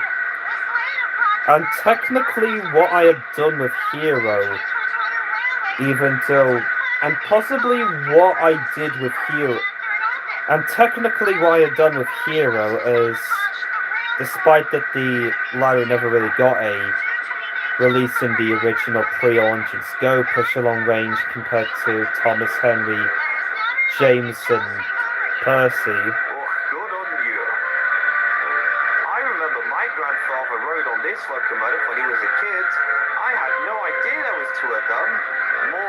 came to see Annalise. This made her feel really happy. At long last, she had finally been given attention. We hope you're all having a great time as much as we are, but we have one more guest for the display. Who could it be? Oh yeah, and that shot with Green. Oh yeah, and that shot with Duchess of Hamilton was also meant to be how I would place the Duchess of Hamilton's face in her. How I would place the Duchess of Hamilton's face on her streamlined casing, which is pretty much why I.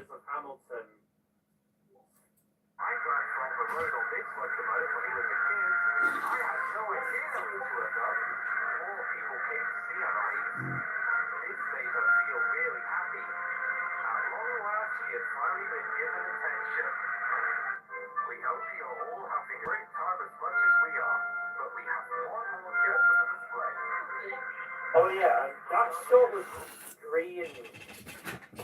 Oh yeah, that shot with. Oh yeah, that shot was green. Oh yeah, that shot with. Yeah, so basically that shot was basically how I would place Duchess of Hamilton's face on a in her streamlined casing. Himself, Christopher Audrey. Namesake is here too. We haven't seen you Now, for the since unbelievable Christopher Greenberg. Audrey was Thank you, sir. in this, I am very and happy to be here. now, It's all since Christopher Audrey was in this shot, since Christopher Audrey was in this shot, and was the one giving out the speech, it also technically foreshadowed the upcoming live event with Christopher Audrey in London. I would have liked to have gone, but I'm heading off to the Bluebell Railway where Stepney resides as an early birthday present. As an early birthday treat. Impact on many people around the world, as well as the television series created by Britt Allcroft.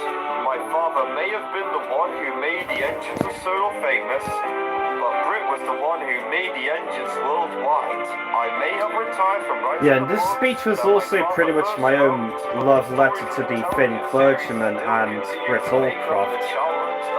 And I was also using that. I think I used that take and play. I think I also used that take and play Luke to. That I repainted into a character called Raiden.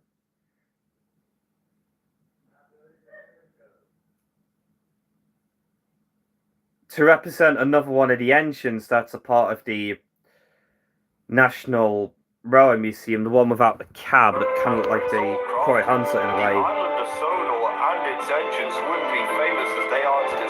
Oh yeah, and this was technically also Honey's first appearance in my series, given how this came out before Honey was properly introduced and Honey helps Maria. Oh yeah, and there's Billy Two Feathers along with Stacey Jones and Horace Schemer, which, as I said before in the Lady Lost Engine commentary live stream, and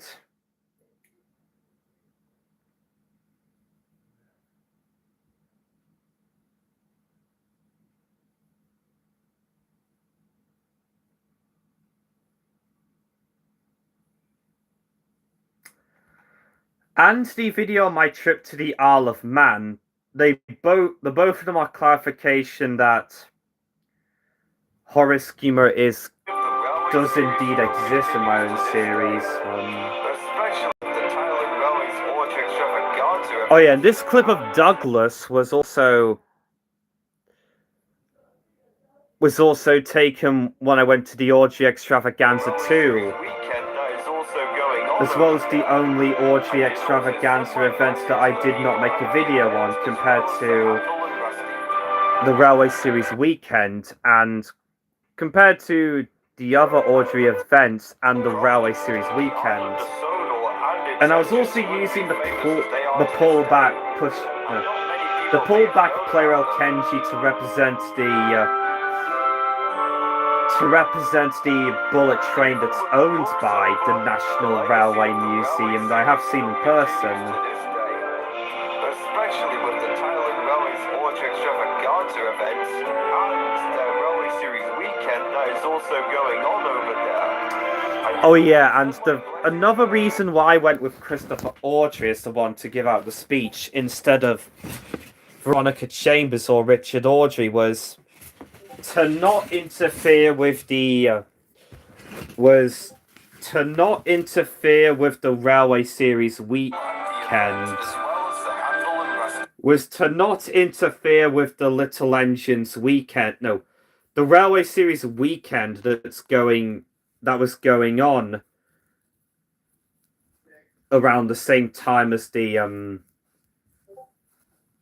Free Railway Engines Rail Tour.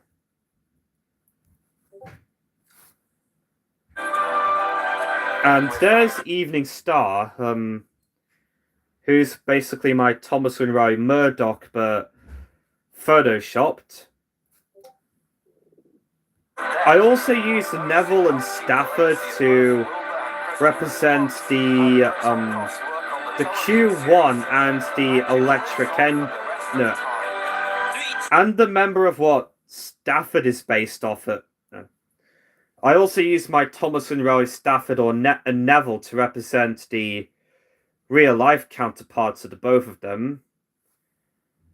And the same could be said with that Thomas Railway Thomas that was based off of something from one of my really old videos. From when I just started YouTube. Oh yeah, and Caledonia Railway 123 looks pink in that shot. I also used my Mattel Thomas Railway D199 to represent Deltic in that shot. Oh, and there's Ringo Starr making a cameo appearance. I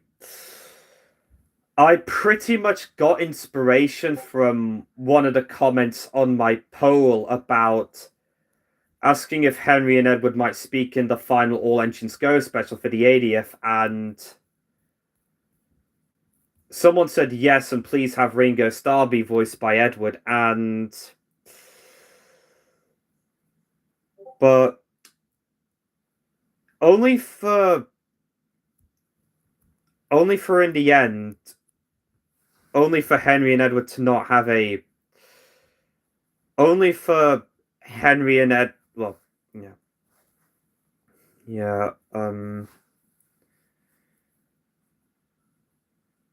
you can also see Harry Cupper next to Edward, and also Jones to Steam from Ivor the Engine again.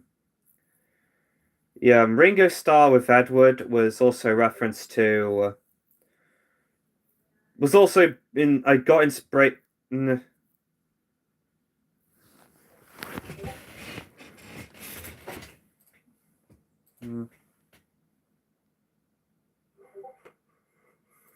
Was also referenced to. Was also in. I got inspiration. Well, yeah. You can also see Harry Cupper next to Edward, and also Jones to Steam from Ivor the Engine again. Yeah, Ringo Starr with Edward was also referenced to. Was also in. I got inspiration.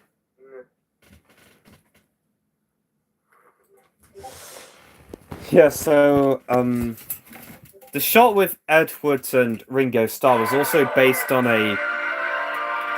as I said before in my history of Thomas the Tank Engine.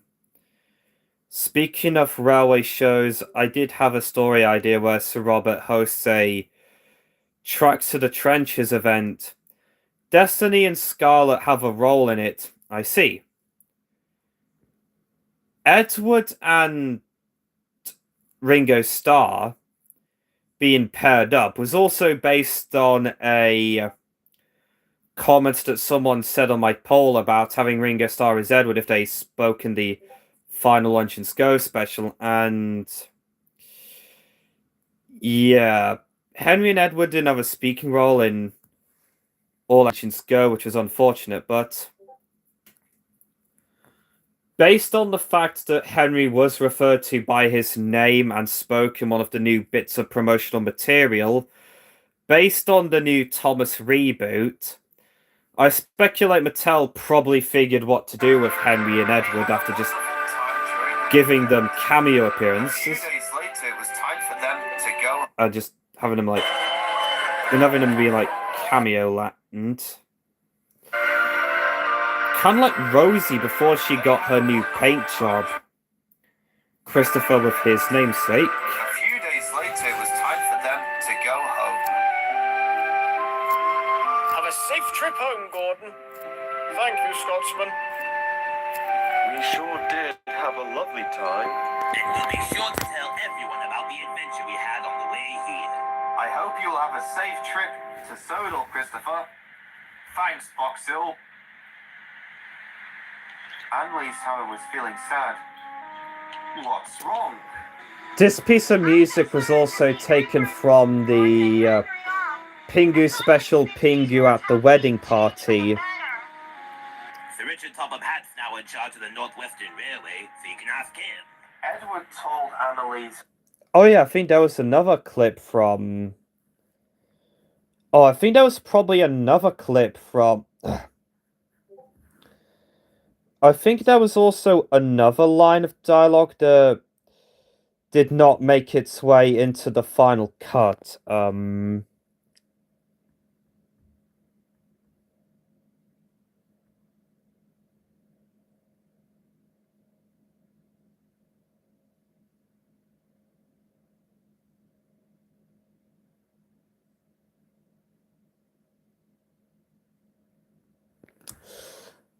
Hi, I'm a big fan.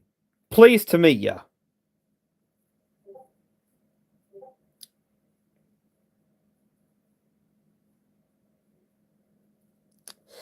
Yeah, it was a bit where Henry said...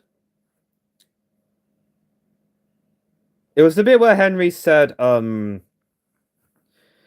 if you come with us to Sodor, then you could ask the Fat Controller if you can work on his railway again. That was one of the scenes that didn't make it to the final cut. Told Annalise and her driver and fireman about making arrangements with the Fat Controller and... Also, can I voice in your videos? I'll consider that. Can work on the Northwestern Railway again, in which the both of them agreed. Edward, Gordon, and Henry headed off. Do you have Discord? Why, certainly. I was planning to make a new Discord server for my own series.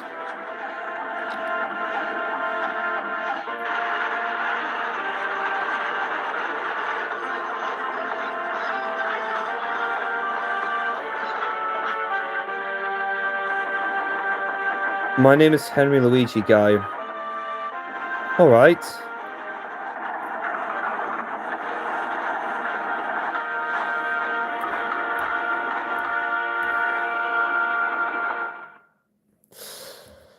Now we get up to the last song in the special, which is the most important thing is being friends from Journey Beyond Sodor. I don't think I would have wanted to use We Make a Team Together, given I used an instrumental for it in the Orgy Extravaganza 4 video, and it got blocked in some countries. Oh yeah, and here's the Col de Fel Railway and its engines. Oh, and here's one of the few times where I got to see the Col de Fel engines in my series. As well as the Col de Fel diesels like Alex, Gidget, Rodrigo, and Leonardo. Oh yeah, I think Thomas Furious liked Alex. From when I was displaying them at the Audrey Extravaganza. From when I was displaying them at the Audrey Extravaganza 4.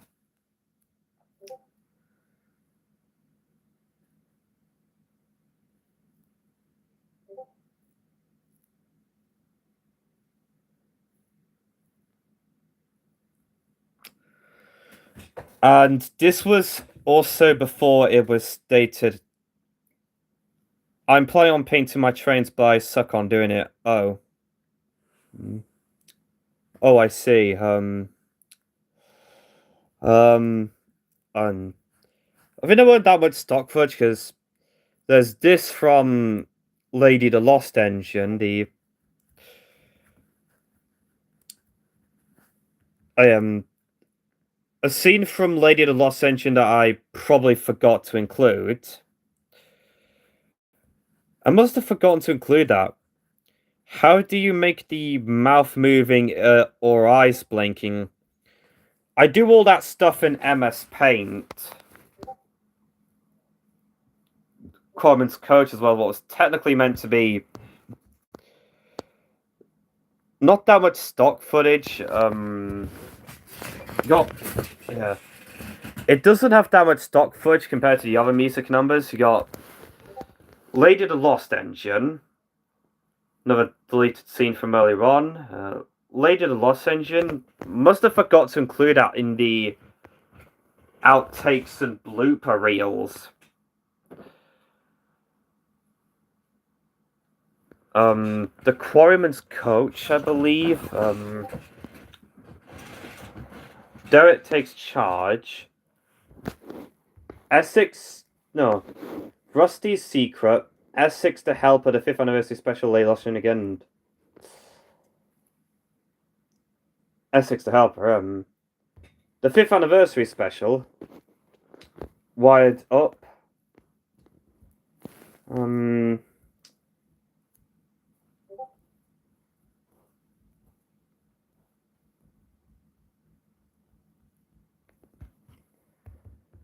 Oh yeah, and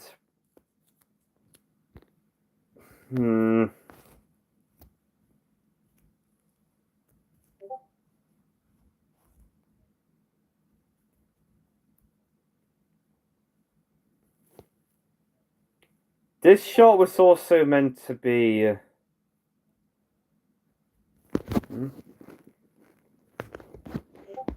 just curious, familiar in the Shell Shock engine.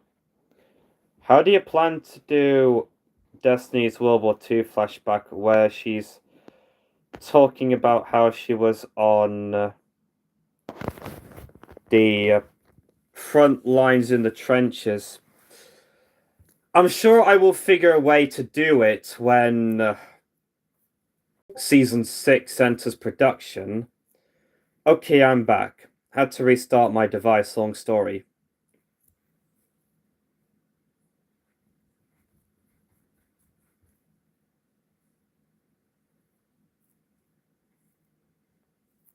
Oh yeah, and this shot was also meant to be of Mike being informed by the small controller that he's going to the Audrey Extravaganza 5.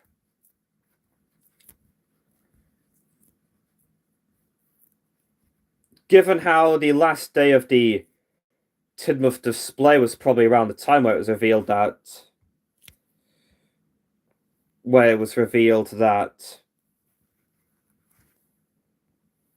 it was revealed that Mike and Duke were also attending the Audrey Extravaganza 5 as well as George. Well, George was like right before the news was announced. Oh yeah, and I think this was also my first appearance of my new custom of Albert. I think there was also an appearance from Becky, a character from Stuart, who was repurposed from my old custom Alfred, or... No, I don't think so.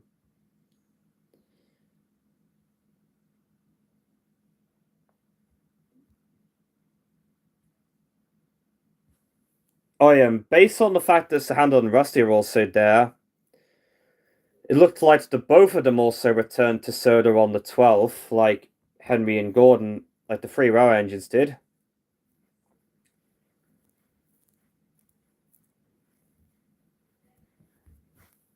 Oh, there's the shot with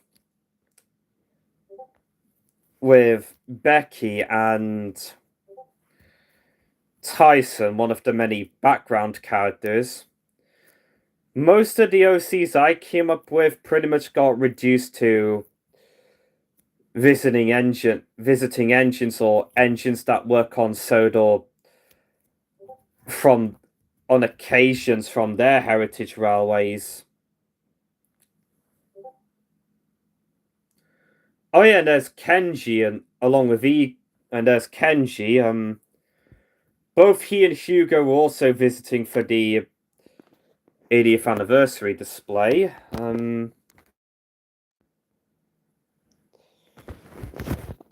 I accidentally reconnected the stream. Silly me.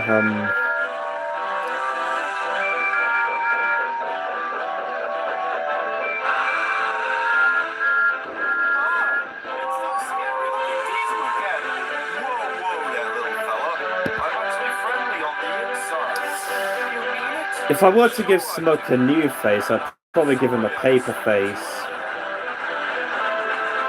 Christopher, it's great to see you again. Hello again, Edwin. How have things been for you? It's been great. I have also For those curious, Christopher's whistle is a custom CGI Duke whistle sound that I Love Trains 323 made. The engine that Edwin, Gordon, and Henry met along the way. I think I have found the answer. You're Annabelle, right? Oh yeah, and on a comment that got deleted, someone asked why was Annalise referred to as Annabelle, and that was mostly due to misremembering. 1945. There's the Fat Controller. There's your chance. You must be Annalise. I saw a photo of you a few nights ago while looking through to I do also plan to do one on Season 4 of what's been made of Season 4 so far, but I am thinking of waiting until... but I am thinking of waiting until I do Season 20 for the first chunk. No.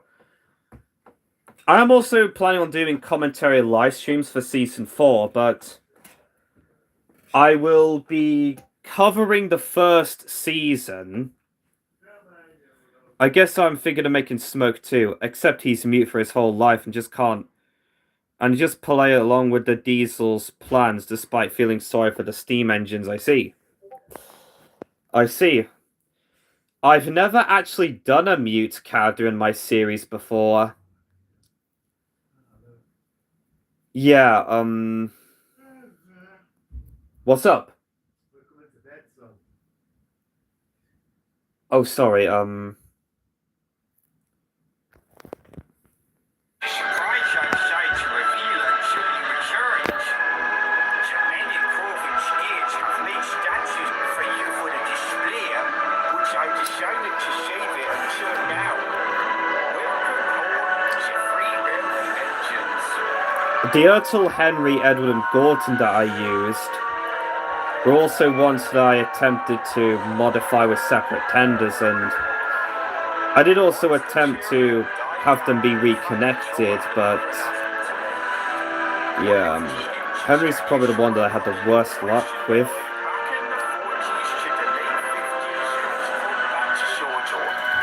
Annalise joining the Shine Time branch line was also another thing carried over from the original script. However, Rainbow Sun being referred to as Rainbow Sun's Shine was not. Mostly I had to correct him that he said Rainbow Sun's name wrong, that she's still called Rainbow Sun in my series, not Rainbow Sunshine.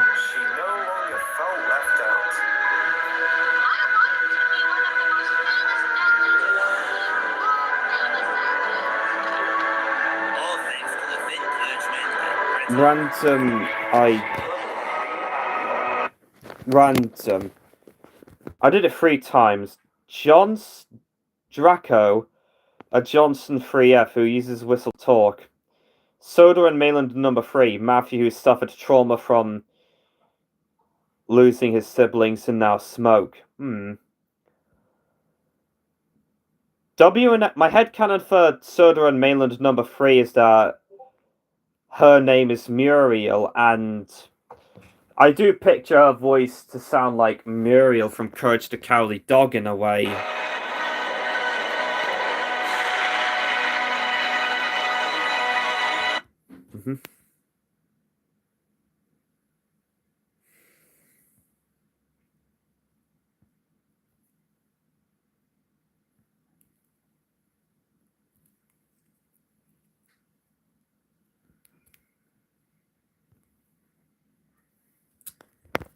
Oh, and here's the last shot with with Proteus, Wilbur Torture, Britt Allcroft, and the quote from the Magic Hour, the director's cut.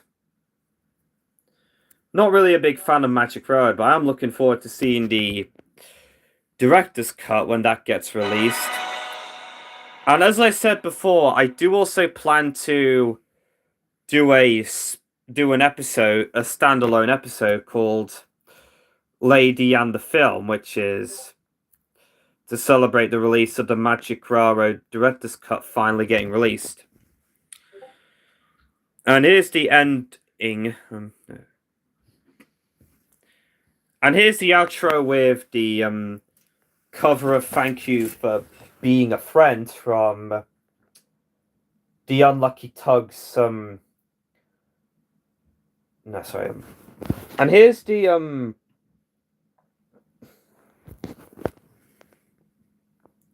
And here's the outro with Thank You for Being with the cover. No.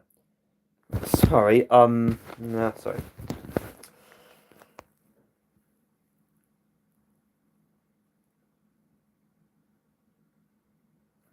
And now here's the credit.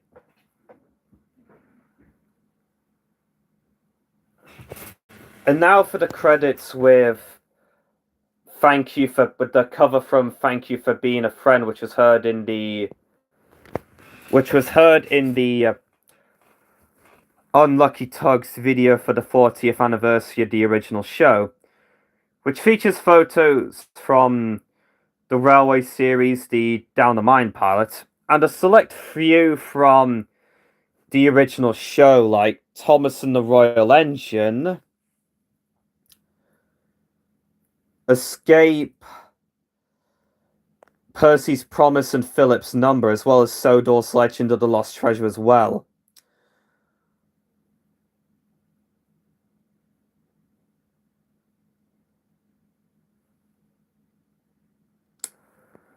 I am also planning on doing some commentary live streams for Season 4, since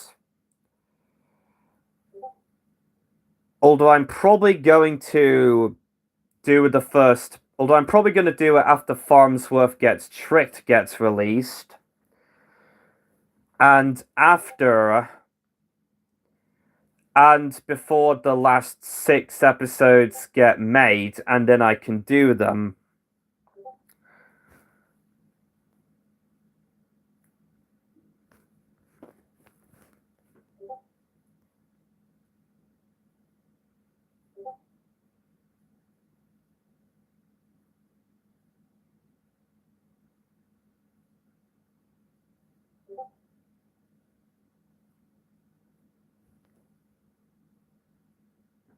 There's the photo from Sodor's and there's the photo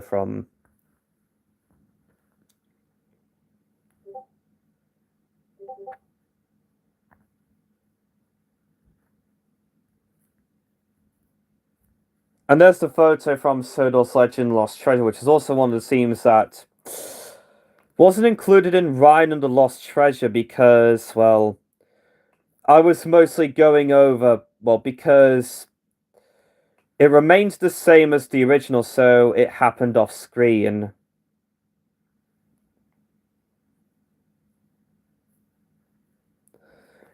Pretty much like with the Maryland subplot, that happened off screen as well.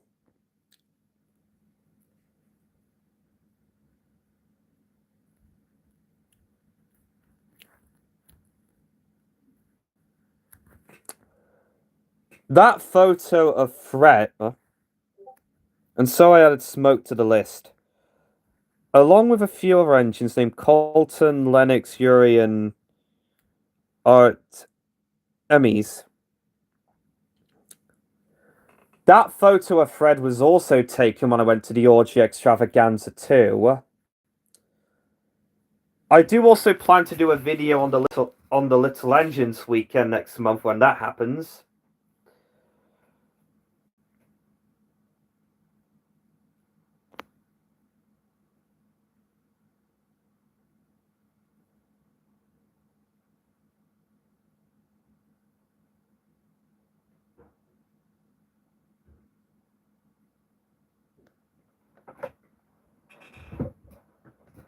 Hmm.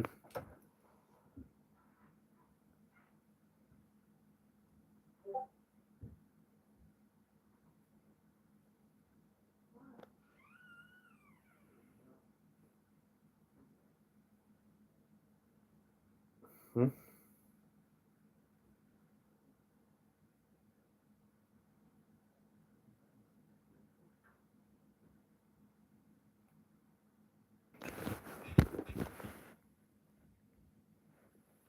Hmm. Hmm. And since this was back when, and also based on the fact that that was back when, and also since this was before, Wallace, the manager of Fly Cheese, got married, if Fly Cheese is open again on, if Fly Cheese is open again on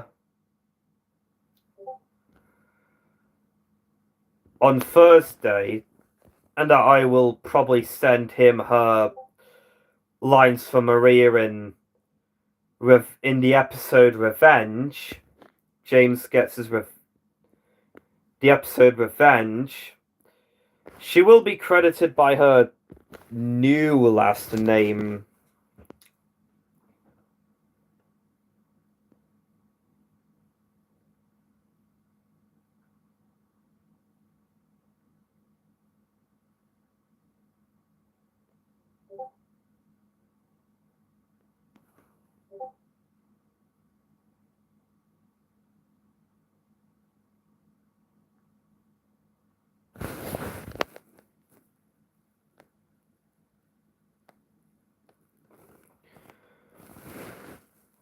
I think we're pretty much at the tail end of this stream and pretty much the commentary live stream as a whole, so I can't really think of anything else to say right now.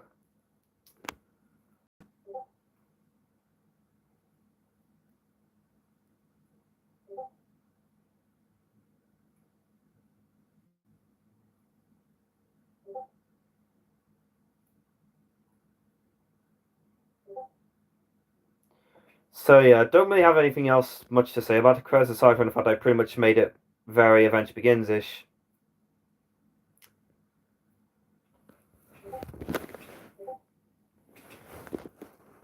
Fly Cheese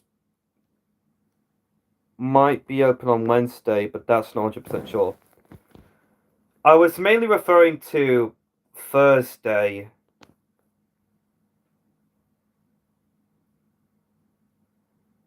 I was mainly referring to like Thursday, mostly due to my Monday PM and Tuesday PM sessions getting cancelled for some reason.